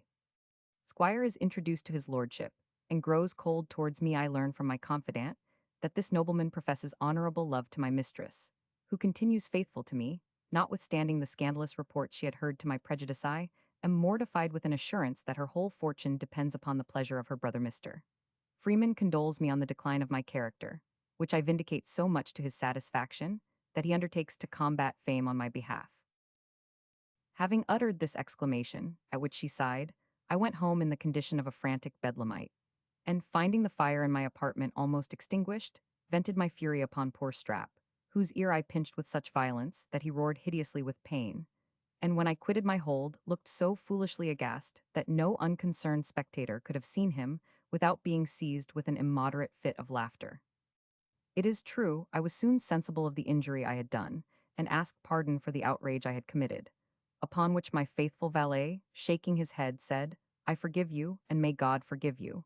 But he could not help shedding some tears at my unkindness.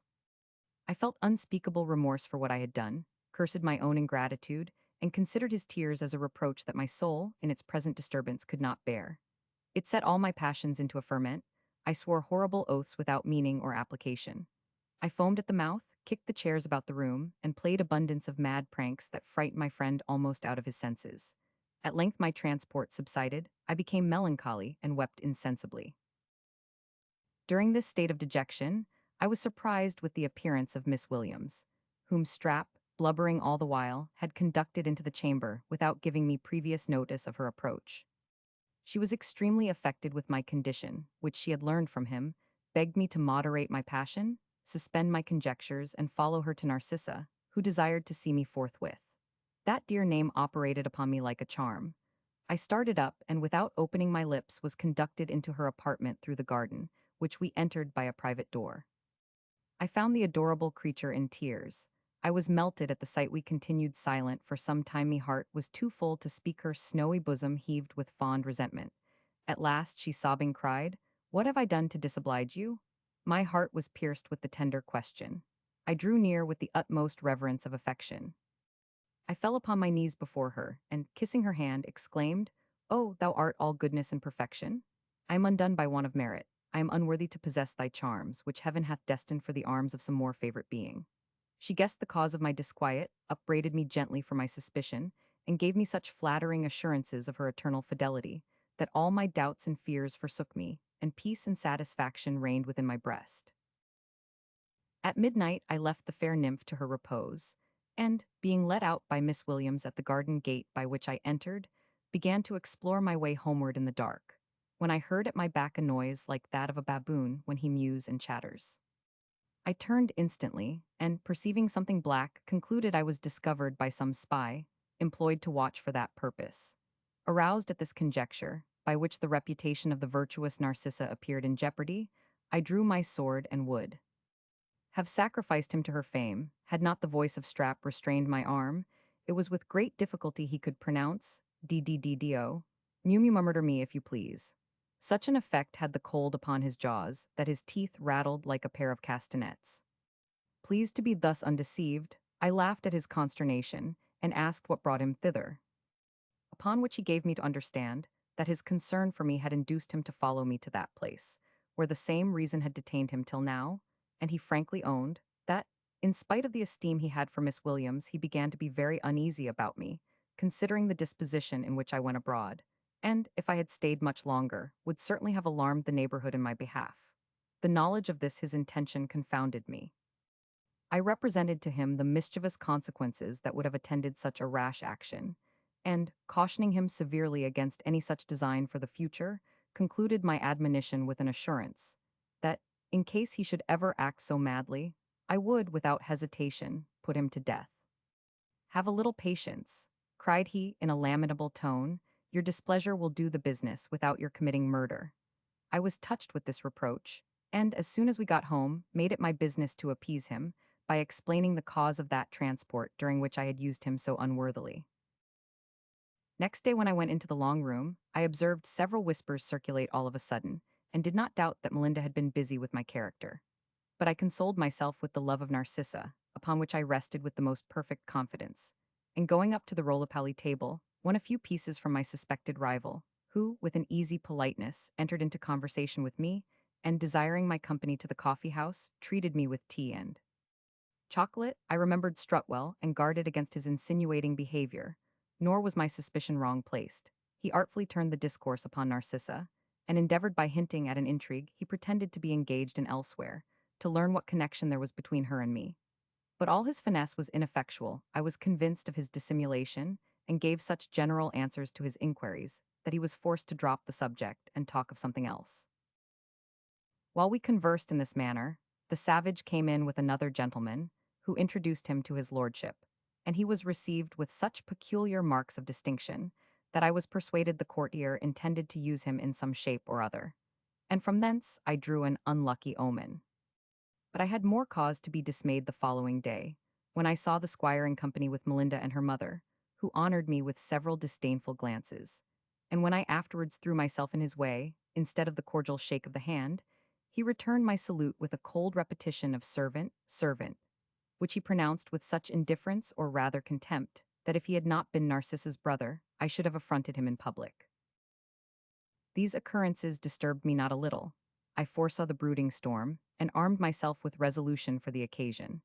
But Narcissa, being at stake, I was far from being resigned. I could have renounced every other comfort of life with some degree of fortitude, but the prospect of losing her disabled all my philosophy, and tortured my soul into madness. Miss Williams found me next morning, full of anxious tumult, which did not abate when she told me that my Lord Quiverwit, having professed honorable intentions, had been introduced to my lovely mistress by her brother, who had at the same time, from the information of Melinda, spoken of me as an Irish fortune hunter, without either birth or estate, who supported myself in the appearance of a gentleman by sharping and other infamous practices, and who was of such an obscure origin that I did not even know my own extraction. Though I expected all this malice, I could not hear it with temper, especially as truth was so blended with falsehood in the assertion, that it would be almost impossible to separate the one from the other in my vindication. But I said nothing on this head, being impatient to know how Narcissa had been affected with the discovery. That generous creature, far from believing these imprecations, was no sooner withdrawn with her confidant, than she inveighed with great warmth against the malevolence of the world, to which only she ascribed the whole of what had been said to my disadvantage, and, calling every circumstance of my behavior to her into review before her, found everything so polite, honorable, and disinterested, that she could not harbor the least doubt of my being the gentleman I assumed. I have indeed, said she, purposely forborne to ask the particulars of his life, lest the recapitulation of some misfortunes which he has undergone should give him pain, and as to the article of his fortune, I own myself equally afraid of inquiring into it, and of discovering the state of my own, lest we should find ourselves both unhappy in the explanation. For, alas, my provision is conditional, and depends entirely on my marrying with my brother's consent. I was thunderstruck with this intelligence. The light forsook my eyes, the color vanished from my cheeks, and I remained in a state of universal trepidation. My female friend, perceiving my disorder, encouraged me with assurances of Narcissa's constancy and the hope of some accident favorable to our love, and, as a further consolation, gave me to understand that she had acquainted my mistress with the outlines of my life, and that, although she was no stranger to the present low state of my finances, her love and esteem were rather increased than diminished by the knowledge of my circumstances. I was greatly comforted by this assurance, which saved me a world of confusion and anxiety, for I must have imparted my situation one day to Narcissa, and this task I could not have performed without shame and disorder. As I did not doubt that, by this time, the scandalous aspersions of Melinda were diffused all over the town, I resolved to collect my whole strength of assurance, to browbeat the efforts of her malice, and to publish her adventure with the Frenchified barber by way of reprisal. In the meantime, having promised to be at the garden gate about midnight, Miss Williams took her leave, bidding me repose myself entirely on the affection of my dear Narcissa, which was as perfect as inviolable. Before I went abroad, I was visited by Freeman, who came on purpose to inform me of the infamous stories that were raised at my expense. I heard them with great temper, and in my turn disclosed everything that had happened between Melinda and me, and among other circumstances entertained him with the story of the barber, letting him know what share his friend Banter had in that affair. He was convinced of the injury my reputation had suffered, and, no longer doubting the fountain from whence this deluge of slander had flowed upon me, undertook to undeceive the town in my behalf, and roll the stream back upon its source. But in the meantime, cautioned me from appearing in public, while the prepossession was so strong against me, lest I should meet with some affront that might have bad consequences. Chapter 59. I receive an extraordinary message at the door of the long room, which, however, enter and affront the squire, who threatens to take the law of me rebuke Melinda for her malicious weeps with vexation. Lord Quiverwit is severe upon me. I retort his sarcasm received with the utmost tenderness by Narcissa, who desires to hear the story of my life, who vow eternal constancy to other. I retire am waked by a messenger, who brings a challenge from Quiverwit, whom I meet, engage, and vanquish. I thanked him for his advice, which, however, my pride and resentment would not permit me to follow, for he no sooner left me, in order to do justice to my character among his friends and acquaintance, than I sallied out and went directly to the long room. I was met at the door by a servant, who presented a billet to me without a subscription, importing that my presence was disagreeable to the company, and desiring I would take the hint without further disturbance, and bestow myself elsewhere for the future. This peremptory message filled me with indignation. I followed the fellow who delivered it, and, seizing him by the collar in presence of all the company, threatened to put him instantly to death, if he did not discover the scoundrel who had charged him with such an impudent commission, that I might punish him as he deserved. The messenger, affrighted at my menaces and furious looks, fell upon his knees, and told me that the gentleman who ordered him to deliver the letter was no other than Narcissa's brother, who, at that time, stood at the other end of the room, talking to Melinda. I went up to him immediately, and in the hearing of his inamorata, accosted him in these words: "Look ye, squire, were it not for one consideration that protects you from my resentment, I would cane you where you stand, for having had the presumption to send me this scurrilous intimation," which I tore to pieces and threw in his face. At the same time darting an angry regard at his mistress, I told her I was sorry she had put it out of my power to compliment her upon her invention, but at the expense of her good nature and veracity. Her admirer, whose courage never rose, but in proportion to the wine he had swallowed, instead of resenting my address in what is called an honorable way, threatened to prosecute me for an assault, and took witnesses accordingly. While she, piqued at his pusillanimous behavior, and enraged at the sarcasm I had uttered against her, endeavored to make her quarrel a public cause, and wept aloud with spite and vexation. The tears of a lady could not fail of attracting the notice and concern of the spectators, to whom she complained of my rudeness with great bitterness, saying, if she were a man, I durst not use her so. The greatest part of the gentlemen, already prejudiced against me, were offended at the liberty I had taken, as appeared from their looks, though none of them signified their disgust any other way except my Lord Quiverwit, who ventured to say, with a sneer, that I was in the right to establish my own character, of which he had now no longer any doubt. Nettled at this severe equivocation, which raised a laugh at my expense, I replied with some warmth, I am proud of having in that particular got the start of your lordship. He made no answer to my repartee, but with a contemptuous smile walked off, leaving me in a very disagreeable situation. In vain did I make up to several people of my acquaintance, whose conversation, I hoped, would banish my confusion. Everybody shunned me like a person infected, and I should not have been able to bear my disgrace, had not the idea of the ever faithful and fond Narcissa come to my relief.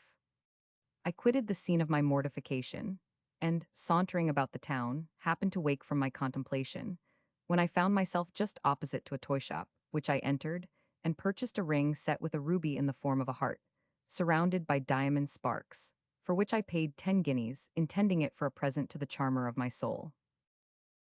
I was introduced, at the hour appointed, to this divine creature, who, notwithstanding what she had heard to my disadvantage, received me with the utmost confidence and tenderness, and having been informed of the general sketches of my life by Miss Williams, expressed a desire of knowing the particular circumstances, which I related with great candor, omitting, however, some things which I concluded altogether improper for her ear, and which the reader's reflection will easily suggest.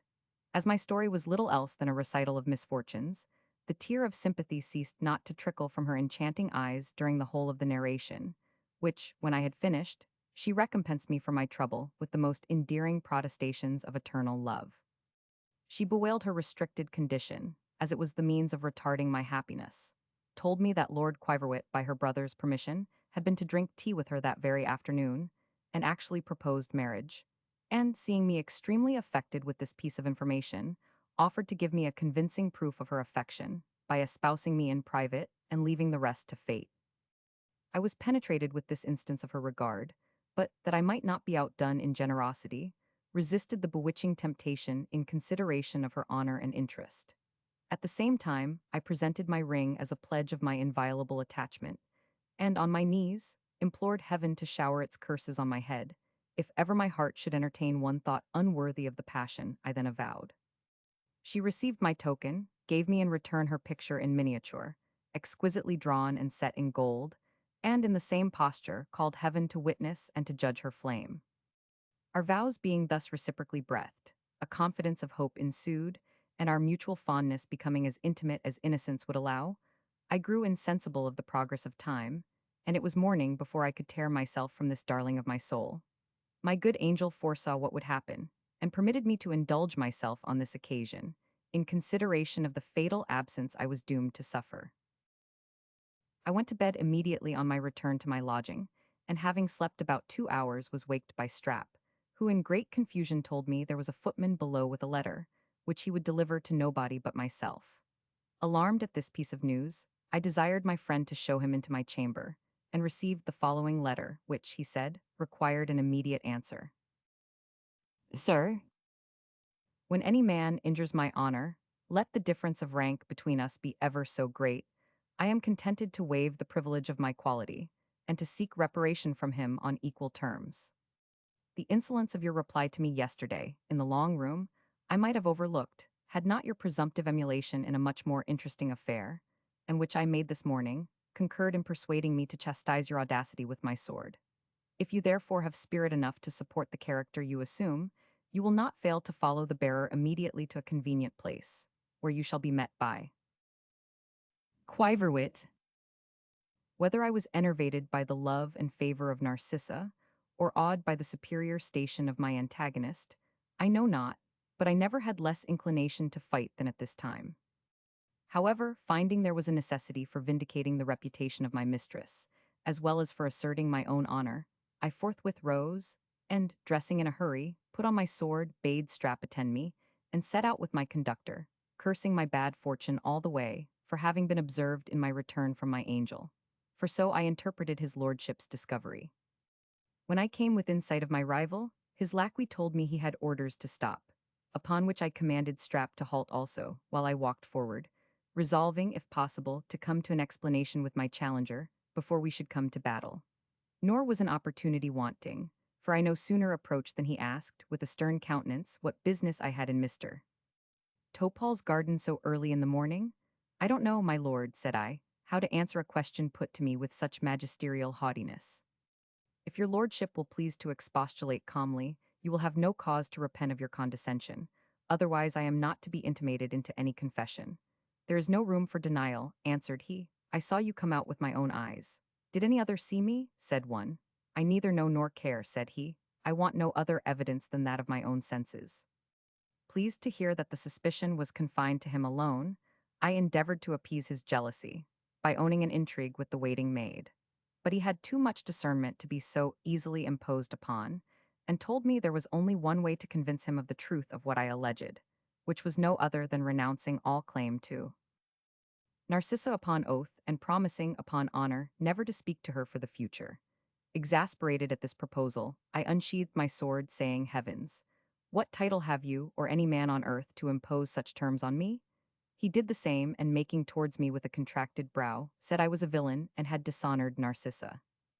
He's a villain, I replied, in a transport of fury, who brands me with that imputation. She is 1,000 times more chaste than the mother that bore you, and I will assert her honor with my heart's blood. So saying, I rushed upon him with more eagerness than address, and, endeavoring to get within his point, received a wound in my neck which redoubled my rage. He excelled me in temper as well as in skill, by which means he parried my thrusts with great calmness, until I had almost exhausted my spirits, and when he perceived me beginning to flag, attacked me fiercely in his turn. Finding himself, however, better opposed than he expected, he resolved to follow his lunge and close with me. Accordingly, his sword entered my waistcoat on the side of the breastbone, and running up between my shirt and skin, appeared over my left shoulder. I imagined that his weapon had perforated my lungs, and of consequence that the wound was mortal. Therefore, determined not to die unrevenged, I seized his shell, which was close to my breast, before he could disentangle his point, and keeping it fast with my left hand, shortened my own sword with my right, intending to run him through the heart. But he received the thrust in the left arm, which penetrated up to the shoulder blade. Disappointed at this expectation, and afraid still that death would frustrate my revenge, I grappled with him, and being much the stronger, threw him upon the ground, where I wrested his sword out of his hand, and so great was my confusion, that instead of turning the point upon him, struck out 3 of his 40th with the hilt. In the meantime, our servants, seeing us fall, ran up to separate and assist us, but before their approach I was upon my feet, and had discovered that my supposed mortal wound was only a slight scratch. The knowledge of my own safety disarmed me of a good deal of my resentment, and I began to inquire with some concern into the situation of my antagonist, who remained on the ground bleeding plentifully at his mouth and arm. I helped his footman to raise him, and having bound up his wound with my handkerchief, assured it was not dangerous. I likewise restored his sword, and offered to support him to his house. He thanked me with an air of sullen dignity, and whispering that I should hear from him soon, went away, leaning on his servant's shoulder. I was surprised at this promise, which I construed into a threat, and resolved, if ever he should call me out again, to use whatever advantage fortune might give me over him in another manner. In the meantime, I had leisure to take notice of Strap, who seemed quite stupefied with horror. I comforted him with an assurance that I had received no damage, and explained the nature of this affair as we walked homeward. By the time I had got into my apartment, I found the wound in my neck stiff and uneasy, and a good deal of clotted blood ran down upon my shirt, upon which I pulled off my coat and waistcoat, and unbuttoned my collar, that I might dress it with more ease.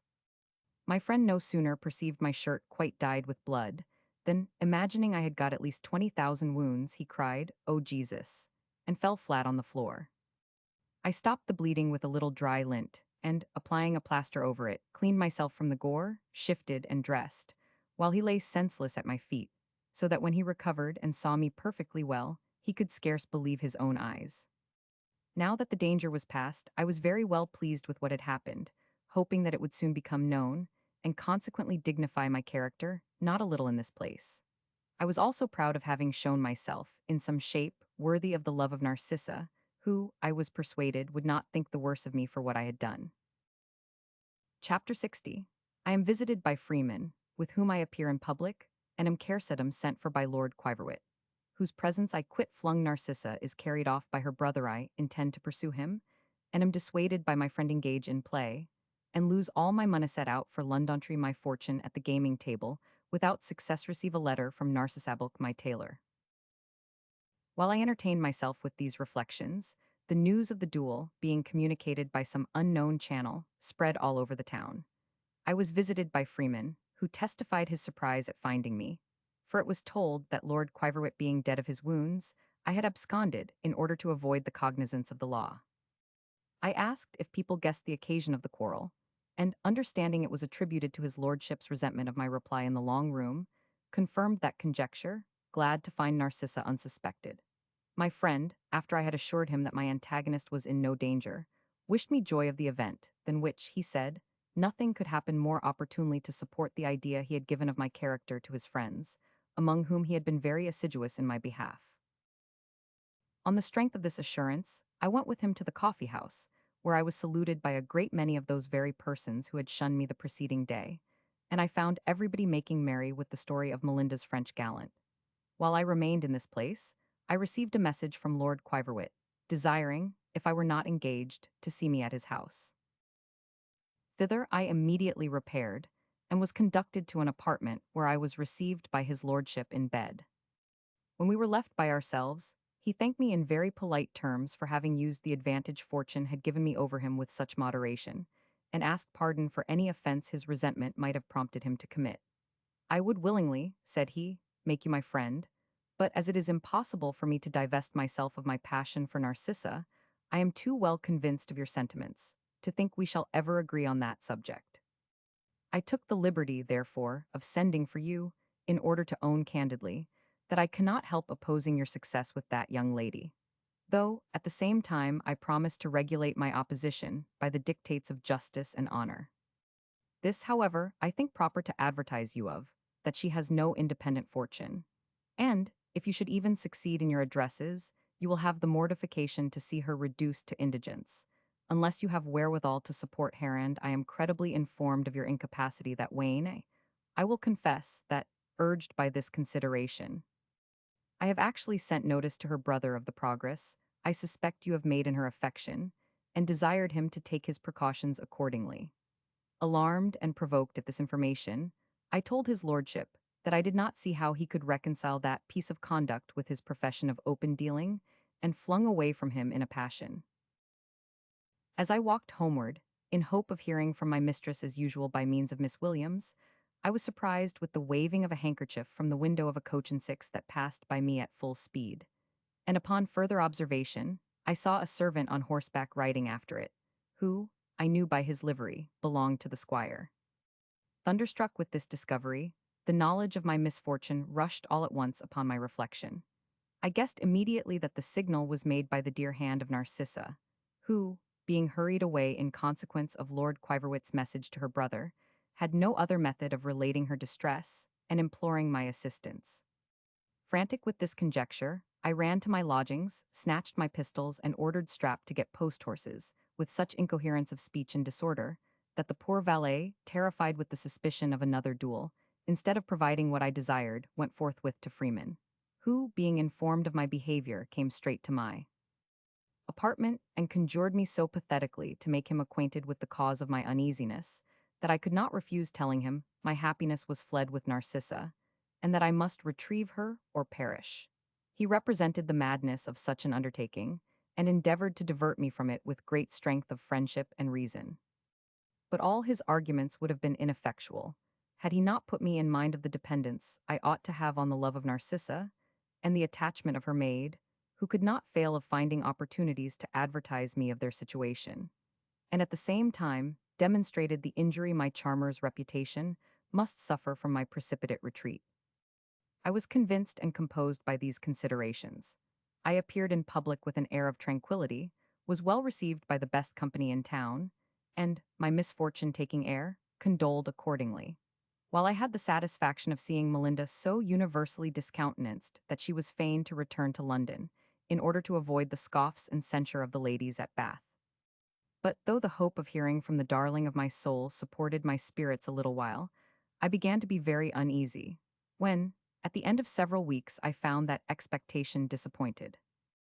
In short, melancholy and despondence took possession of my soul, and, repining at that providence which, by acting the stepmother towards me, kept me from the fruition of my wishes, I determined, in a fit of despair, to risk all I had at the gaming table, with a view of acquiring a fortune sufficient to render me independent for life, or of plunging myself into such a state of misery as would effectually crush every ambitious hope that now tortured my imagination.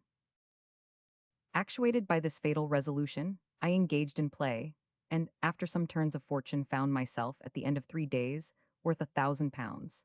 But it was not my intention to stop there, for which cause I kept Strap ignorant of my success, and continued my career until I was reduced to 5 guineas, which I would have hazarded also, had I not been ashamed to fall from a bed of £200 to such a petty sum. Having thus executed my scheme, I went home, amazed to find myself so much at ease, and informed my friend Strap of my mischance with such calmness, that he, imagining I joked, affected to receive the tidings with great equanimity. But both he and I found ourselves mistaken very soon. I had misinterpreted my own stupidity into deliberate resignation, and he had reason to believe me in earnest when he saw me next morning agitated with the most violent despair, which he endeavored to alleviate with all the consolation in his power. In one of my lucid intervals, however, I charged him to take a place in the stage-coach for London, and, in the meantime, paid my debts in Bath, which amounted to 30 shillings only. Without taking leave of my friends, I embarked, Strap having the good fortune to find a return horse, and arrived in town, without having met with anything remarkable on the road. While we crossed Bagshot Heath, I was seized with a sort of inclination to retrieve my fortune, by laying passengers under contribution in some such place. My thoughts were so circumstanced at this time, that I should have digested the crime of robbery. So righteously had I concerted my plan, and ventured my life in the execution, had I not been deterred by reflecting upon the infamy that attends detection. The apartment I formerly lived in being unengaged, I took possession of it, and next day went in quest of Banter, who received me with open arms, in expectation of having his bond discharged to his liking. But when he understood what had happened, his countenance changed of a sudden, and he told me, with a dryness of displeasure peculiar to himself, that if he were in my place, he would put it out of Fortune's power to play him such another trick, and be avenged of his own indiscretion at once. When I desired him to explain his meaning, he pointed to his neck, raised himself on his tiptoes, and was going away without any further ceremony, when I put him in mind of my indigence, and demanded the 5 guineas I had formerly lent him. 5 guineas, cried he, zounds! Had you acted with common prudence, you might have had 20,000 in your pocket by this time. I depended upon 500 from you, as much as if I had had notes for it in the bank, and by all the rules of equity, you are indebted to me for that sum. I was neither pleased nor convinced by this computation, and insisted on my right with such determined obstinacy, that he was fain to alter his tone, and appease my clamor by assuring me that he was not master of 5 shillings. Society in distress generally promotes good understanding among people. From being a dun I descended to be a client, and asked his advice about repairing my losses. He counseled me to have recourse again to the gaming table, where I succeeded so well before, and put myself in a condition by selling my watch. I followed his directions, and, having accommodated him with a few pieces, went to the place where I lost every shilling. Then I returned to my lodgings full of desperate resolution, and having made Strap acquainted with my fate, ordered him to pawn my sword immediately, that I might be enabled to make another effort. This affectionate creature no sooner understood my purpose, than, seized with insupportable sorrow at the prospect of my misery, he burst into tears, and asked what I proposed to do after the small sum he could raise on the sword should be spent. On my own account, said he, I am quite unconcerned, for, while God spares me health and these 10 fingers, I can earn a comfortable subsistence anywhere. But what must become of you, who have less humility to stoop and more appetites to gratify? Here I interrupted him, by saying, with a gloomy aspect, I should never want a resource while I had a loaded pistol in possession. Stupefied with horror at this dreadful insinuation, he stood mute for some time, and then broke out into God of his infinite mercy, enable you to withstand that temptation of the devil. Consider your immortal soul there's no repentance in the grave. O Lord, that we ever should have come to this. Are we not enjoined to resign ourselves to the will of heaven? Where is your patience? Durum patientia frangu, are but a young man there may be many good things in store for you occidit in puncto, quo non sperator, in anor member your uncle, Mr. Bowling, perhaps he is now on his voyage homeward, pleasing himself with the hopes of seeing and relieving you. Nay, peradventure, he has already arrived, for the ship was expected about this time. A ray of hope shot athwart my soul at this suggestion. I thank my friend for this seasonable recollection, and after having promised to take no resolution till his return, dismissed him to Wapping for intelligence. In his absence I was visited by Banter, who, being informed of my bad luck at play, told me that fortune would probably be one day weary of persecuting me. In the meantime, said he, here's a letter for you, which I received just now enclosed in one from Freeman. I snatched it with eagerness, and knowing the superscription to be of Narcissa's handwriting, kissed it with transport, and having opened it, read. It is with great difficulty that I have stolen, from the observation of those spies who are set over me, this opportunity of telling you that I was suddenly carried away from Bath by my brother, who was informed of our correspondence by Lord Quiverwit, whom, I since understand, you have wounded in a duel on my account. As I am fully convinced of your honor and love, I hope I shall never hear of such desperate proofs of either for the future. I am so strictly watched that it will be impossible for you to see me, until my brother's suspicion shall abate, or heaven contrive some other unforeseen event in our behalf. In the meantime, you may depend on the constancy and affection of your own Narcissa. P.S. Miss Williams, who is my fellow prisoner, desires to be remembered to you. We are both in good health and only in pain for you, especially as it will be impracticable for you to convey any message or letter to the place of our confinement, for which reason pray desist from the attempt, that, by miscarrying, might prolong our captivity. Then, this kind letter afforded me great consolation. I communicated it to Banter, and, at the same time, showed him her picture. He approved of her beauty and good sense, and could not help owning that my neglect of Miss Snapper was excusable, when such a fine creature engrossed my attention.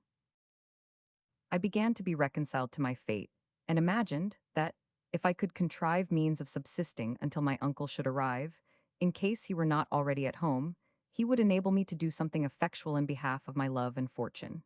I therefore consulted Banter about a present supply, who no sooner understood that I had credit with a tailor than he advised me to take off 2 or 3 suits of rich clothes and convert them into cash by selling them at half price to a salesman in Monmouth Street. I was startled at this proposal, which I thought savored a little of fraud. He rendered it palatable by observing that in a few months I might be in a condition to do everybody justice, and in the meantime I was acquitted by the honesty of my intention. I suffered myself to be persuaded by his salvo, by which my necessity, rather than my judgment, was convinced, and when I found there were no accounts of the ship in which my uncle embarked, actually put the scheme in practice, and raised by it 25 guineas, paying him for his advice with the old 5. Chapter 61. I am arrested, carried to the Marshalsea, find my old acquaintance, Bo Jackson, in that jail, informs me of his adventure, Strap arrives, and with difficulty is comforted. Jackson introduces me to a poetai, admire his conversation and capacity, am deeply affected with my misfortune. Strap hires himself as a journeyman barber. But this expedient was in a few weeks followed with a consequence I did not foresee. A player, having purchased one of the suits that were exposed to sale, appeared in it on the stage one night, while my tailor unfortunately happened to be present. He knew it immediately, and inquiring minutely into the affair, discovered my whole contrivance. Upon which he came into my lodgings, and telling me that he was very much straitened for want of money, presented his bill, which amounted to £50. Surprised at which unexpected address, I affected to treat him cavalierly, swore some oaths, asked if he doubted my honor, and telling him I should take care whom I dealt with for the future, bade him come again in 3 days. He obeyed me punctually, demanded his money, and finding himself amused with bare promises, arrested me that very day in the street.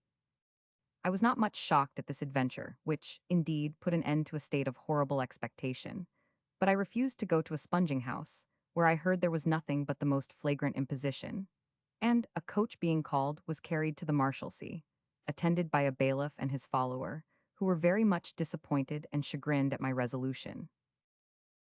The turnkey, guessing from my appearance that I had money in my pocket, received me with the repetition of the Latin word depone, and gave me to understand that I must pay beforehand for the apartment I should choose to dwell in.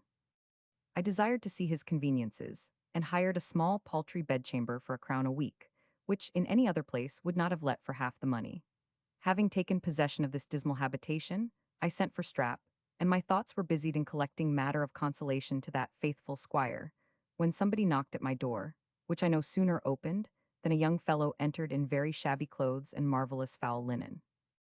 After a low bow, he called me by name, and asked if I had forgotten him. His voice assisted me in recollecting his person, whom I soon recognized to be my old acquaintance, Jackson, of whom mention is made in the first part of my memoirs. I saluted him cordially, expressed my satisfaction at finding him alive, and condoled him on his present situation, which, however, did not seem to affect him much, for he laughed very heartily at the occasion of our meeting so unexpectedly in this place. Our mutual compliments being passed, I inquired about his amour with the lady of fortune, which seemed to be so near a happy conclusion when I had the pleasure of seeing him last. And, after an immoderate fit of laughter, he gave me to understand that he had been egregiously bit in that affair. You must know, said he, that a few days after our adventure with the bawd and her beaches, I found means to be married to that same blue lady you speak of, and passed the night with her at her lodgings, so much to her satisfaction, that early in the morning, after a good deal of snivelling and sobbing, she owned that far from being an heiress of great fortune, she was no other than a common woman of the town, who had decoyed me into matrimony, in order to enjoy the privilege of a femme couverte, and that, unless I made my escape immediately, I should be arrested for a debt of her contracting, by bailiffs employed and instructed for that purpose. Startled at this intimation, I rose in a twinkling, and taking leave of my spouse with several hearty dams, got safe into the verge of the court, where I kept snug, until I was appointed surgeon's mate of a man of war at Portsmouth, for which place I set out on Sunday, went on board of my ship, in which I sailed to the Straits, where I had the good fortune to be made surgeon of a sloop that came home a few months after, and was put out of commission. Whereupon, I came to London, imagining myself forgotten, and freed from my wife and her creditors, but had not been in town a week before I was arrested for a debt of hers amounting to £20 and brought to this place, where I have been fixed by another action since that time. However, you know my disposition, I defy care and anxiety, and being on the half-pay list, make shift to live here tolerably easy. I congratulated him on his philosophy, and, remembering that I was in his debt, repaid the money he formerly lent me, which, I believe, was far from being unseasonable. I then inquired about the economy of the place, which he explained to my satisfaction, and, after we had agreed to mess together, he was just now going to give orders for dinner when Strap arrived.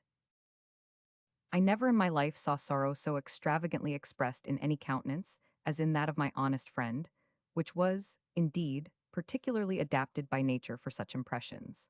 When we were left by ourselves, I communicated to him my disaster, and endeavored to console him with the same arguments he had formerly used to me, withal representing the fair chance I had of being relieved in a short time by Mr. Bowling. But his grief was unutterable.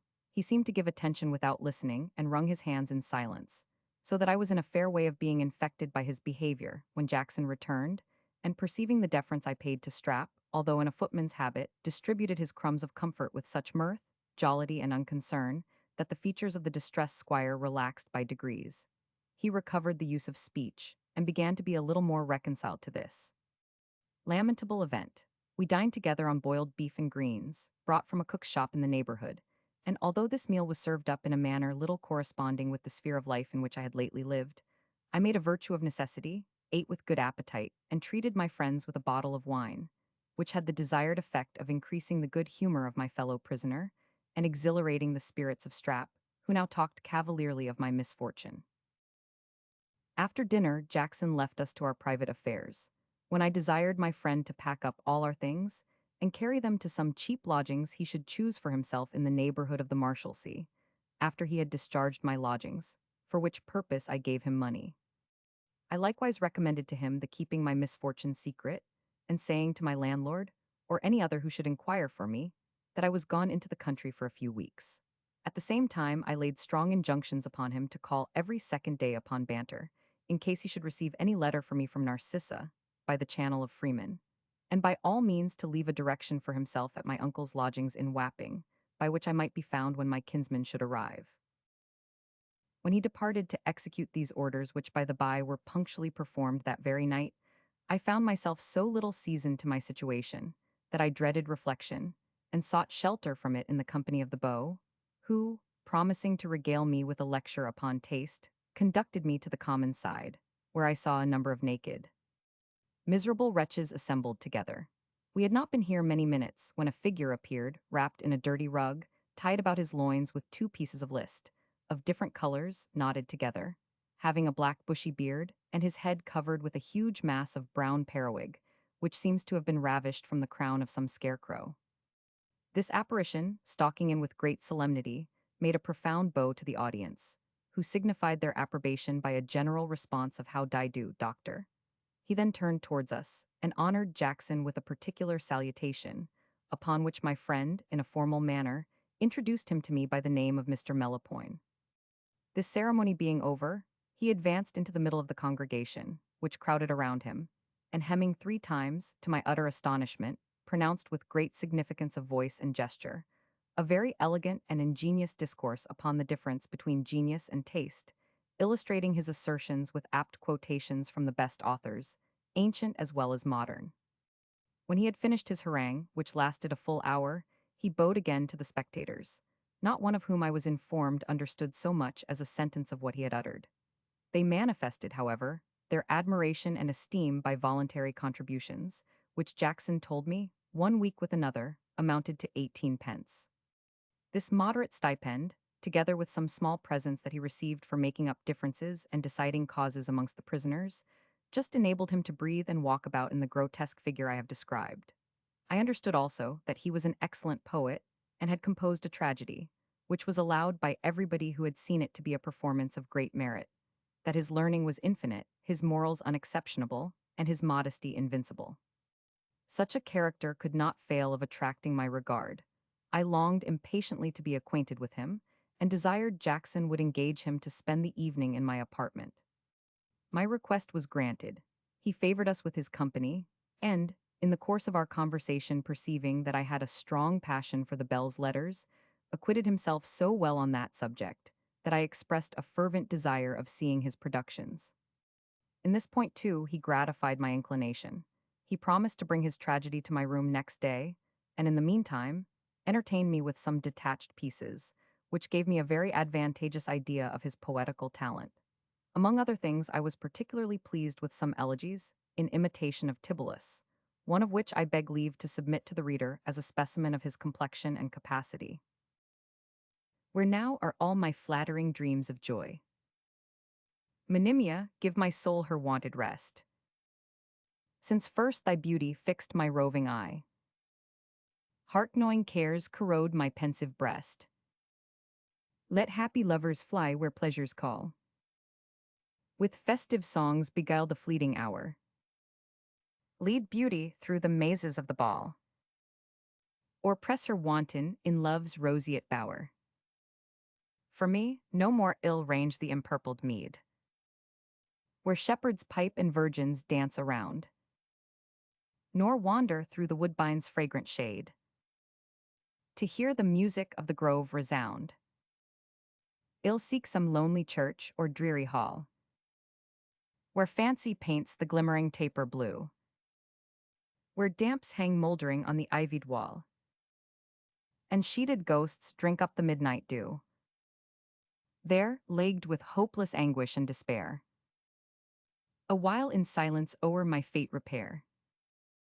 Then, with a long farewell to love and care, to kindred dust my weary limbs consign. Wilt thou, Monimia, shed a gracious tear on the cold grave where all my sorrows rest? Strew vernal flowers, applaud my love sincere, and bid the turf lie easy on my breast. I was wonderfully affected with this pathetic complaint, which seemed so well calculated for my own disappointment in love, that I could not help attaching the idea of Narcissa to the name of Monimia, and of forming such melancholy presages of my passion, that I could not recover my tranquillity, and was fain to have recourse to the bottle, which prepared me for a profound sleep that I could not otherwise have enjoyed. Whether these impressions invited and introduced a train of other melancholy reflections, or my fortitude was all exhausted in the effort I made against despondence, during the first day of my imprisonment, I cannot determine. But I awoke in the horrors, and found my imagination haunted with such dismal apparitions, that I was ready to despair. And I believe the reader will own, I had no great cause to congratulate myself when I considered my situation.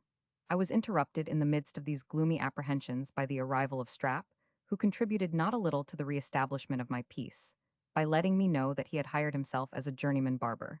by which means he would be able not only to save me a considerable expense, but even make shift to lay up something for my subsistence, after my money should be spent, in case I should not be relieved before. Chapter 62. I read Melopoyn's tragedy, and conceive a vast opinion of his genius, recounts his adventures. While we ate our breakfast together, I made him acquainted with the character and condition of the poet, who came in with his play at that instant, and, imagining we were engaged about business, could not be prevailed upon to sit, but, leaving his performance, went away. My friend's tender heart was melted at the sight of a gentleman, and Christian, for he had a great veneration for both these epithets in such misery, and assented with great cheerfulness to a proposal I made of clothing him with the our superfluities, a task with which he charged himself, and departed immediately to perform it. He was no sooner gone than I locked my door, and sat down to the tragedy, which I read to the end with vast pleasure, not a little amazed at conduct of the managers who had rejected it. The fable, in my opinion, was well chosen and naturally conducted, the incidents interesting, the characters beautifully contrasted, strongly marked and well supported, the diction poetical, spirited and correct, the unities of the drama maintained with the most scrupulous exactness, the opening gradual and engaging, the peripetia surprising, and the catastrophe affecting. In short, I judged it by the laws of Aristotle and Horace, and could find nothing in it exceptionable, but a little too much embellishment in some few places, which objection he removed to my satisfaction, by a quotation of Aristotle's Poetics, importing, that the least interesting parts of a poem ought to be raised and dignified by the charms and energy of diction. I revered his genius, and was seized with an eager curiosity to know the particular events of a fortune so unworthy of his merit. At that instant Strap returned with a bundle of clothes, which I sent with my compliments to Mr. Melopoyn, as a small token of my regard, and desired the favor of his company to dinner. He accepted my present and invitation, and in less than half an hour made his appearance in a decent dress, which altered his figure very much to his advantage. I perceived by his countenance that his heart was big with gratitude, and endeavored to prevent his acknowledgments, by asking pardon for the liberty I had taken. He made no reply, but, with an aspect full of admiration and esteem, bowed to the ground, while the tears gushed from his eyes. Affected with these symptoms of an ingenuous mind, I shifted the conversation, and complimented him on his performance, which I assured him afforded me infinite pleasure. My approbation made him happy. Dinner being served and Jackson arrived, I begged their permission for Strap to sit at table with us, after having informed them that he was a person to whom I was extremely obliged. They were kind enough to grant that favor, and we ate together with great harmony and satisfaction. Our meal being ended, I expressed my wonder at the little regard Mr. Melopoyn had met with from the world, and signified a desire of hearing how he had been treated by the managers of the playhouses, to whom I understood from Jackson, he had offered his tragedy without success. There is so little entertaining in the incidents of my life, said he, that I am sure the recital will not recompense your attention.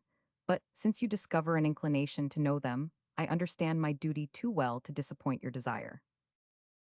My father, who was a curate in the country, being by the narrowness of his circumstances hindered from maintaining me at the university, took the charge of my education upon himself, and labored with such industry and concern in the undertaking, that I had little cause to regret the want of public masters.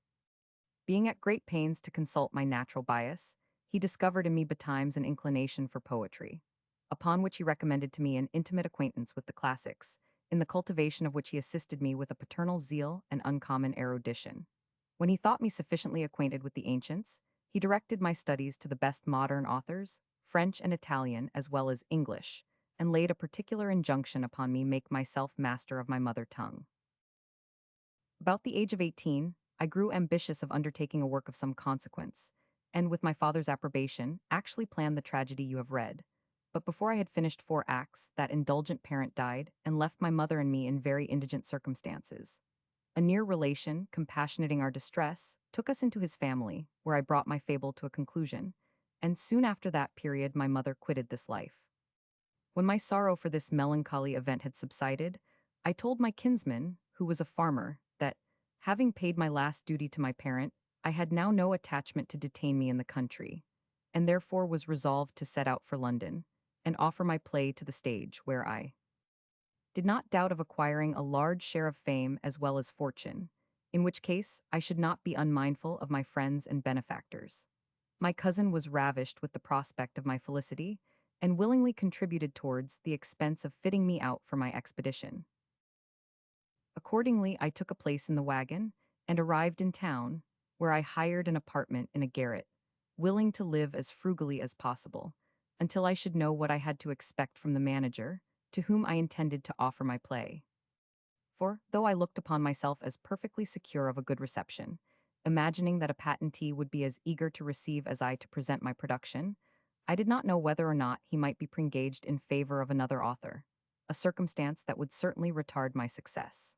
On this consideration, too, I determined to be speedy in my application, and even to wait upon one of the managers the very next day.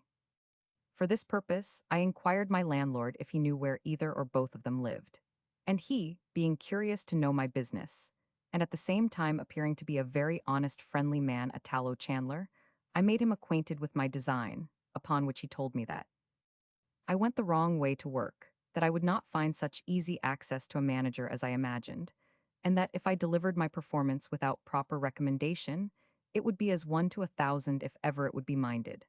Take my advice, said he, and your business is done. One of the patentees is a good Catholic, as I am, and uses the same father who confesses me. I will make you acquainted with this good priest, who is an excellent scholar, and if he should approve of your play, his recommendation will go a great way in determining Mr. Supple to bring it on the stage.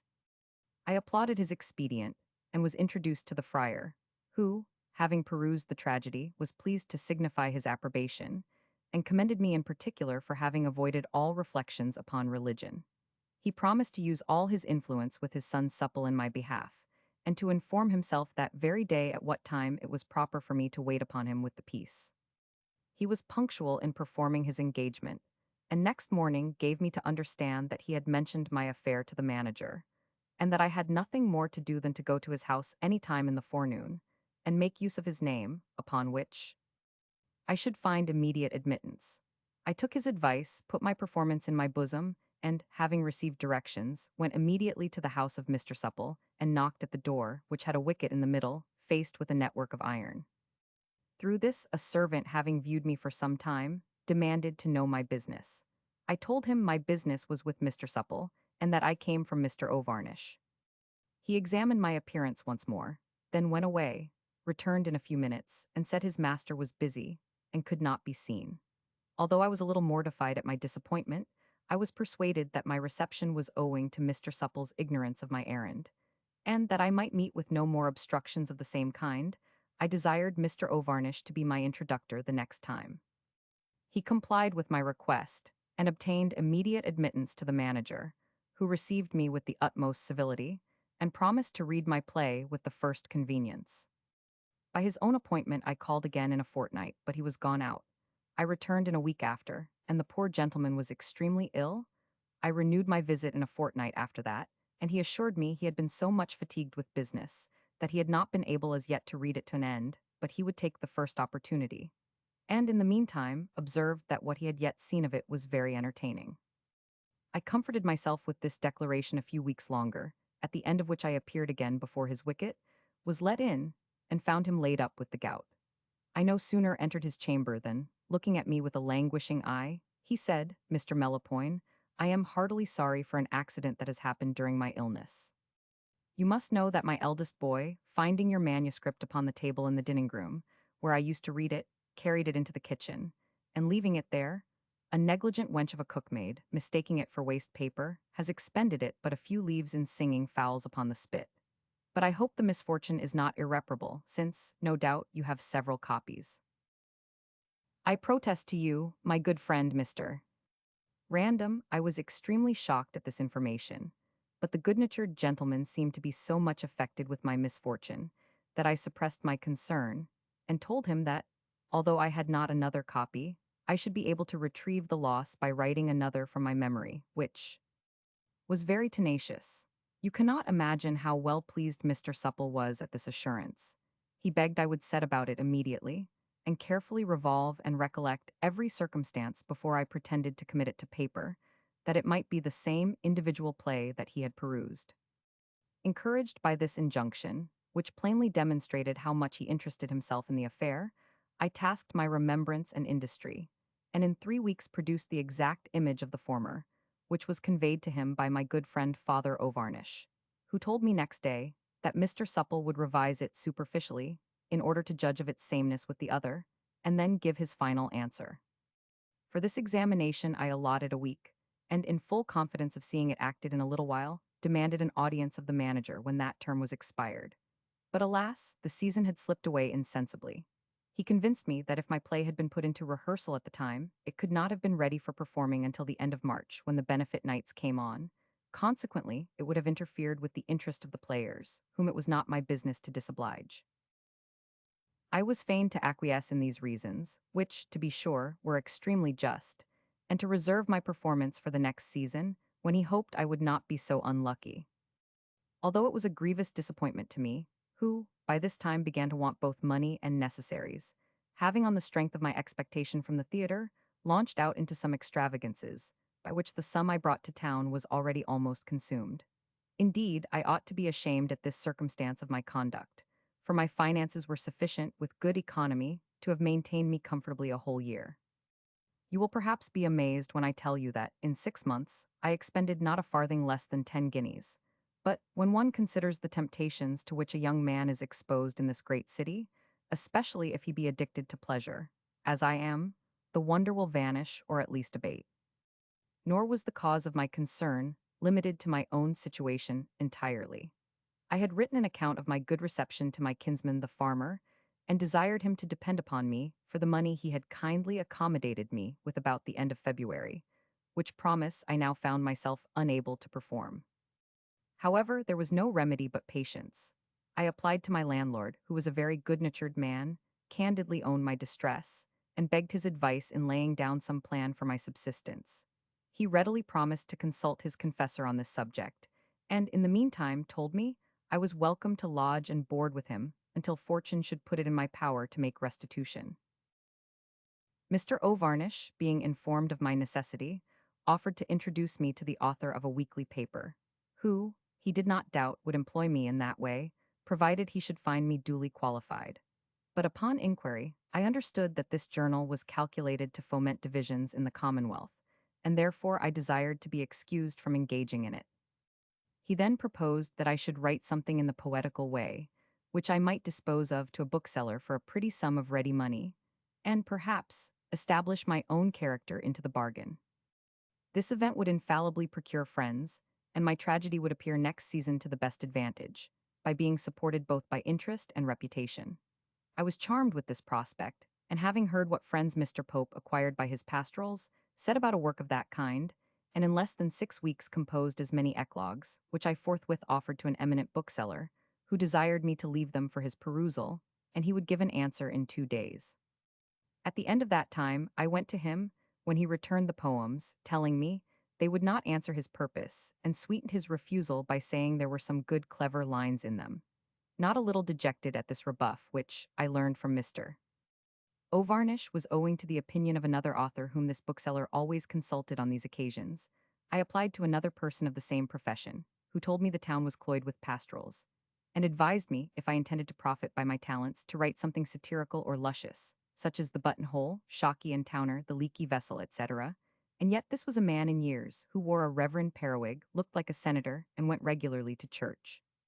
Be that as it will, I scorned to prostitute my pen in the manner proposed, and carried my papers to a third, who assured me that poetry was entirely out of his way, and asked me if I had got never a piece of secret history, thrown into a series of letters, or a volume of adventures such as those of Robinson Crusoe and Colonel Jack, or a collection of conundrums, wherewith to entertain the plantations.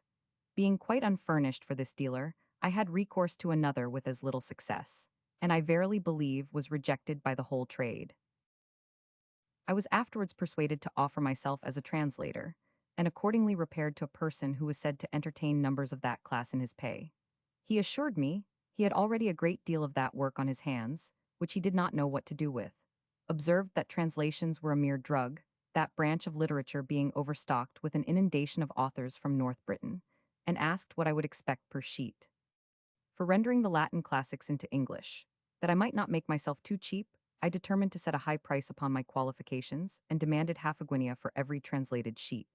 Half a guinea, cried he, staring at me, then paused a little and said he had no occasion for my service at present. I found my error, and resolving to make amends, fell one half in my demand, upon which he stared at me and told me his hands were full. I attempted others without finding employment, and was actually reduced to a very uncomfortable prospect, when I bethought myself of offering my talents to the printers of halfpenny ballads and other such occasional essays, as are hawked about the streets.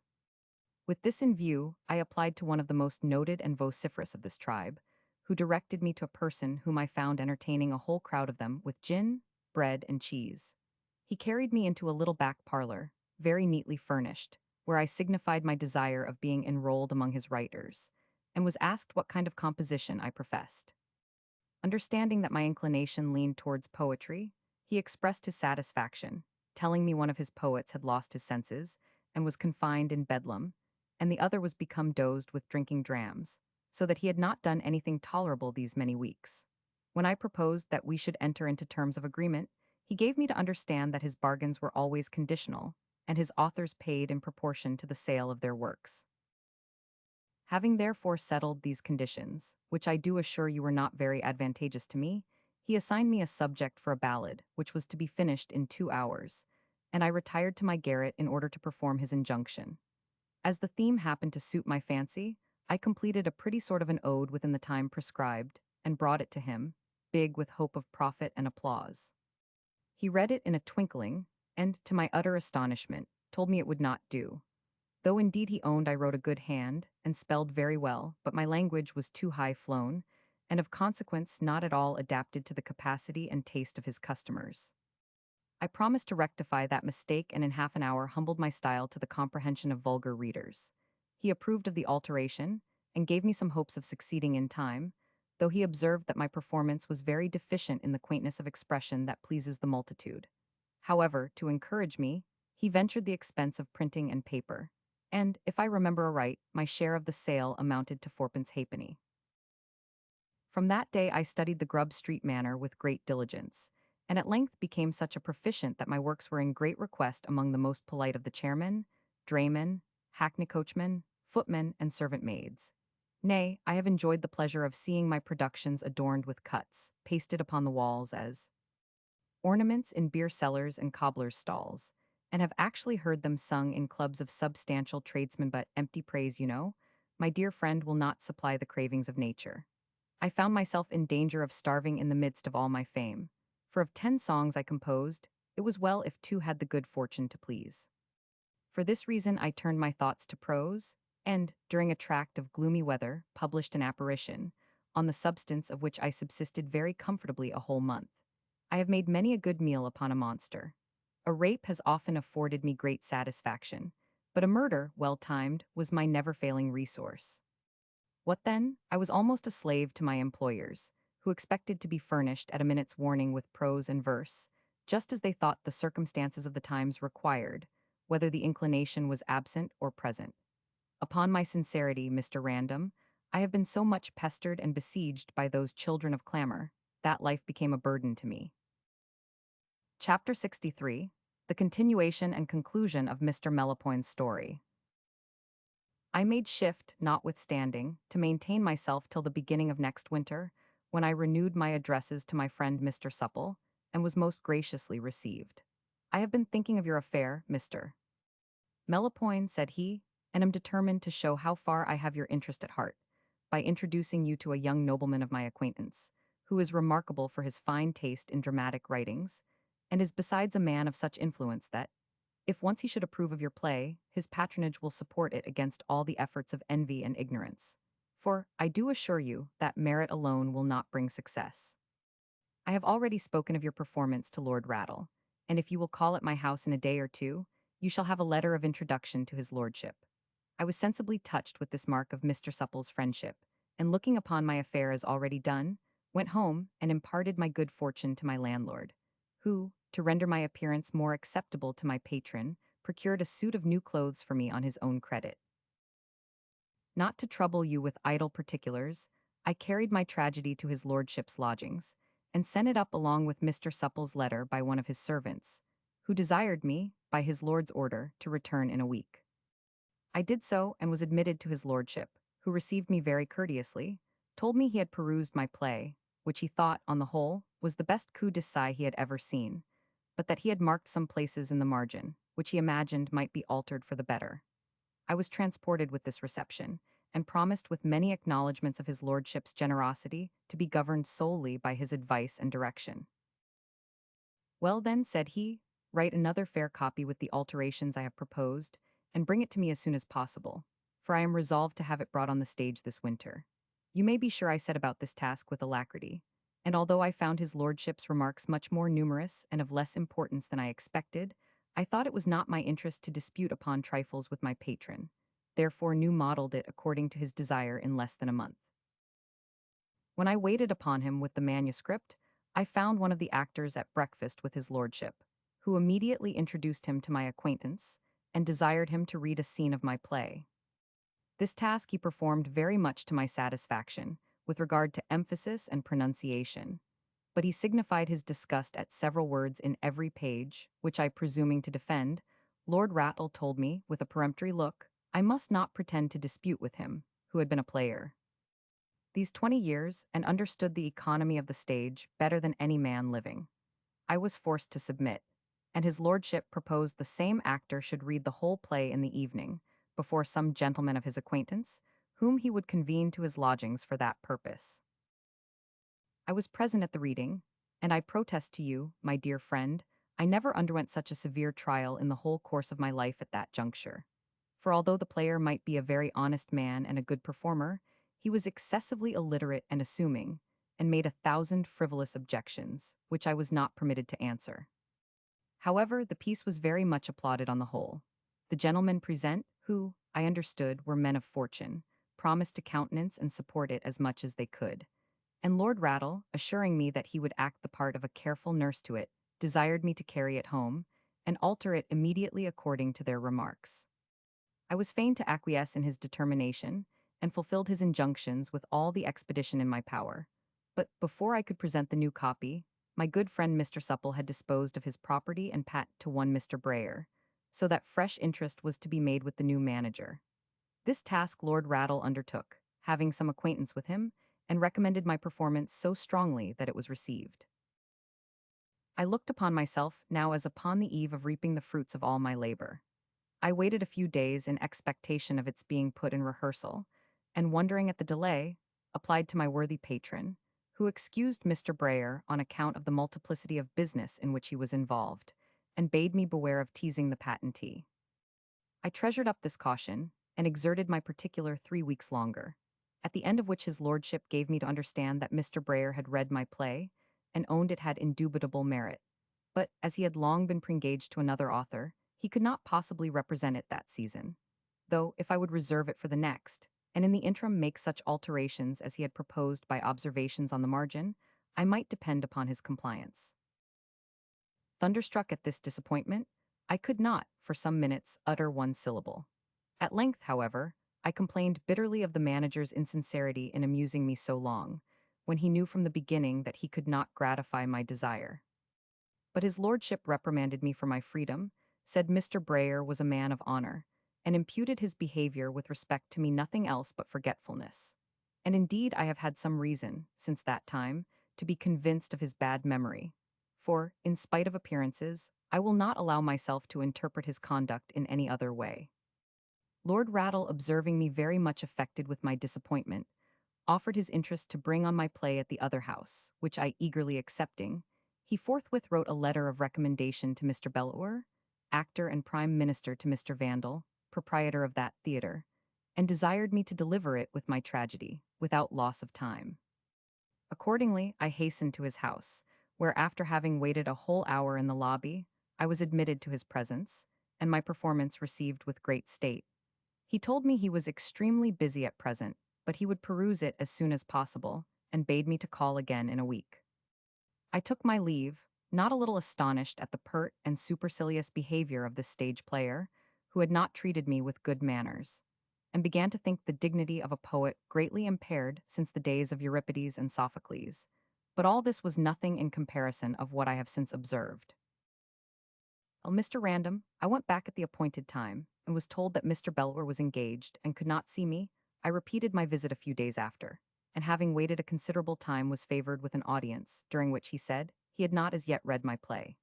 Nettled at this usage, I could contain myself no longer, but telling him I imagined he would have paid more deference to Lord Rattle's recommendation, demanded my manuscript with some expression of resentment.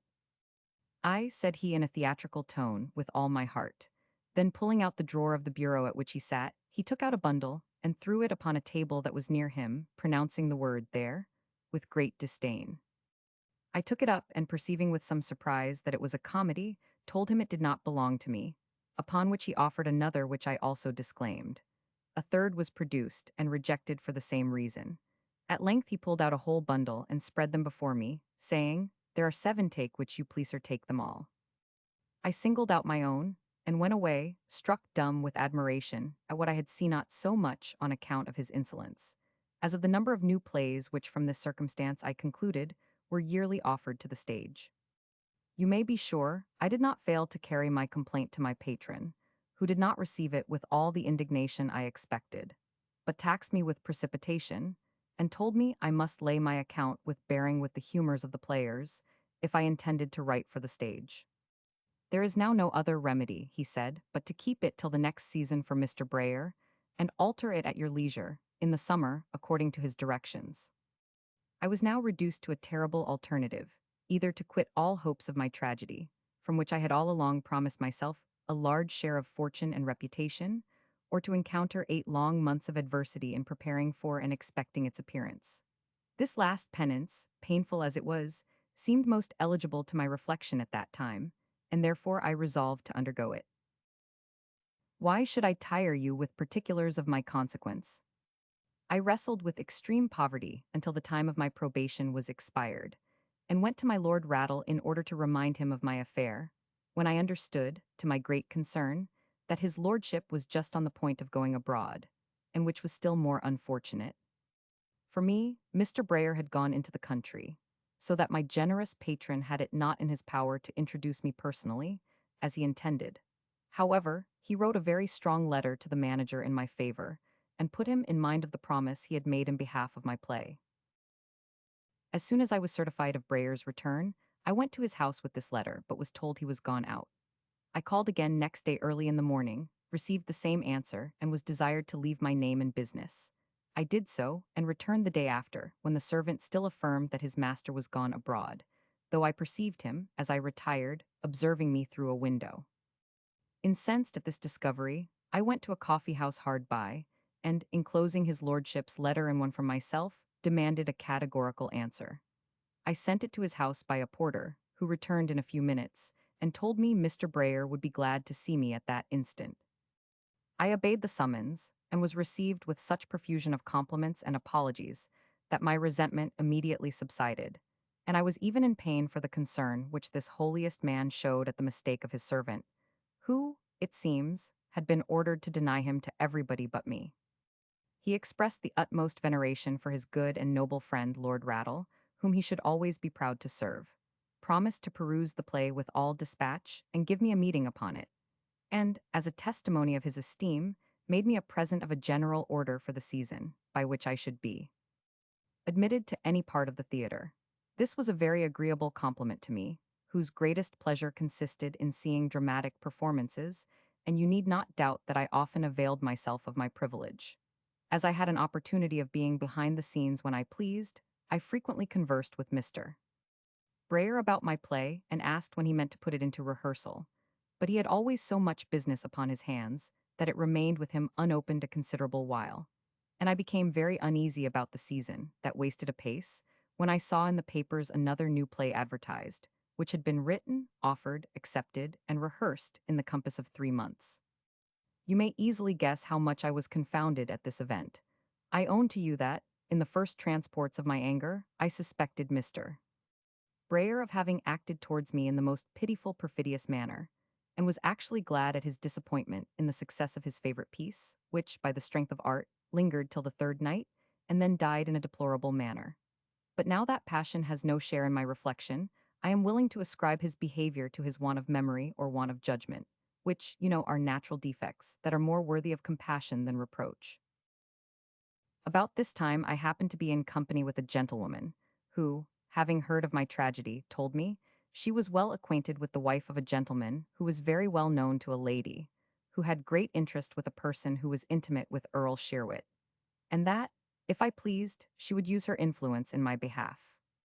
As this nobleman had the character of a Maecenas in the nation, and could stamp a value upon any work by his sole countenance and approbation, I accepted her offer with eagerness, in full confidence of seeing my reputation established, and my wishes fulfilled in a very short time, provided that I should have the good fortune to please his lordship's taste.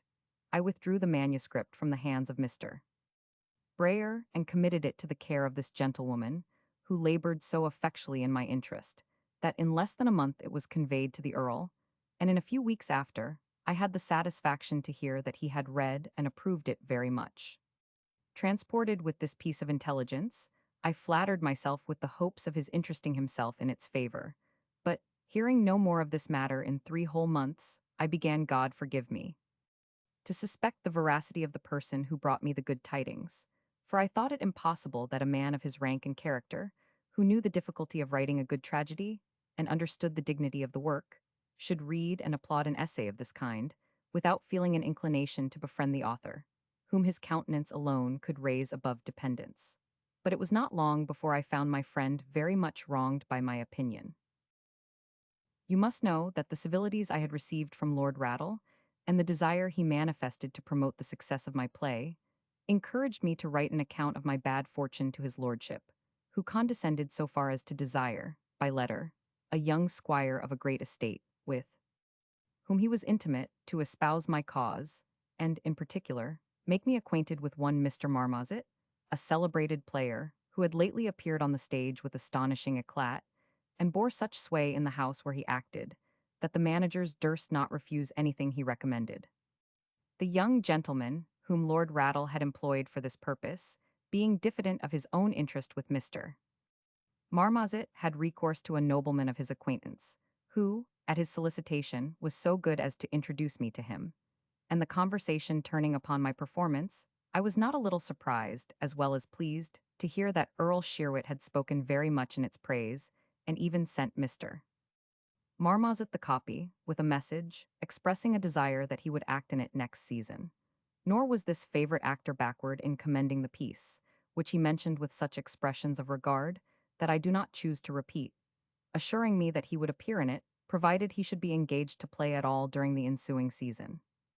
In the meantime, he desired I would give him leave to peruse it in the country, whither he intended to remove next day, that he might have leisure to consider and point out such alterations as might, perhaps, be necessary for its representation, and took my direction that he might communicate by letter the observations he should make.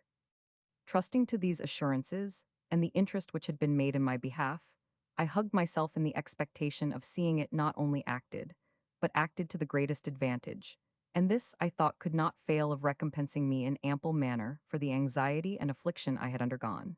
But 6 weeks being elapsed, I did not know how to reconcile Mr. Marmozet's silence with his promise of writing to me in 10 days after he set out for the country. However, I was at last favored with a letter, importing that he had made some remarks on my tragedy, which he would freely impart at meeting, and advised me to put it, without loss of time, into the hands of that manager, who had the best company, as he himself was quite uncertain whether or not he should be engaged that winter. I was a good deal alarmed at this last part of his letter, and advised about it with a friend, who told me it was a plain indication of Mr. Marmozet's desire to get rid of his promise, that his pretended uncertainty about acting next winter was no other than a scandalous evasion. For, to his certain knowledge, he was already engaged, or at least in terms, with Mr. Vandal, and that his design was to disappoint me in favor of a new comedy which he had purchased of the author, and intended to bring upon the stage for his own advantage.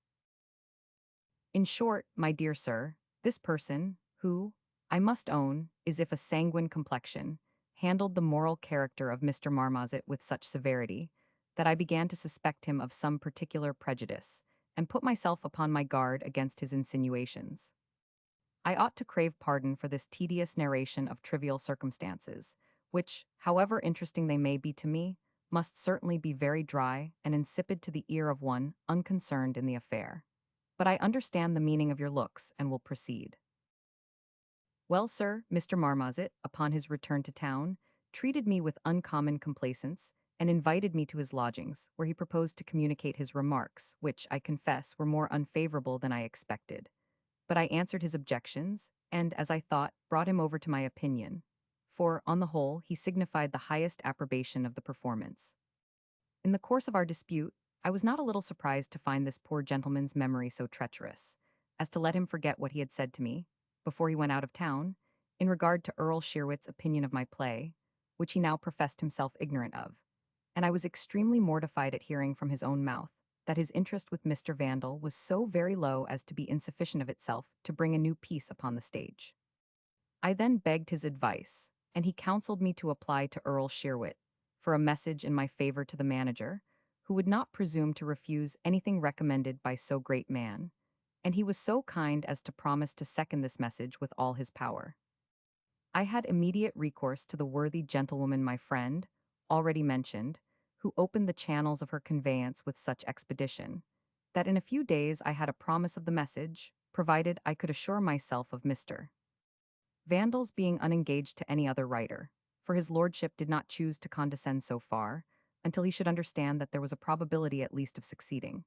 At the same time that blessed me with this piece of news, I was startled at another, by the same channel of communication, which was, that Mr. Marmozet, before he advised me to this application, had informed the Earl that he had read my play, and found it altogether unfit for the stage.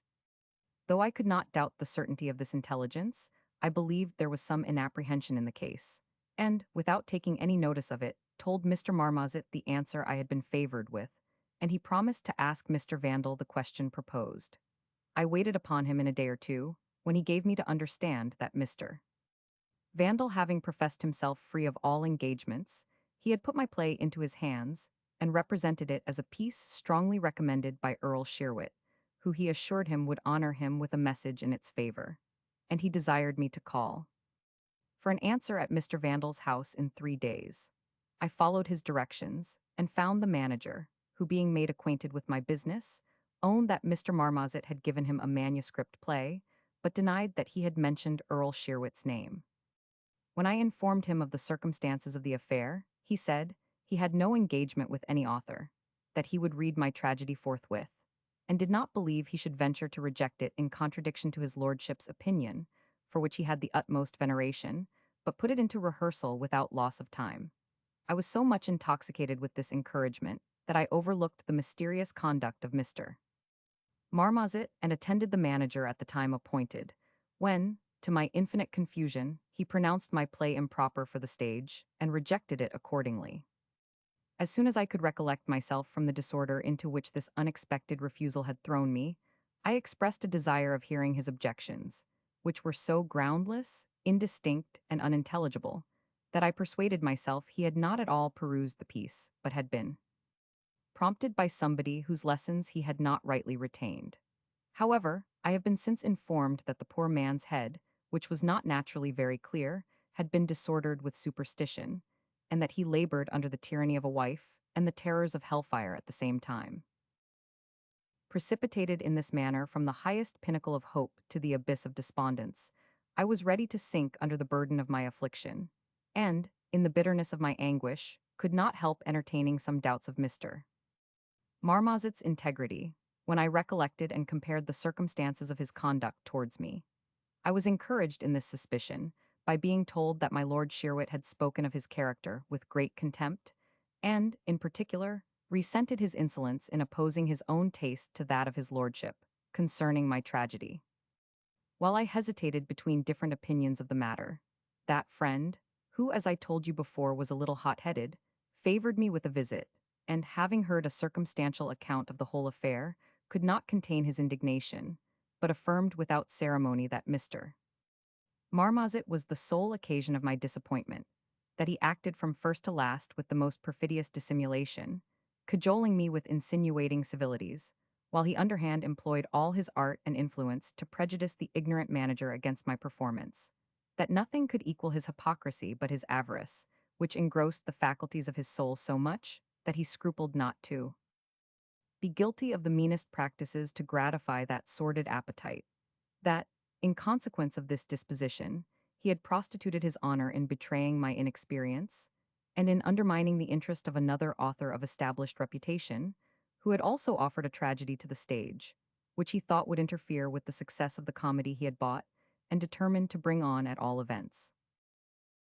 I was shocked at the description of such a monster, which I could not believe existed in the world, bad as it is, and argued against the asseverations of my friend by demonstrating the bad policy of such behavior, which could not fail of entailing infamy upon the author, and the small temptation that a man of Mr.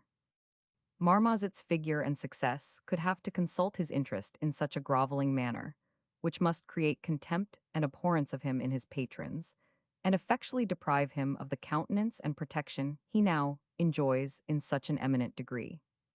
He pretended to laugh at my simplicity, and asked if I knew for which of his virtues he was so much caressed by the people of fashion. It is not, said he, for the qualities of his heart, that this little parasite is invited to the tables of dukes and lords, who hire extraordinary cooks for his entertainment. His avarice they see not, his ingratitude they feel not, his hypocrisy accommodates itself to their humors, and is of consequence pleasing. But he is chiefly courted for his buffoonery, and will be admitted into the choicest parties of quality for his talent of mimicking Punch and his wife Joan, when a poet of the most excellent genius is not able to attract the least regard. God forbid, Mr. Random, that I should credit assertions that degrade the dignity of our superiors so much, and represent the poor man as the most abject of all beings. No, I looked upon them as the hyperboles of passion, and though that comedy of which he spoke did actually appear, I dare not doubt the innocence of Mr.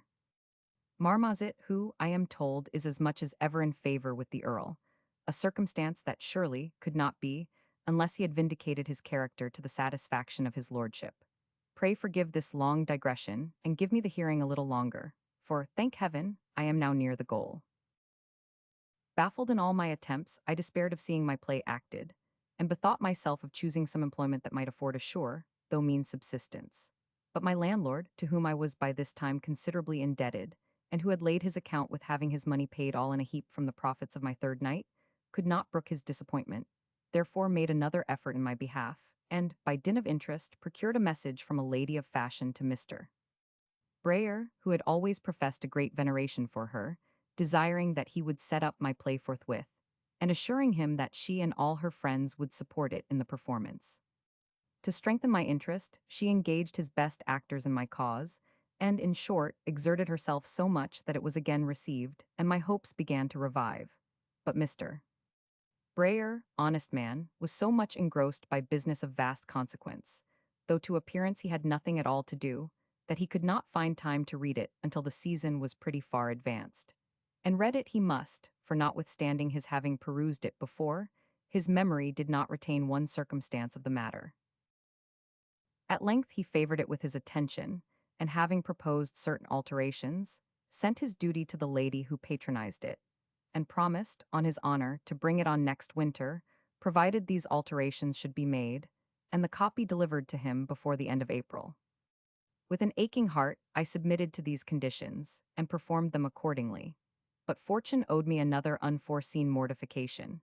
Mr. Marmozet, during the summer, became joint patentee with Mr. Brayer, so that, when I claimed performance of articles, I was told he could do nothing without the consent of his partner, who was engaged to another author. My condition was rendered desperate by the death of my good friend and landlord, whose executors obtained a judgment against my effects, which they seized, turned me out into the streets naked, friendless, and forlorn.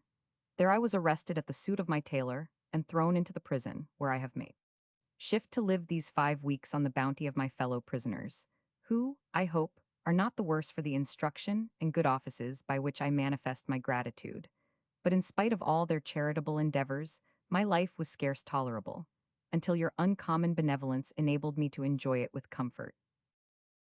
Chapter 64. I am seized with a deep melancholy, and become a slow venom relieved by my uncle prevails upon me to engage with his owners. As a surgeon of the ship which he commands makes me a considerable present entertain strap, as his steward I take leave of my friends, and go on board the ship arrives in the Downs. I shall not make any reflection on this story, in the course of which the reader must perceive how egregiously the simplicity and milky disposition of this worthy man had been duped and abused by a set of scoundrels, who were so habituated to falsehood and equivocation, that I verily believed they would have found the utmost difficulty in uttering one syllable of truth, though their lives had depended upon their sincerity. Notwithstanding all I had suffered from the knavery and selfishness of mankind, I was amazed and incensed by the base indifference which suffered such uncommon merit as he possessed to languish in obscurity, and struggle with all the miseries of a loathsome jail, and should have blessed the occasion that secluded me from such a perfidious world, had not the remembrance of my amiable Narcissa preserved my attachment to a society of which she constituted a part. The picture of that lovely creature was the constant companion of my solitude. How often did I contemplate the resemblance of those enchanting features that first captivated my heart? How often did I weep over those endearing scenes which her image recalled? And how often did I curse my perfidious fate for having robbed me of the fair original? In vain did my imagination flatter me with schemes of future happiness. Surly reason always interposed, and in a moment overthrew the unsubstantial fabric, by chastising the extravagance of my hope, and representing my unhappy situation in the right point of view. In vain did I fly for refuge to the amusements of the place, and engage in the parties of Jackson at cards, billiards, ninepins, and fives. A train of melancholy thoughts took possession of my soul, which even the conversation of Melopoyn could not divert. I ordered Strap to inquire every day at Banter's lodgings, in expectation of hearing again from my charmer, and my disappointment considerably augmented my chagrin. My affectionate valet was infected with my sorrow, and often sat with me whole hours without speaking, uttering sigh for sigh, and shedding tear for tear. This fellowship increased our distemper.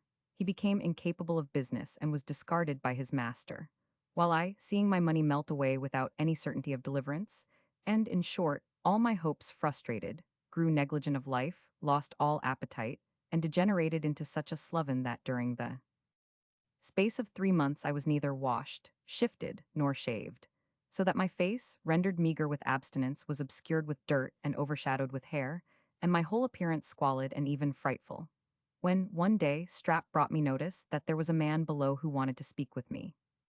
Roused at this intelligence, and in full hopes of receiving a letter from the dear object of my love, I ran downstairs with the utmost precipitation, and found to my infinite surprise my generous uncle, Mr. Bowling. Transported at the sight, I sprang forward to embrace him.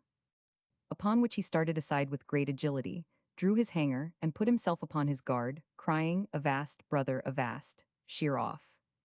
Yo-ho, you turnkey, why don't you keep a better lookout? Here's one of your crazy prisoners broke from his lashings, I suppose." I could not help laughing heartily at his mistake, but this I soon rectified by my voice, which he instantly recollected, and shook me by the hand with great affection, testifying his concern at seeing me in such a miserable condition. I conducted him to my apartment, where, in presence of Strap, whom I introduced to him as one of my best friends, he gave me to understand that he was just arrived from the coast of Guinea, after having made a pretty successful voyage, in which he had acted as mate until the ship was attacked by a French privateer, that the captain being killed during the engagement, he had taken the command and was so fortunate as to sink the enemy. After which exploit he fell in with a merchant ship from Martinico, laden with sugar, indigo, and some silver and by virtue of his letter of marque, attacked, took, and carried her safe into Kinsale in Ireland, where she was condemned as a lawful prize, by which means he had not only got a pretty sum of money, but also acquired the favor of his owners, who had already conferred upon him the command of a large ship, mounted with 29-pounders, ready to sail upon a very advantageous voyage, which he was not at liberty to discover. And he assured me that it was with the greatest difficulty he found me, in consequence of a direction left for him at his lodgings at Wapping. I was rejoiced beyond measure at this account of his good fortune, and, at his desire, recounted all the adventures that had happened to me since we parted. When he understood the particulars of Strap's attachment to me, he squeezed his hand very cordially, and promised to make a man of him. Then, giving me 10 guineas for my present occasion, took a direction for the tailor who arrested me, and went away in order to discharge the debt, telling me at parting that he would soon fetch up all my leeway with a wet sail. I was utterly confounded at this sudden transition, which affected me more than any reverse I had formerly felt, and a crowd of incoherent ideas rushed so impetuously upon my imagination that my reason could neither separate nor connect them. When Strap, whose joy had manifested itself in 1,000 fulcries, came into my room with his shaving utensils, and without any previous intimation, began to lather my beard, whistling. With great emotion all the while, I started from my reverie, and being too well acquainted with Strap to trust myself in his hands while he was under such agitation, desired to be excused, sent for another barber, and suffered myself to be trimmed. Having performed the ceremony of ablution, I shifted, and dressing in my gayest apparel, waited for the return of my uncle, who was agreeably surprised at my sudden transformation. This beneficent kinsman had satisfied my creditor and obtained an order for my discharge, so that I was no longer a prisoner. But as I had some reluctance to part with my friends and fellows in distress, I prevailed upon Mr. Bowling to favor us with his company, and invited Mr.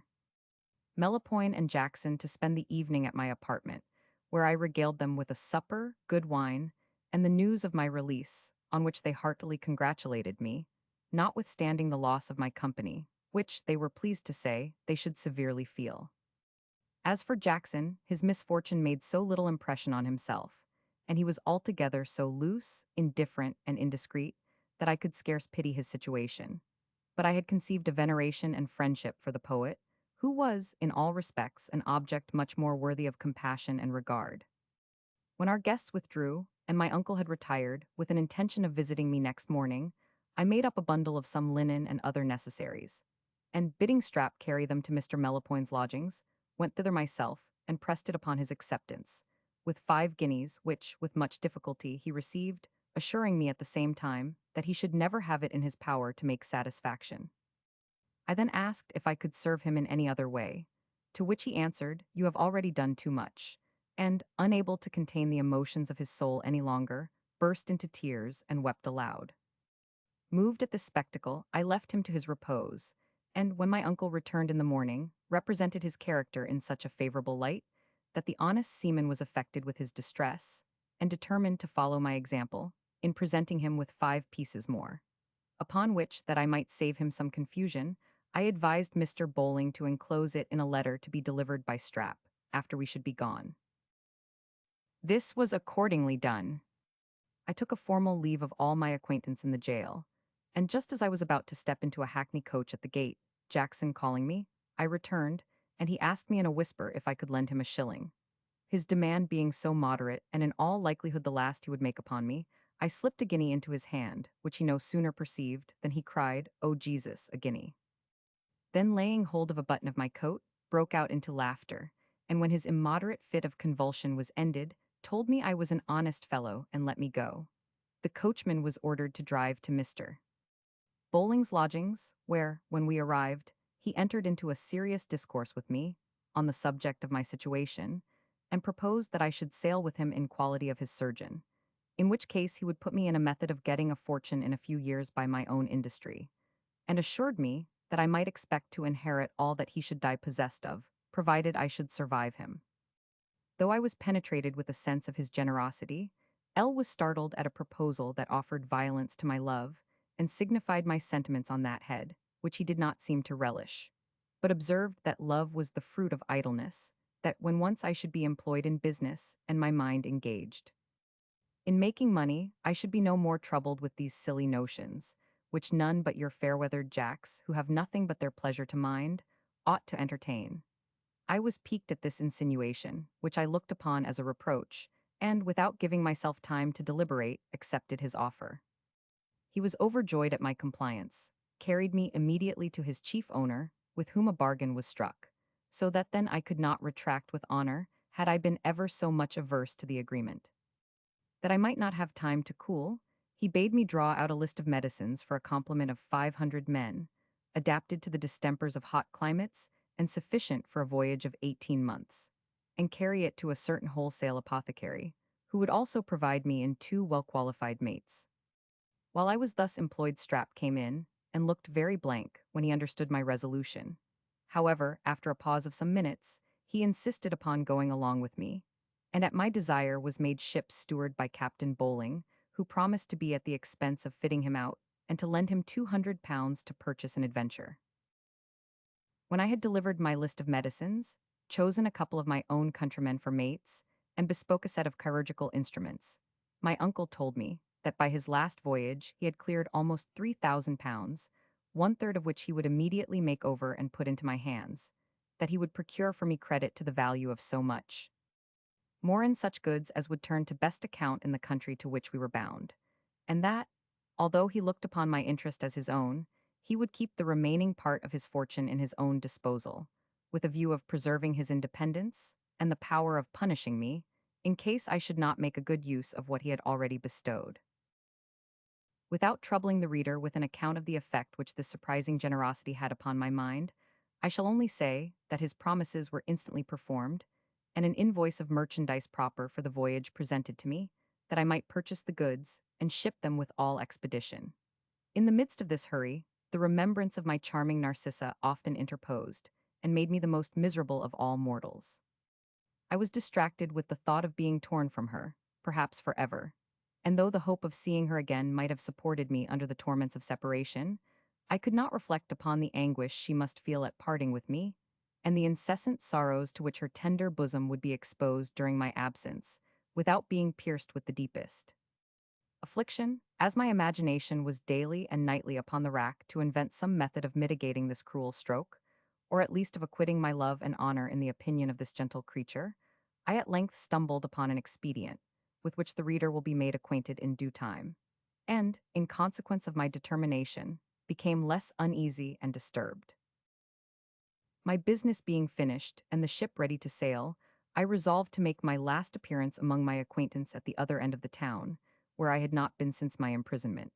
And as I had, by the advice of my uncle, taken off some very rich clothes for sale, I put on the gayest suit in my possession, and went in a chair to the coffee house I used to frequent, where I found my friend Banter so confounded at the magnificence of my dress, that, when I made up to him, he gazed at me with a look of astonishment, without being able, for some minutes, to open his lips. Then pulling me aside by the sleeve, and fixing his eyes on mine, accosted me thus: "Random, where the devil have you been? What is the meaning of all this finery? Oh ho, I understand you.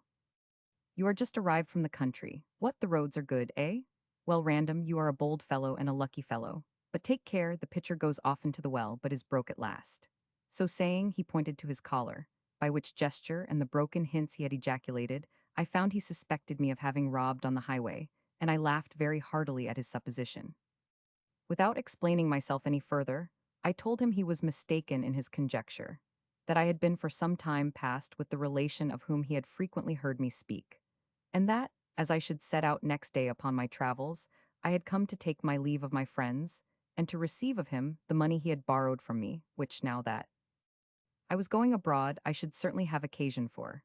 He was a little disconcerted at this demand, but, recollecting himself in a moment, swore in an affected passion that I had used him extremely ill, and he would never forgive me for having, by this short warning, put it out of his power to free himself of an obligation he could no longer bear. I could not help smiling at this pretended delicacy, which I commended highly, telling him he needed not to be uneasy on that score, for I would give him a direction to a merchant in the city, with whom I would leave a discharge on the sum, to be delivered upon payment. He professed much joy at this expedient, and with great eagerness asked the person's name and place of abode, which he forthwith wrote in his pocketbook, assuring me that he should not be long in my debt. This affair, which I knew he should never after think of, being settled to his satisfaction, I sent cards to all my friends, desiring the favor of their company at a tavern in the evening, when they honored my invitation, and I had the pleasure of treating them in a very elegant manner, at which they expressed equal admiration as applause. Having enjoyed ourselves till midnight, I took my leave of them, and was well nigh stifled with caresses. Next day I set out with Strap in a postchaise for Gravesend, where we went on board, and the wind serving, weighed anchor in less than 12 hours. Without meeting with any accident, we reached the Downs, where we were obliged to come to an anchor, and wait for an easterly wind to carry us out of the channel. Chapter 65. I set out for Sussex Consult. Mrs. Sagely achieve an interview with Narcissa. Return to the ship. We get clear of the channel. I learn our destination. We are chased by a large ship. The company are dismayed, and encouraged by the captain's speech. Our pursuer happens to be an English man of war. We arrive at the coast of Guinea. purchase 400 Negro sail for Paraguay, get safe into the River of Plate, and sell our cargo to great advantage. It was now I put in execution the scheme I had projected at London, and asking leave of the captain for Strap and me to stay on shore till the wind should become favorable, my request was granted, because he had orders to remain in the Downs until he should receive some dispatches from London, which he did not expect in less than a week. Having imparted my resolution to my trusty valet, who, though he endeavored to dissuade me from such a rash undertaking, would not quit me in the enterprise, I hired horses, and set out immediately for that part of Sussex where my charmer was confined, which was not above 30 miles distant from Deal, where we mounted. As I was perfectly well acquainted with the extent of the squire's estate and influence, I halted within 5 miles of his house, where we remained till the twilight, at which time we set forward, and by the favor of a dark night, reached a copse about half a mile from the village where Mrs. Sagely lived. Here we left our horses tied to a tree, and went directly to the house of my old benefactress, Strap trembling all the way, and venting ejaculatory petitions to heaven for our safety. Her habitation being quite solitary, we arrived at the door without being observed, when I ordered my companion to enter by himself, and, in case there should be company with her, deliver a letter which I had writ for that purpose, and say that a friend of hers in London, understanding that he intended to travel this road, had committed it to his care. He rapped at the door, to which the good old matron coming, told him that, being a lone woman, he must excuse her, if she did not open it, until he had declared his name and business. He answered that his name was unknown to her, and that his business was to deliver a letter, which to free her from all apprehension, he would convey to her through the space between the door and threshold. This he instantly performed, and she no sooner read the contents, which specified my being present, than she cried, if the person who wrote this letter be at hand, let him speak, that I may be assured by his voice whether or not I may safely admit him. I forthwith applied my mouth to the keyhole, and pronounced, Dear mother, you need not be afraid, it is I so much indebted to your goodness, who now crave admittance. She knew my voice, and opening the door immediately, received me with a truly maternal affection, manifesting, by the tears she let fall, her concern lest I should be discovered, for she had been informed of everything that had happened between Narcissa and me from the dear captive's own mouth. When I explained the motive of my journey, which was no other than a desire of seeing the object of my love before I should quit the kingdom, that I might in person convince her of the necessity I was under to leave her, reconcile her to that event, by describing the advantages that in all probability would attend it, repeat my vows of eternal constancy, and enjoy the melancholy pleasure of a tender embrace at parting. I say, when I had thus signified my intention, Mrs. Sagely told me that Narcissa, upon her return from Bath, had been so strictly watched that nobody but one or two of the servants devoted to her brother was admitted to her presence, that afterwards she had been a little enlarged and was permitted to see company, during which indulgence she had been several times at the cottage, but of late she had been betrayed by one of the servants, who discovered to the squire that he had once carried a letter from her to the post-house directed to me, upon which information she was now more confined than ever, and that I could have no chance of seeing her, unless I would run the risk of getting into the garden, where she and her maid were every day allowed to take the air, and lie hid until I should have an opportunity of speaking to Theman adventure, attended with such danger, that no man in his right wits would attempt it. This enterprise, hazardous as it was, I resolved to perform, in spite of all the arguments of Mrs. Sagely, who reasoned, chid, and entreated by turns, and the tears and prayers of Strap, who conjured me on his knees to have more regard to myself as well as to him, than to attempt my own destruction in such a precipitate manner. I was deaf to but the suggestions of my love, and ordering him to return immediately with the horses to the inn from whence we set out, and wait for my coming in that place, he at first peremptorily refused to leave me, until I persuaded him that if our horses should remain where they were till daylight, they would certainly be discovered and the whole country alarmed. On this consideration, he took his leave in a sorrowful plight, kissed my hand, and, weeping, cried God knows if ever I shall see you again. My kind landlady, finding me obstinate, gave me her best advice how to behave in the execution of my project, and after having persuaded me to take a little refreshment, accommodated me with a bed and left me to my repose. Early in the morning I arose, and armed with a couple of loaded pistols and a hanger, went to the back part of the squire's garden, climbed over the wall, and, according to Mrs. Sagely's direction, concealed myself in a thicket, hard by an alcove that terminated a walk at a good distance from the house, which I was told my mistress mostly frequented. Here I absconded from 5 o'clock in the morning to 6 in the evening, without seeing a human creature. At last I perceived two women approaching, whom, by my throbbing heart, I soon recognized to be the adorable Narcissa and Miss Williams. I felt the strongest agitation of soul at the sight, and guessing that they would repose themselves in the alcove, stepped into it unperceived, and hid upon the stone table a picture of myself in miniature, for which I had sat in London, purposing to leave it with Narcissa before I should go abroad. I exposed it in this manner, as an introduction to my own appearance, which, without some previous intimation, I was afraid might have an unlucky effect upon the delicate nerves of my fair enslaver, and then withdrew into the thicket where I could hear their discourse, and suit myself to the circumstance of the occasion. As they advanced, I observed an air of melancholy in the countenance of Narcissa, blended with such unspeakable sweetness that I could scarce refrain from flying into her arms and kissing away the pearly drop that stood collected in each bewitching eye. According to my expectation, she entered the alcove, and perceiving something on the table, took it up. No sooner did she cast her eye upon the features than, startled at the resemblance, she cried, "Good God!" and the roses instantly vanished from her cheeks. Her confidant, alarmed at this exclamation, looked at the picture, and struck with the likeness, exclaimed, "Jesus?" The very features of Mr. Random. Narcissa, having recollected herself a little, said, "Whatever angel brought it hither as a comfort to me in my affliction, I am thankful for the benefit, and will preserve it as the dearest object of my care." So saying, she kissed it with surprising ardor, shed a flood of tears, and then deposited the lifeless image in her lovely bosom. Transported at these symptoms of her unaltered affection, I was about to throw myself at her feet, when Miss Williams, whose reflection was less engaged than that of her mistress, observed that the picture could not transport itself hither, and that she could not help thinking I was not far off. The gentle Narcissa, starting at this conjecture, answered, "Heaven forbid."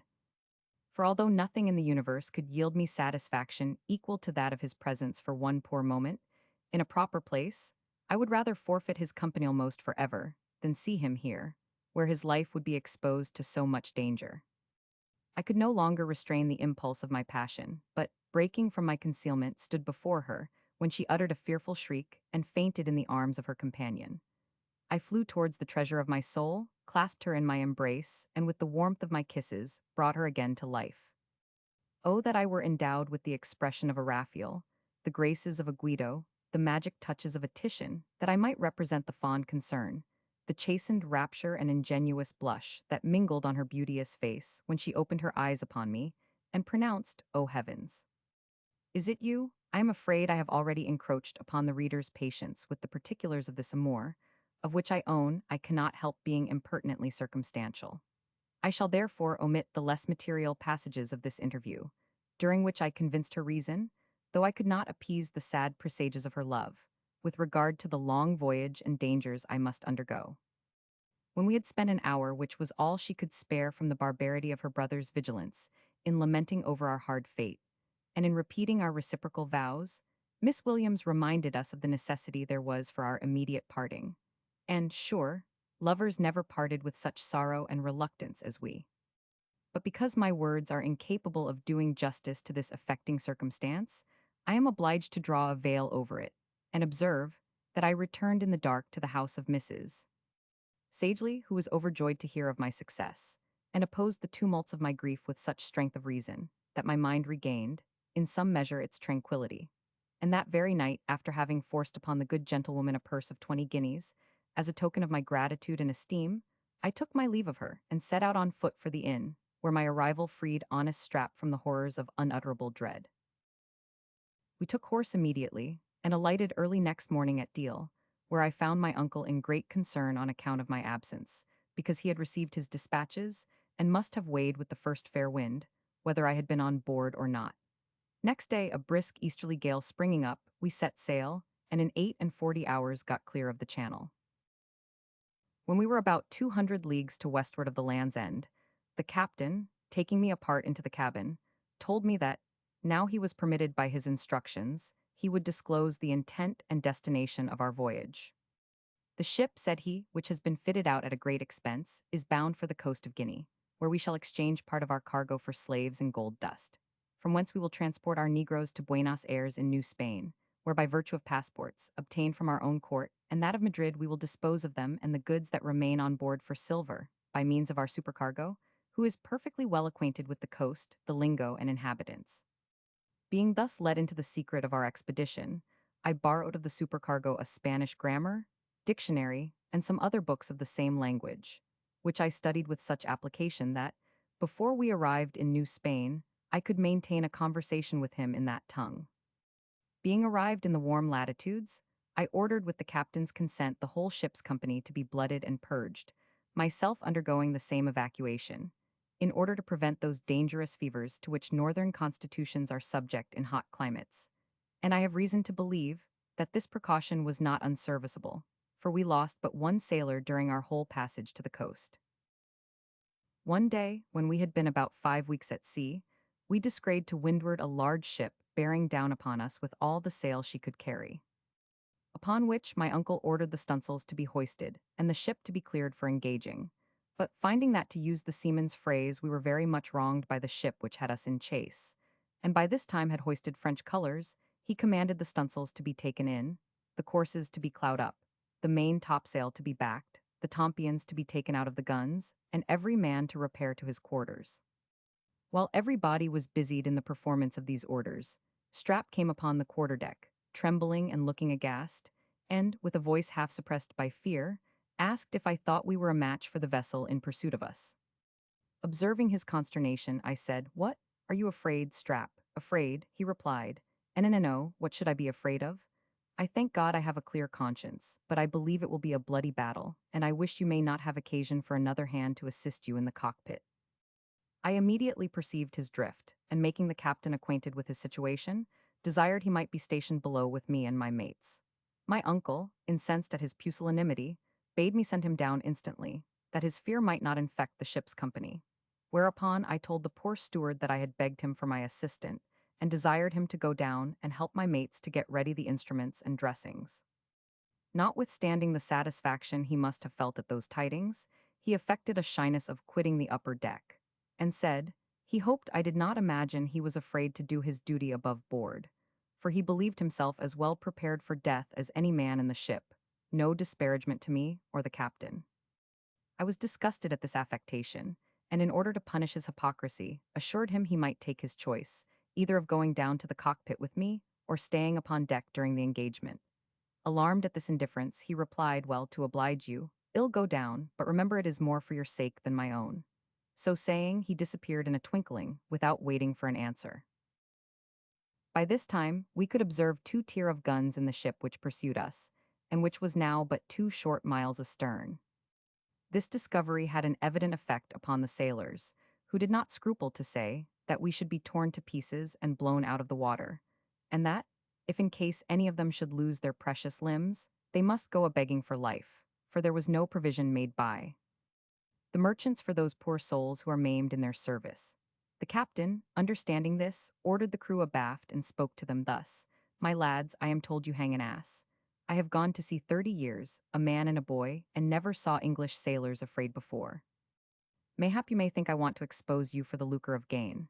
Whosoever thinks so, thinks a d-ned lie, for my whole cargo is insured, so that, in case I should be taken, my loss would not be great. The enemy is stronger than we, to be sure. What then? Have we not a chance for carrying away one of her masts, and so get clear of her? If we find her too hard for us, tease but striking at last. If any man is hurt in the engagement, I promise on the word of an honest seaman to make him a recompense according to his loss. So now, you that are lazy, lubberly, cowardly dogs, get away and skulk in the hold and breadroom. And you that are jolly boys, stand by me, and let us give one broadside for the honor of old England."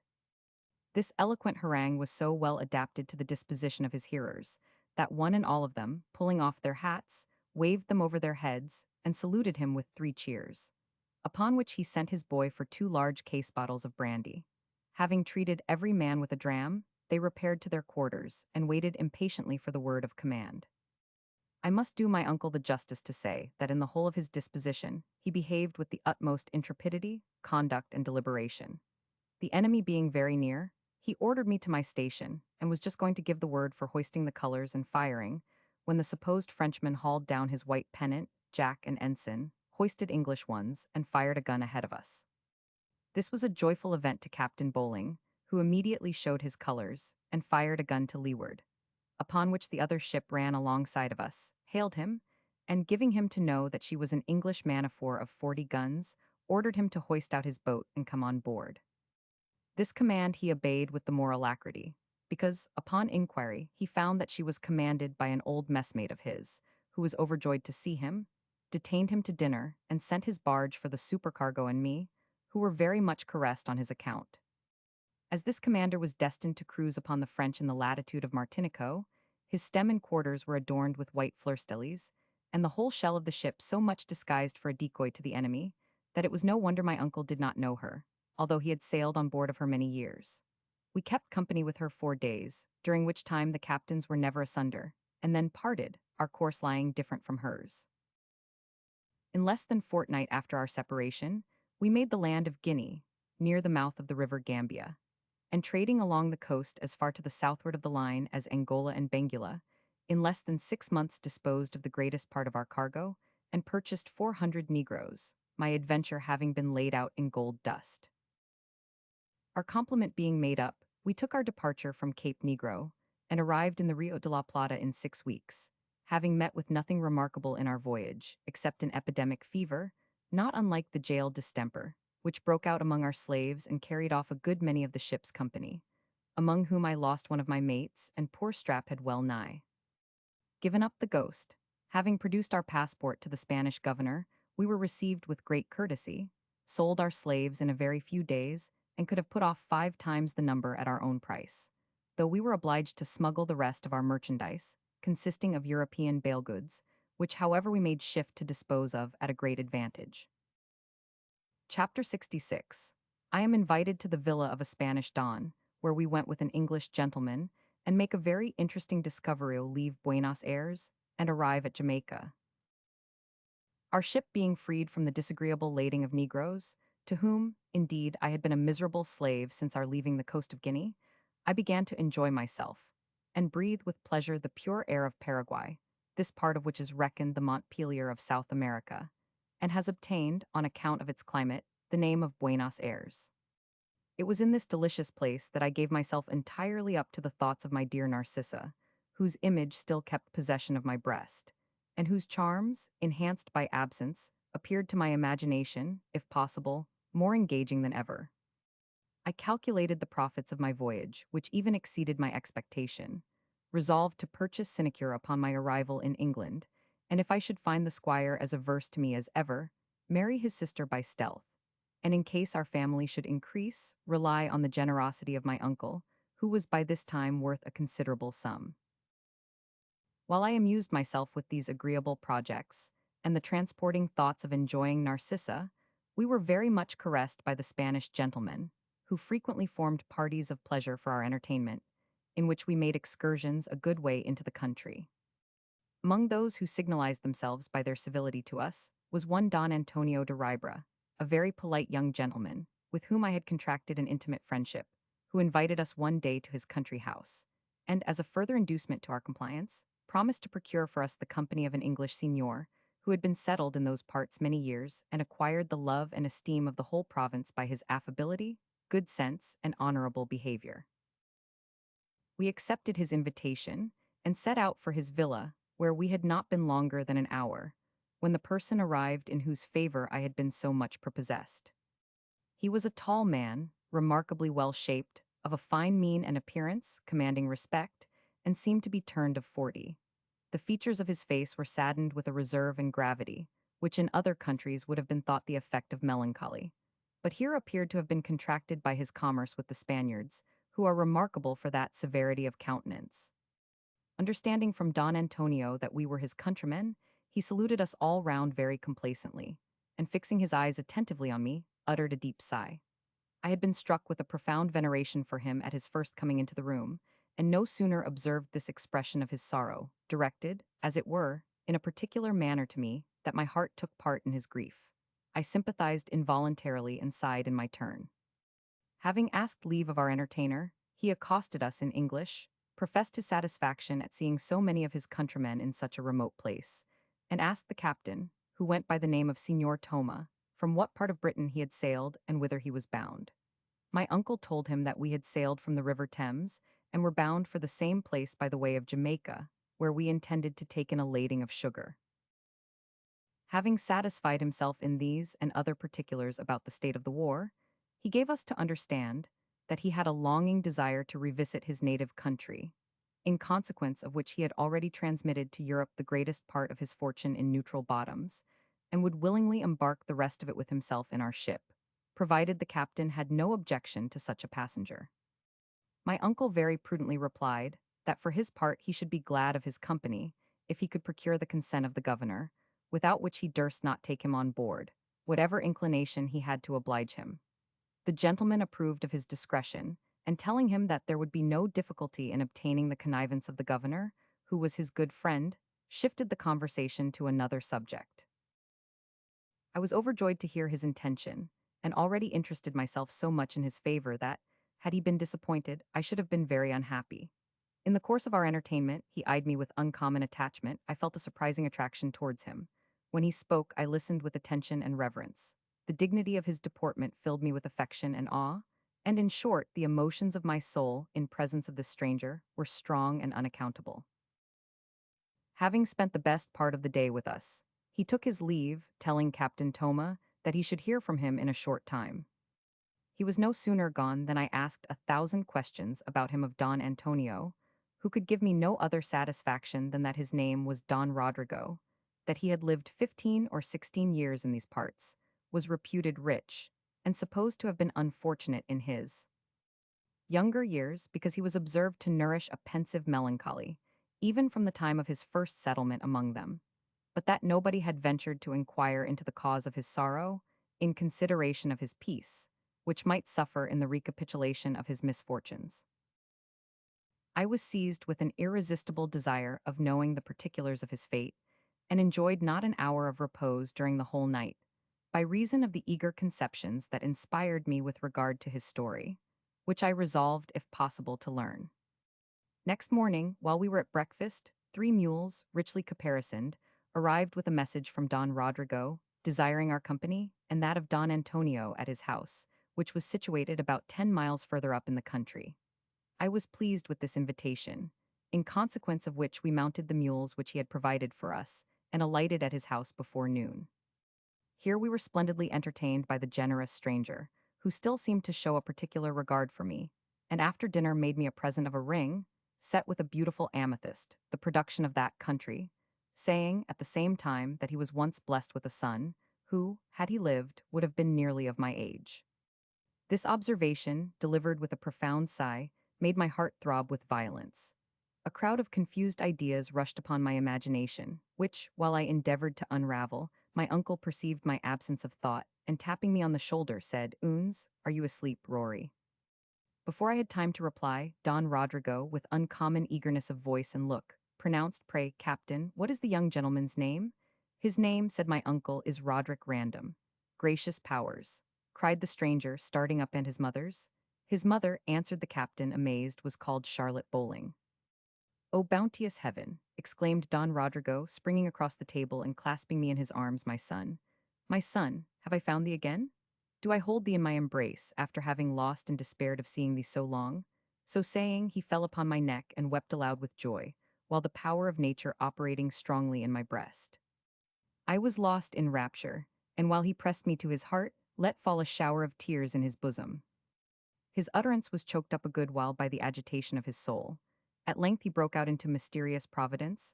"Oh, my dear Charlotte, there yet remains a pledge of our love. And such a pledge, so found, O infinite goodness, let me adore thy always decrees." Having thus expressed himself, he kneeled upon the floor, lifted up his eyes and hands to heaven, and remained some minutes in silent ecstasy of devotion. I put myself in the same posture, adored the all-good dispenser in a prayer of mental thanksgiving, and when his ejaculation was ended, did homage to my father and craved his paternal blessing.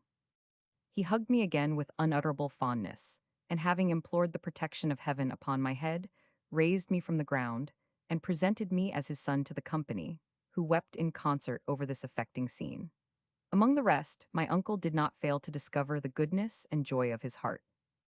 Albeit unused to the melting mood, He blubbered with great tenderness, and wringing my father's hand, cried, "Brother Random, I am rejoiced to see you, God be praised for this happy meeting."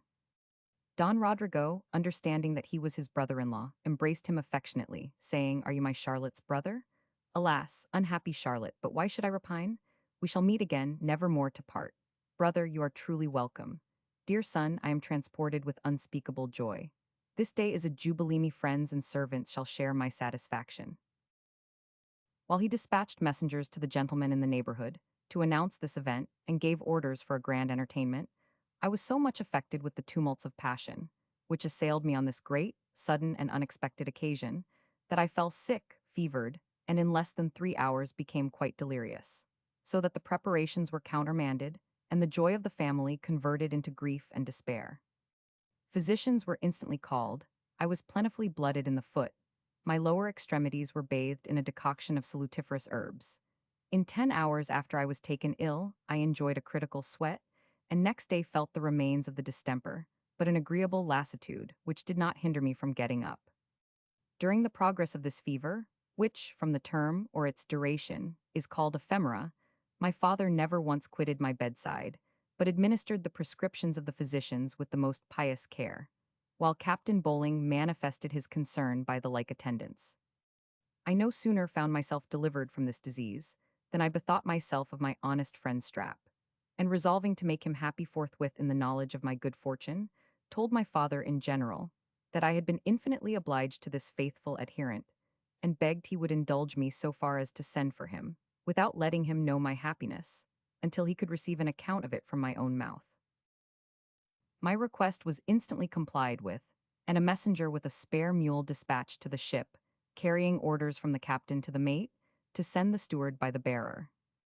My health being, in the meantime, re-established, and my mind composed, I began to relish this important turn of my fortune, in reflecting upon the advantages with which it must be attended. And, as the idea of my lovely Narcissa always joined itself to every scene of happiness I could imagine, I entertained myself now with the prospect of possessing her in that distinguished sphere to which she was entitled by her birth and qualifications.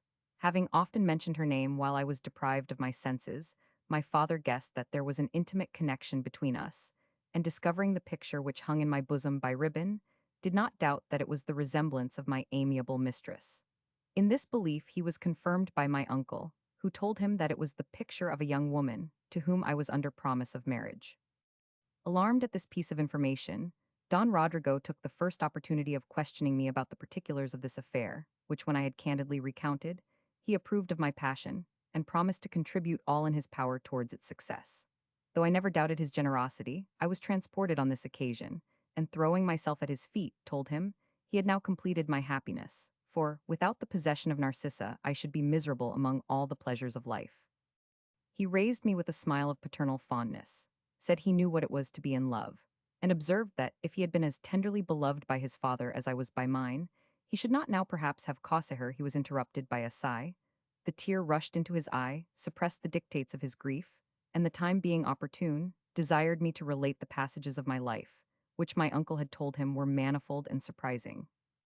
I recounted the most material circumstances of my fortune, to which he listened with wonder and attention, manifesting from time to time the different emotions which my different situations may be supposed to have raised in a parent's breast. And when my detail was ended, blessed God for the adversity I had undergone, which, he said, enlarged the understanding, improved the heart, steeled the constitution, and qualified a young man for all the duties and enjoyments of life much better than any education which affluence could bestow. When I had thus satisfied his curiosity, I discovered an inclination to hear the particulars of his story, which he gratified by beginning with his marriage, and proceeded to the day of his disappearing, as I have related in the first part of my memoirs.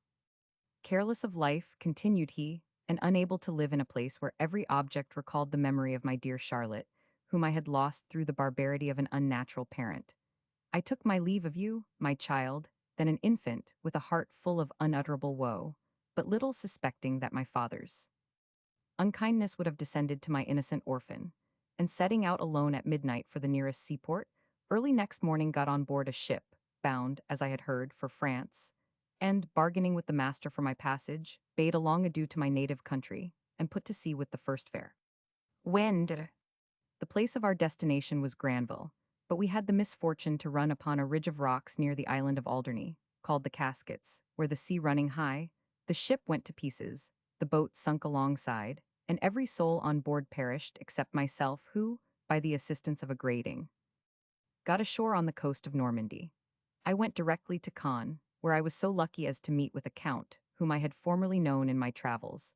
With this gentleman I set out for Paris, where I was recommended by him and other friends, as tutor to a young nobleman, whom I accompanied to the court of Spain. There we remained a whole year, at the end of which my pupil being recalled by his father, I quitted my office and stayed behind, by the advice of a certain Spanish grandee, who took me into his protection, and introduced me to another nobleman, who was afterwards created Viceroy of Peru. He insisted on my attending him to his government of the Indies, where, however, by reason of my religion, it was not in his power to make my fortune any other way than by encouraging me to trade, which I had not long prosecuted when my patron died, and I found myself in the midst of strangers, without one friend to support or protect me. Urged by this consideration, I sold my effects and removed to this country, the governor of which, having been appointed by the viceroy, was my intimate acquaintance. Here has heaven prospered my endeavors, during a residence of 16 years, in which my tranquillity was never invaded but by the remembrance of your mother, whose death I have in secret mourned without ceasing, and the reflection of you, whose fate I could never learn notwithstanding all my inquiries by means of my friends in France, who, after the most strict examination, could give me no other account than that you went abroad 6 years ago, and was never after heard of. I could not rest satisfied with this imperfect information, and though my hope of finding you was but languid, resolved to go in quest of you in person. For which purpose I have remitted to Holland the value of £20,000, and am in possession of 15,000 more, with which I intended to embark myself on board of Captain Bowling, before I discovered this amazing stroke of Providence, which, you may be sure, has not altered my intention. My father, having entertained us with this agreeable sketch of his life, withdrew, in order to relieve Don Antonio, who, in his absence, had done the honors of his house, and I was just dressed for my appearance among the guests, when Strap arrived from the ship. He no sooner entered the grand apartment in which I was, and saw the magnificence of my apparel, than his speech was lost in amazement, and he gaped in silence at the objects that surrounded him. I took him by the hand, observed that I had sent for him to be a witness and sharer of my happiness, and told him I had found a father. At these words he started, and, after having continued some minutes with his mouth and eyes wide open, cried, "Ah, odd, I know what. Go thy ways, poor Narcissa, and go thy ways somebody else, well, Lord. What a thing is love! God help us. Are all our mad pranks and protestations come to this? And have you fixed your habitation in this distant land? God prosper you. I find we must part at last, for I would not leave my poor carcase so far from my native home, for all the wealth of the universe." With these ejaculations, he began to sob and make wry faces, upon which I assured him of his mistake, both in regard to my staying in Paraguay, and informed him, as briefly as I could, of the great event that had happened. Never was rapture more ludicrously expressed than in the behavior of this worthy creature, who cried, laughed, whistled, sung, and danced, all in a breath.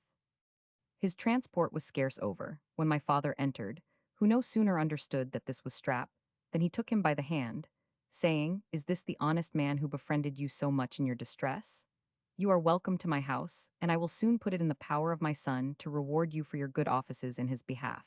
In the meantime, go with us and partake of the repast that is provided." Strap, wild as he was with joy, would by no means accept of the proffered honor, crying, "God forbid. I know my distant sire worship shall excuse me." And Don Rodrigo, finding his modesty invincible, recommended him to his majordomo, to be treated with the utmost respect, while he carried me in a large saloon, where I was presented to a numerous company, who loaded me with compliments and caresses, and congratulated my father in terms not proper for me to repeat. Without specifying the particulars of our entertainment, let it suffice to say, it was at the same time elegant and sumptuous, and the rejoicings lasted 2 days. After which, Don Rodrigo settled his affairs, converted his effects into silver and gold, visited and took leave of all his friends who were grieved at his departure, and honored me with considerable presents. And, coming on board of my uncle's ship, With the first fair wind, we sailed from the Rio de la Plata, and in 2 months came safe to an anchor in the harbor of Kingston, in the island of Jamaica. Chapter 67. I visit my old friend Timsanwi, set sail for Europemit, with an odd adventurer in England. I ride across the country from Portsmouth to Sussex, converse with Mrs. Sagely, who informs me of Narcissa's being in London in consequence of this intelligence. I proceed to Canterbury with my old friend Morganeriv in London. Visit Narcissa. Introduce my father to her, is charmed with her good sense and beauty, come to a determination of demanding her brother's consent to our marriage. I inquired, as soon as I got ashore, about my generous companion, Mr. Thompson, and hearing that he lived in a flourishing condition upon the estate left him by his wife's father, who had been dead some years, I took horse immediately, with the consent of Don Rodrigo, who had heard me mention him with great regard, and in a few hours reached the place of his habitation. I should much wrong the delicacy of Mr. Thompson's sentiments to say barely he was glad to see me. He felt all that the most sensible and disinterested friendship could feel on this occasion, introduced me to his wife, a very amiable young lady, who had already blessed him with 2 fine children, and being as yet ignorant of my circumstances, frankly offered me the assistance of his purse and interest. I thanked him for his generous intention, and made him acquainted with my situation, on which he congratulated me with great joy, and after I had stayed with him a whole day and night, accompanied me back to Kingston, to wait upon my father, whom he invited to his house. Don Rodrigo complied with his request, and, having been handsomely entertained during the space of a week, returned extremely well satisfied with the behavior of my friend and his lady, to whom, at parting, he presented a very valuable diamond ring, as a token of his esteem. During the course of my conversation with Mr. Thompson, he gave me to understand that his old commander Captain Oakham was dead some months, and that, immediately after his death, a discovery had been made of some valuable effects that he had feloniously secreted out of a prize by the assistance of Dr. Macshane, who was now actually in prison on that account, and, being destitute of friends, subsisted solely on the charity of my friend, whose bounty he had implored in the most abject manner, after having been the barbarous occasion of driving him to that terrible extremity on board of the Thunder which we have formerly related.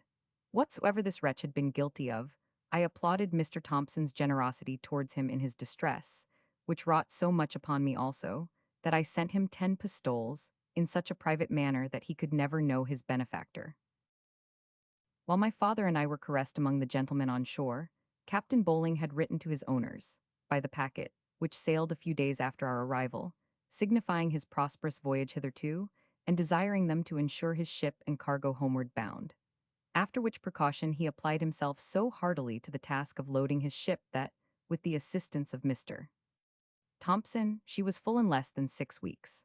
This kind gentleman likewise procured for Don Rodrigo bills upon London for the greatest part of his gold and silver, by which means it was secured against the risk of the seas and the enemy, and, before we sailed, supplied us with such large quantities of all kinds of stock, that not only we, but the ship's company, fared sumptuously during the voyage. Everything being ready, we took our leave of our kind entertainers, and, going on board at Port Royal, set sail for England on the 1st day of June. We beat up to windward with fine easy weather, and one night, believing ourselves near Cape Tiburon, lay to with an intention to wood and water next morning in the bay. While we remained in this situation, a sailor, having drunk more new rum than he could carry, staggered overboard, and notwithstanding all the means that could be used to preserve him, went to the bottom and disappeared. About 2 hours after this melancholy accident happened, as I enjoyed the cool air on the quarterdeck, I heard a voice rising, as it were, out of the sea and calling, "Ho, the ship ahoy!"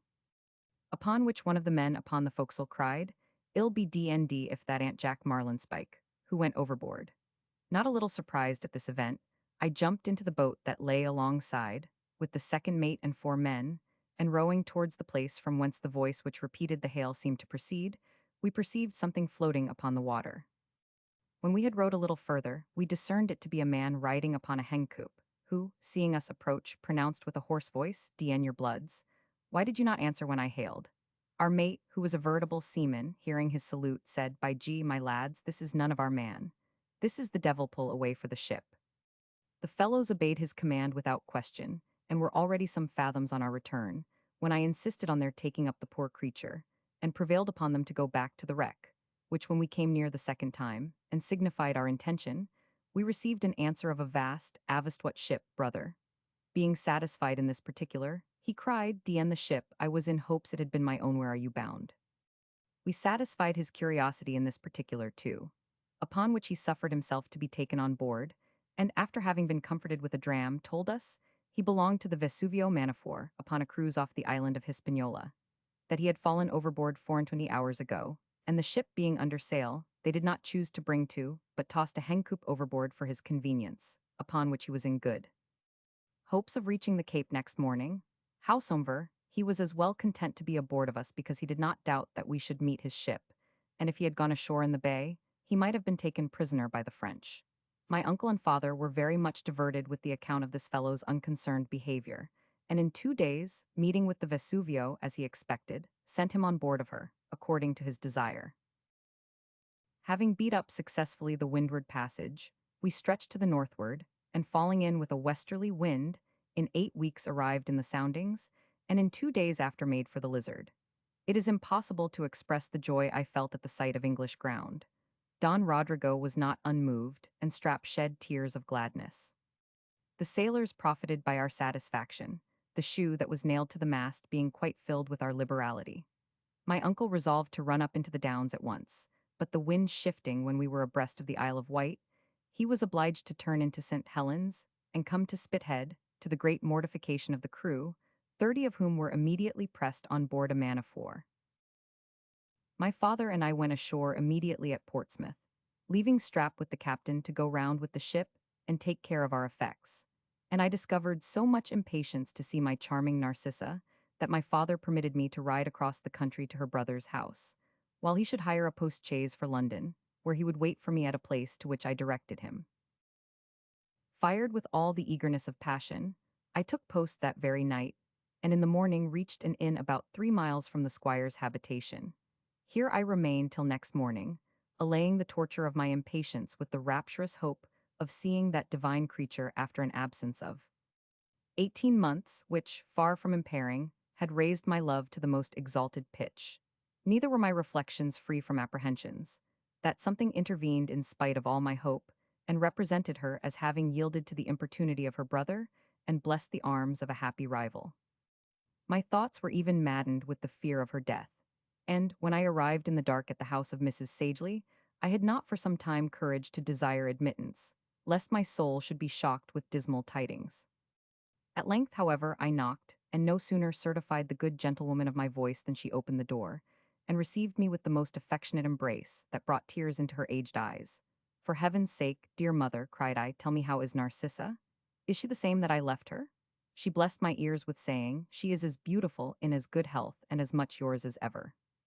Transported at this assurance, I begged to know if I could not see her that very night, when this sage matron gave me to understand that my mistress was in London, and that things were strangely altered in the squire's house since my departure, that he had been married a whole year to Melinda, who at first found means to wean his attention so much from Narcissa, that he became quite careless of that lovely sister, comforting himself with the clause in his father's will, by which she should forfeit her fortune, by marrying without his consent.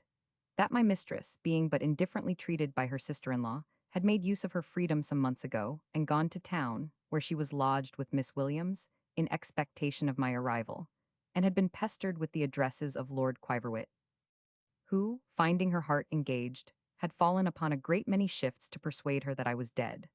But, finding all his artifices unsuccessful, and despairing of gaining her affection, he had consoled himself for her indifference, by marrying another lady some weeks ago, who had already left him on account of some family uneasiness.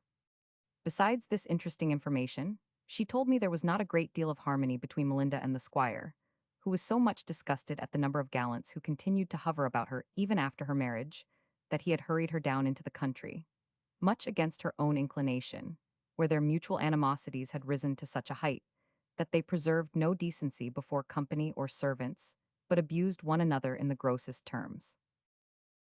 This good old gentlewoman, to give me a convincing proof of my dear Narcissa's unalterable love, gratified me with a sight of the last letter she had favored her with, in which I was mentioned with so much honor, tenderness, and concern that my soul was fired with impatience, and I determined to ride all night that I might have it the sooner in my power to make her happy. Mrs. Sagely, perceiving my eagerness, and her maternal affection being equally divided between Narcissa and me, begged leave to remind me of the sentiments with which I went abroad, that would not permit me for any selfish gratification to prejudice the fortune of that amiable young lady, who must entirely depend upon me, after having bestowed herself in marriage. I thanked her for her kind concern, and as briefly as possible described my flourishing situation, which afforded this humane person infinite wonder and satisfaction. I told her that now I had an opportunity to manifest my gratitude for the many obligations I owed, I would endeavor to make her old age comfortable and easy, as a step to which I proposed she should come and live with Narcissa and me. This venerable gentlewoman was so much affected with my words that the tears ran down her ancient cheeks. She thanked heaven that I had not belied the presages she had made on her first acquaintance with me, acknowledging my generosity, as she called it, in the most elegant and pathetic expressions, but declined my proposal on account of her attachment to the dear melancholy cottage where she had so peacefully consumed her solitary widowhood. Finding her immovable on this subject, I insisted on her accepting a present of 30 guineas, and took my leave, resolving to accommodate her with the same sum annually, for the more comfortable support of the infirmities of old age. Having rode all night, I found myself at Canterbury in the morning, where I alighted to procure fresh horses, and, as I walked into the inn, perceived an apothecary's on the other side of the street, with the name of Morgan over the door. Alarmed at this discovery, I could not help thinking that my old messmate had settled in this place, and upon inquiry found my conjecture true, and that he was married lately to a widow in that city, by whom he had got £3,000. Rejoiced at this intelligence, I went to his shop as soon as it was open, and found my friend behind the counter, busy in preparing a clyster. I saluted him at entrance with, "Your servant, Mr. Morgan," upon which he looked at me, and replying, "Your most humble servant, good sir," rubbed his ingredients in the mortar without any emotion. "What," said I, "Morgan, have you forgot your old messmate?" At these words he looked up again, and starting, cried, "As cot is measure at canatize, by my sulphation, I believe it is my dear friend Mr. Rantom." He was no sooner convinced of my identity than he threw down the pestle, overset the mortar, and jumping over the board, swept up the contents with his clothes, flew about my neck, hugged me affectionately, and daubed me all over with turpentine and the yolks of eggs which he had been mixing when I came in. Our mutual congratulations being over, he told me that he found himself a widower upon his return from the West Indies, that he had got interest to be appointed surgeon of a man of war, in which capacity he had served some years, until he married an apothecary's widow, with whom he now enjoyed a pretty good sum of money, peace and quiet, and an indifferent good trade. He was very desirous of hearing my adventures, which I assured him I had not time to relate, but told him in general my circumstances were very good, and that I hoped to see him when I should not be in such a hurry as at present. He insisted, however, on my staying breakfast, and introduced me to his wife, who seemed to be a decent, sensible woman, pretty well stricken in years. In the course of our conversation, he showed the sleeve buttons I had exchanged with him at our parting in the West Indies, and was not a little proud to see that I had preserved his with the same care. When I informed him of Maction's condition, he seemed at first to exult over his distress, but after a little recollection said, "Well, he has paid for his malice. I forgive him, and may Cot forgive him likewise." He expressed great concern for the soul of Captain Oakham, which he believed was now gnashing its teeth, but it was some time before I could convince him of Thompson's being alive, at whose good fortune, nevertheless, he was extremely glad. Having renewed our protestations of friendship, I bade the honest Welshman and his spouse farewell, and, taking post-horses, arrived at London that same night, where I found my father in good health, to whom I imparted what I had learned of Narcissa. This indulgent parent approved of my intention of marrying her, even without fortune, provided her brother's consent could not be obtained, promised to make over to me in a few days a sufficiency to maintain her in a fashionable manner, and expressed a desire of seeing this amiable creature who had captivated me so much. As I had not slept the night before, and was besides fatigued with my journey, I found myself under a necessity of taking some repose, and went to bed accordingly. Next morning, about 10 o'clock, took a chair, and according to Mrs. Sagely's directions, went to my charmer's lodgings, and inquired for Miss Williams. I had not waited in the parlor longer than a minute when this young woman entered, and no sooner perceived me than she shrieked and ran backward. But I got between her and the door, and clasping her in my arms, brought her to herself with an embrace. Good heaven, cried she, Mr. Random, is it you indeed? My mistress will run distracted with joy.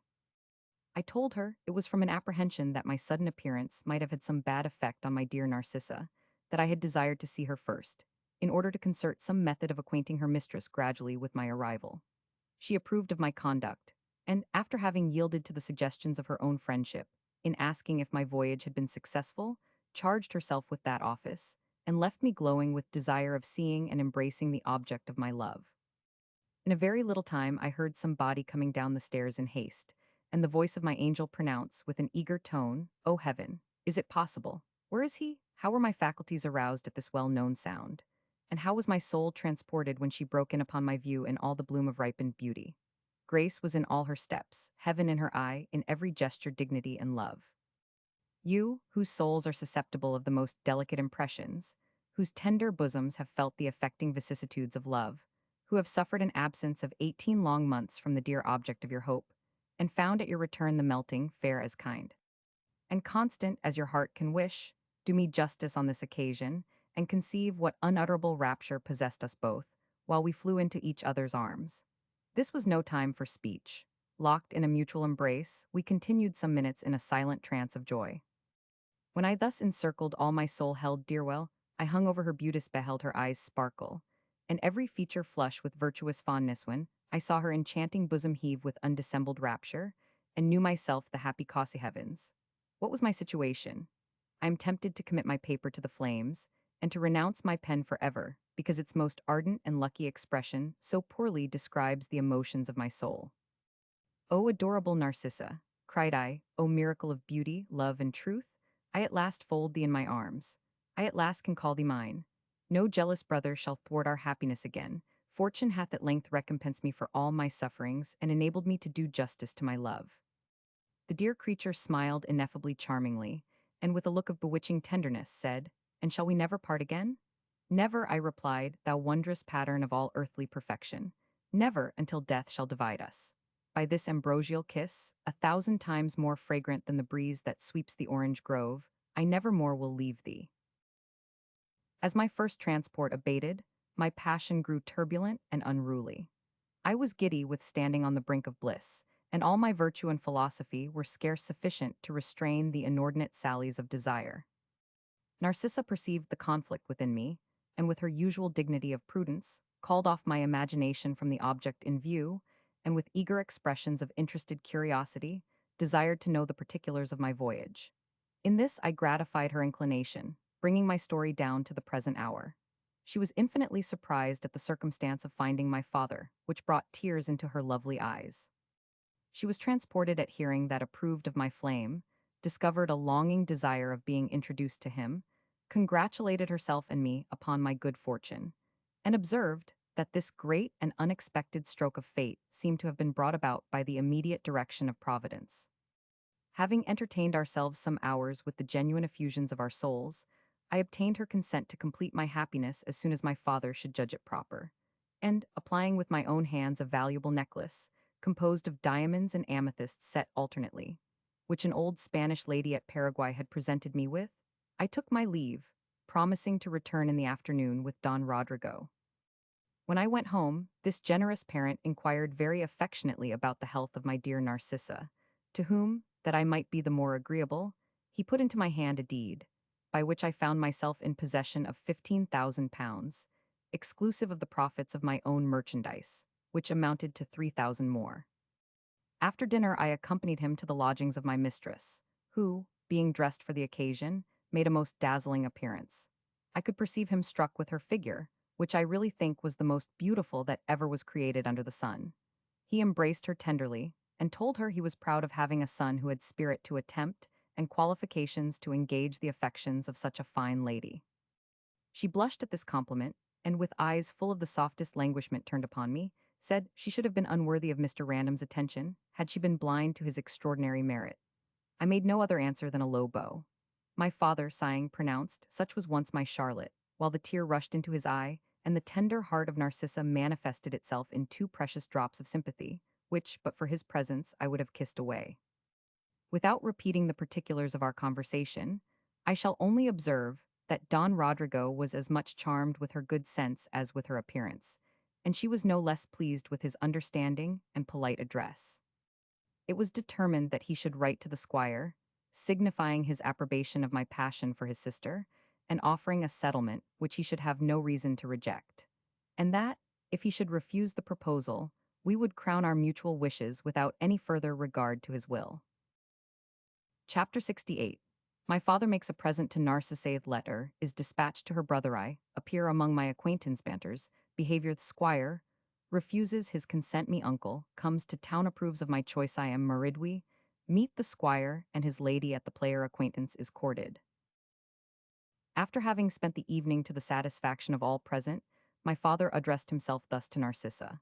Madam, give me leave to consider you hereafter as my daughter, in which capacity I insist upon your accepting this first instance of my paternal duty and affection. With these words, he put into her hand a bank note of £500, which she no sooner examined, than with a low courtesy she replied, Dear sir, though I have not the least occasion for this supply, I have too great a veneration for you to refuse this proof of your generosity and esteem, which I the more freely receive, because I already look upon Mr. Random's interest as inseparably connected with mine. He was extremely well pleased with her frank and ingenuous reply, upon which we saluted and wished her good night. The letter, at my request, was dispatched to Sussex by an express, and in the meantime, Don Rodrigo, to grace my nuptials, hired a ready-furnished house and set up a very handsome equipage. Though I passed the greatest part of the day with the darling of my soul, I found leisure sometimes to be among my former acquaintance, who were astonished at the magnificence of my appearance. Banter in particular was confounded at the vicissitudes of my fortune, the causes of which he endeavored in vain to discover, until I thought fit to disclose the whole secret of my last voyage, partly in consideration of our former intimacy, and partly to prevent unfavorable conjectures, which he and others, in all probability, would have made in regard to my circumstances. He professed great satisfaction at this piece of news, and I had no cause to believe him insincere, when I considered that he would now look upon himself as acquitted of the debt he owed me, and at the same time flatter himself with the hopes of borrowing more. I carried him home to dinner with me, and my father liked his conversation so much that, upon hearing his difficulties, he desired me to accommodate him for the present, and inquire if he would accept of a commission in the army, towards the purchase of which he should willingly lend him money. Accordingly, I gave my friend an opportunity of being alone with me, when, as I expected, he told me that he was just on the point of being reconciled to an old rich uncle, whose heir he was, but wanted a few pieces for immediate expense, which he desired I would lend him and take my bond for the whole. His demand was limited to 10 guineas, and when I put 20 in his hand, he stared at me for some moments. Then, putting it into his purse, I, "'Tis all one you shall have the whole in a very short time." When I had taken his note, to save the expense of a bond, I expressed some surprise that a fellow of his spirit should loiter away his time in idleness, and asked why he did not choose to make his fortune in the army. What, said he, throw away money upon a subaltern's commission, and be under the command of a parcel of scoundrels, who have raised themselves above me by the most infamous practices. No, I love independency too well to sacrifice my life, health, and pleasure for such a pitiful consideration. Finding him adverse to this way of life, I changed the subject and returned to Don Rodrigo, who had just received the following epistle from the squire. Sir, concerning a letter which I received, subscribed R. Random, this is the answer. As for you, I know nothing of you. Your son, or pretended son, I have seen. If he marries my sister, at his peril be it. I do declare that he shall not have 1 farthing of her fortune, which becomes my property, if she takes a husband without my consent. Your settlement, I do believe, is all a sham, and yourself no better than you should be. But if you had all the wealth of the Indies, your son shall never match in our family with the consent of Orson Topal. My father was not much surprised at this polite letter, after having heard the character of the author. And as for me, I was even pleased at his refusal, because I had now an opportunity of showing my disinterested love. By his permission, I waited on my charmer, and having imparted the contents of her brother's letter, at which she wept bitterly, in spite of all my consolation and caresses. The time of our marriage was fixed 2 days. During this interval, in which my soul was wound up to the last stretch of rapturous expectation, Narcissa endeavored to reconcile some of her relations in town to her marriage with me. But, finding them all deaf to her remonstrances, either out of envy or prejudice, she told me with the most enchanting sweetness, while the tears bedewed her lovely cheeks, "Sure the world will no longer question your generosity when you take a poor forlorn beggar." To your arms, affected with her sorrow, I pressed the fair mourner to my breast, and swore that she was more dear and welcome on that account, because she had sacrificed her friends and fortune to her love for me. My uncle, for whose character she had a great veneration, being by this time come to town, I introduced him to my bride, and although he was not very much subject to refined sensations, he was struck dumb with admiration at her beauty. After having kissed and gazed at her for some time, he turned to me, saying, "Odds bobs, Rory. A notable prize indeed, finely built and gloriously rigged, i'faith. If she ain't well manned when you take the command of her, sirrah, you deserve to go to sea in a cockle shell. No offence, I hope, niece. You must not mind what I say, being as the saying is a plain seafaring man, though mayhap I have as much regard for you as another." She received him with great civility, told him she had longed a great while to see a person to whom she was so much indebted for his generosity to Mr. Random, that she looked upon him as her uncle, by which name she begged leave to call him for the future, and that she was very sure he could say nothing that would give her the least offence. The honest captain was transported at her courteous behavior, and insisted upon giving her away at the ceremony, swearing that he loved her as well as if she was his own child, and that he would give 2,000 guineas to the first fruit of our love, as soon as it would squeak. Everything being settled for the solemnization of our nuptials, which were to be performed privately at my father's house, the auspicious hour arrived, when Don Rodrigo and my uncle went in the coach to fetch the bride and Miss Williams, leaving me with a parson, Banter, and Strap, neither of whom had as yet seen my charming mistress. My faithful valet, who was on the rack of impatience to behold a lady of whom he had heard so much, no sooner understood that the coach was returned than he placed himself at a window to have a peep at her as she alighted, and when he saw her, clapped his hands together, turned up the white of his eyes, and with his mouth wide open, remained in a sort of ecstasy, which broke out into O cert. Qualis in Euroti rippies, out per yuga synthi exercit Diana coros. The doctor and Banter were surprised to hear my man speak Latin, but when my father led Narcissa into the room, the object of their admiration was soon changed, as appeared in the countenances of both. Indeed, they must have been the most insensible of all beings, could they have beheld without emotion the divine creature that approached. She was dressed in a sack of white satin, embroidered on the breast with gold. The crown of her head was covered with a small French cap, from whence descended her beautiful hair in ringlets that waved upon her snowy neck, which dignified the necklace I had given her. Her looks glowed with modesty and love, and her bosom, through the veil of gauze that shaded it, afforded a prospect of Elysium. I received this inestimable gift of Providence as became me, and in a little time the clergyman did his office, my uncle, at his own earnest request, acting the part of a father to my dear Narcissa, who trembled very much, and had scarce spirits sufficient to support her under this great change of situation. Soon as she was mine by the laws of heaven and earth, I printed a burning kiss upon her lips. My father embraced her tenderly, my uncle hugged her with great affection, and I presented her to my friend Banter, who saluted her in a very polite manner. Miss Williams hung round her neck and went plentifully, while Strap fell upon his knees and begged to kiss his lady's hand, which she presented with great affability. I shall not pretend to describe my own feelings at this juncture. Let it suffice to say that having supped and entertained ourselves till 10 o'clock, I cautioned my Narcissa against exposing her health by sitting up too late, and she was prevailed upon to withdraw with her maid to an apartment destined for us. When she left the room, her face overspread with a blush that set all my blood in a state of fermentation, and made every pulse beat with tenfold vigor. She was so cruel as to let me remain in this condition a full half-hour, when, no longer able to restrain my impatience, I broke from the company, burst into her chamber, pushed out her confidant, and locked the door, and found her, O heaven and earth, a feast 1,000 times more delicious than my most sanguine hopes presaged. But let me not profane the chaste mysteries of Hymen. I was the happiest of men. In the morning I was awaked by 3 or 4 drums, which Banter had placed under the window, upon which I withdrew the curtain, and enjoyed the unspeakable satisfaction of contemplating those angelic charms which were now in my possession. Beauty, which, whether sleeping or awake, shot forth peculiar graces. The light darting upon my Narcissa's eyes, she awoke also, and recollecting her situation, hid her blushes in my bosom. I was distracted with joy. I could not believe the evidence of my senses, and looked upon all that had happened as the fictions of a dream. In the meantime, my uncle knocked at the door, and bade me turn out, for I had had a long spell. I rose accordingly, and sent Miss Williams to her mistress, myself receiving the congratulation of Captain Bowling, who rallied me in his sea phrase with great success.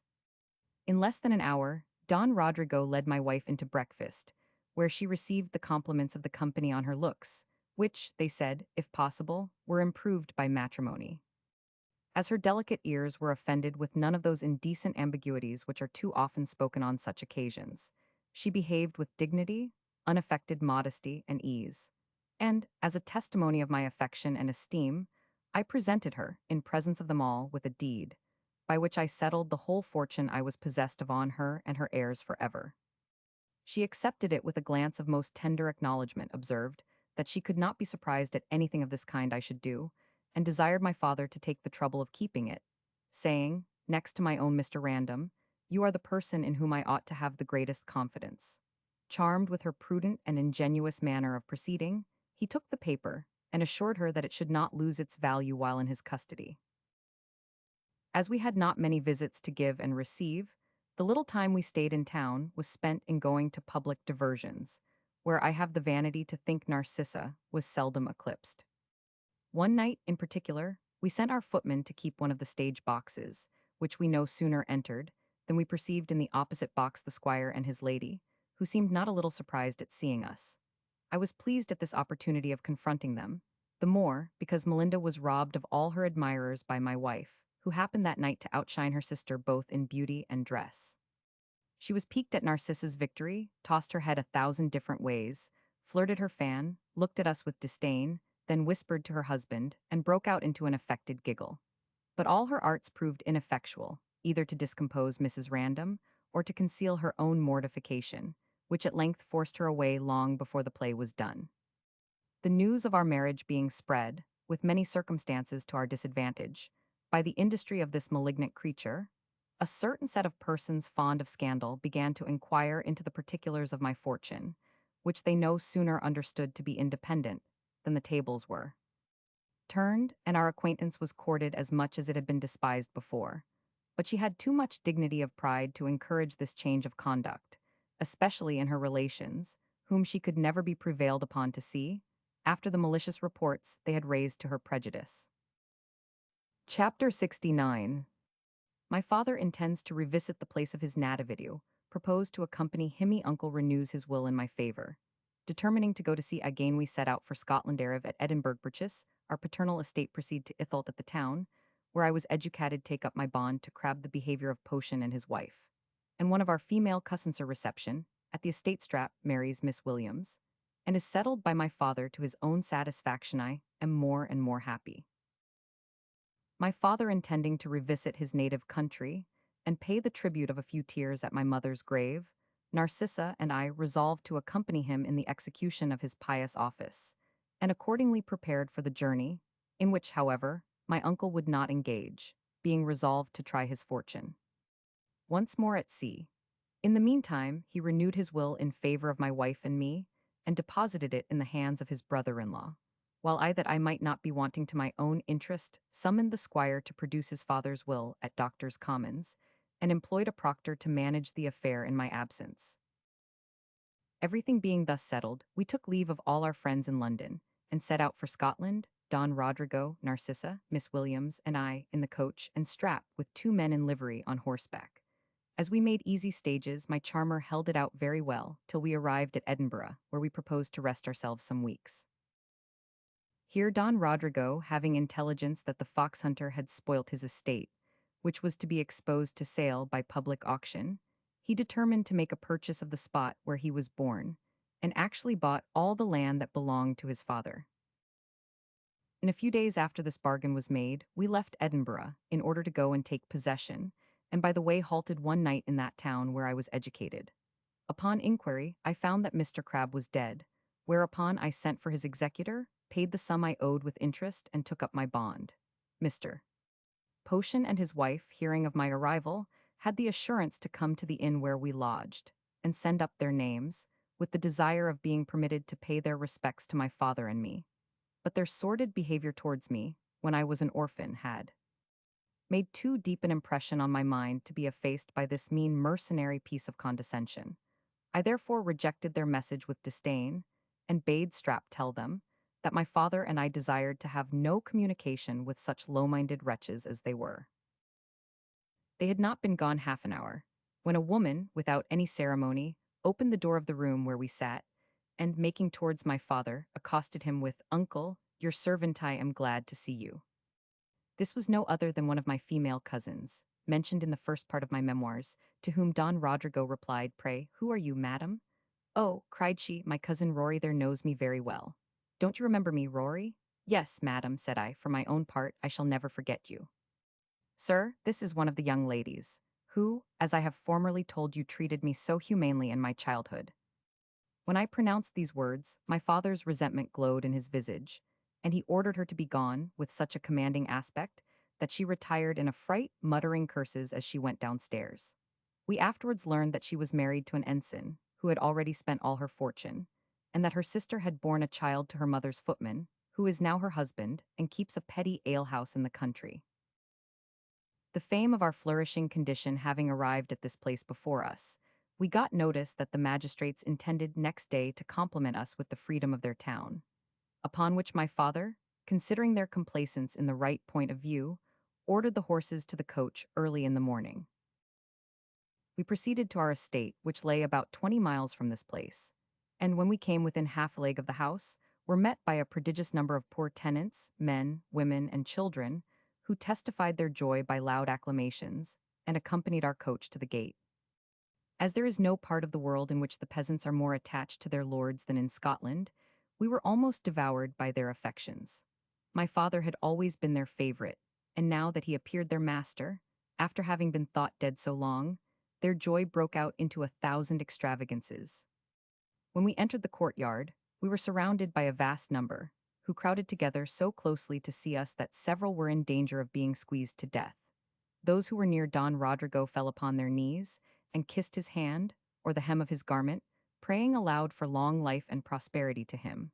Others approached Narcissa and me in the same manner, while the rest clapped their hands at a distance and invoked heaven to shower its choicest blessings on our heads.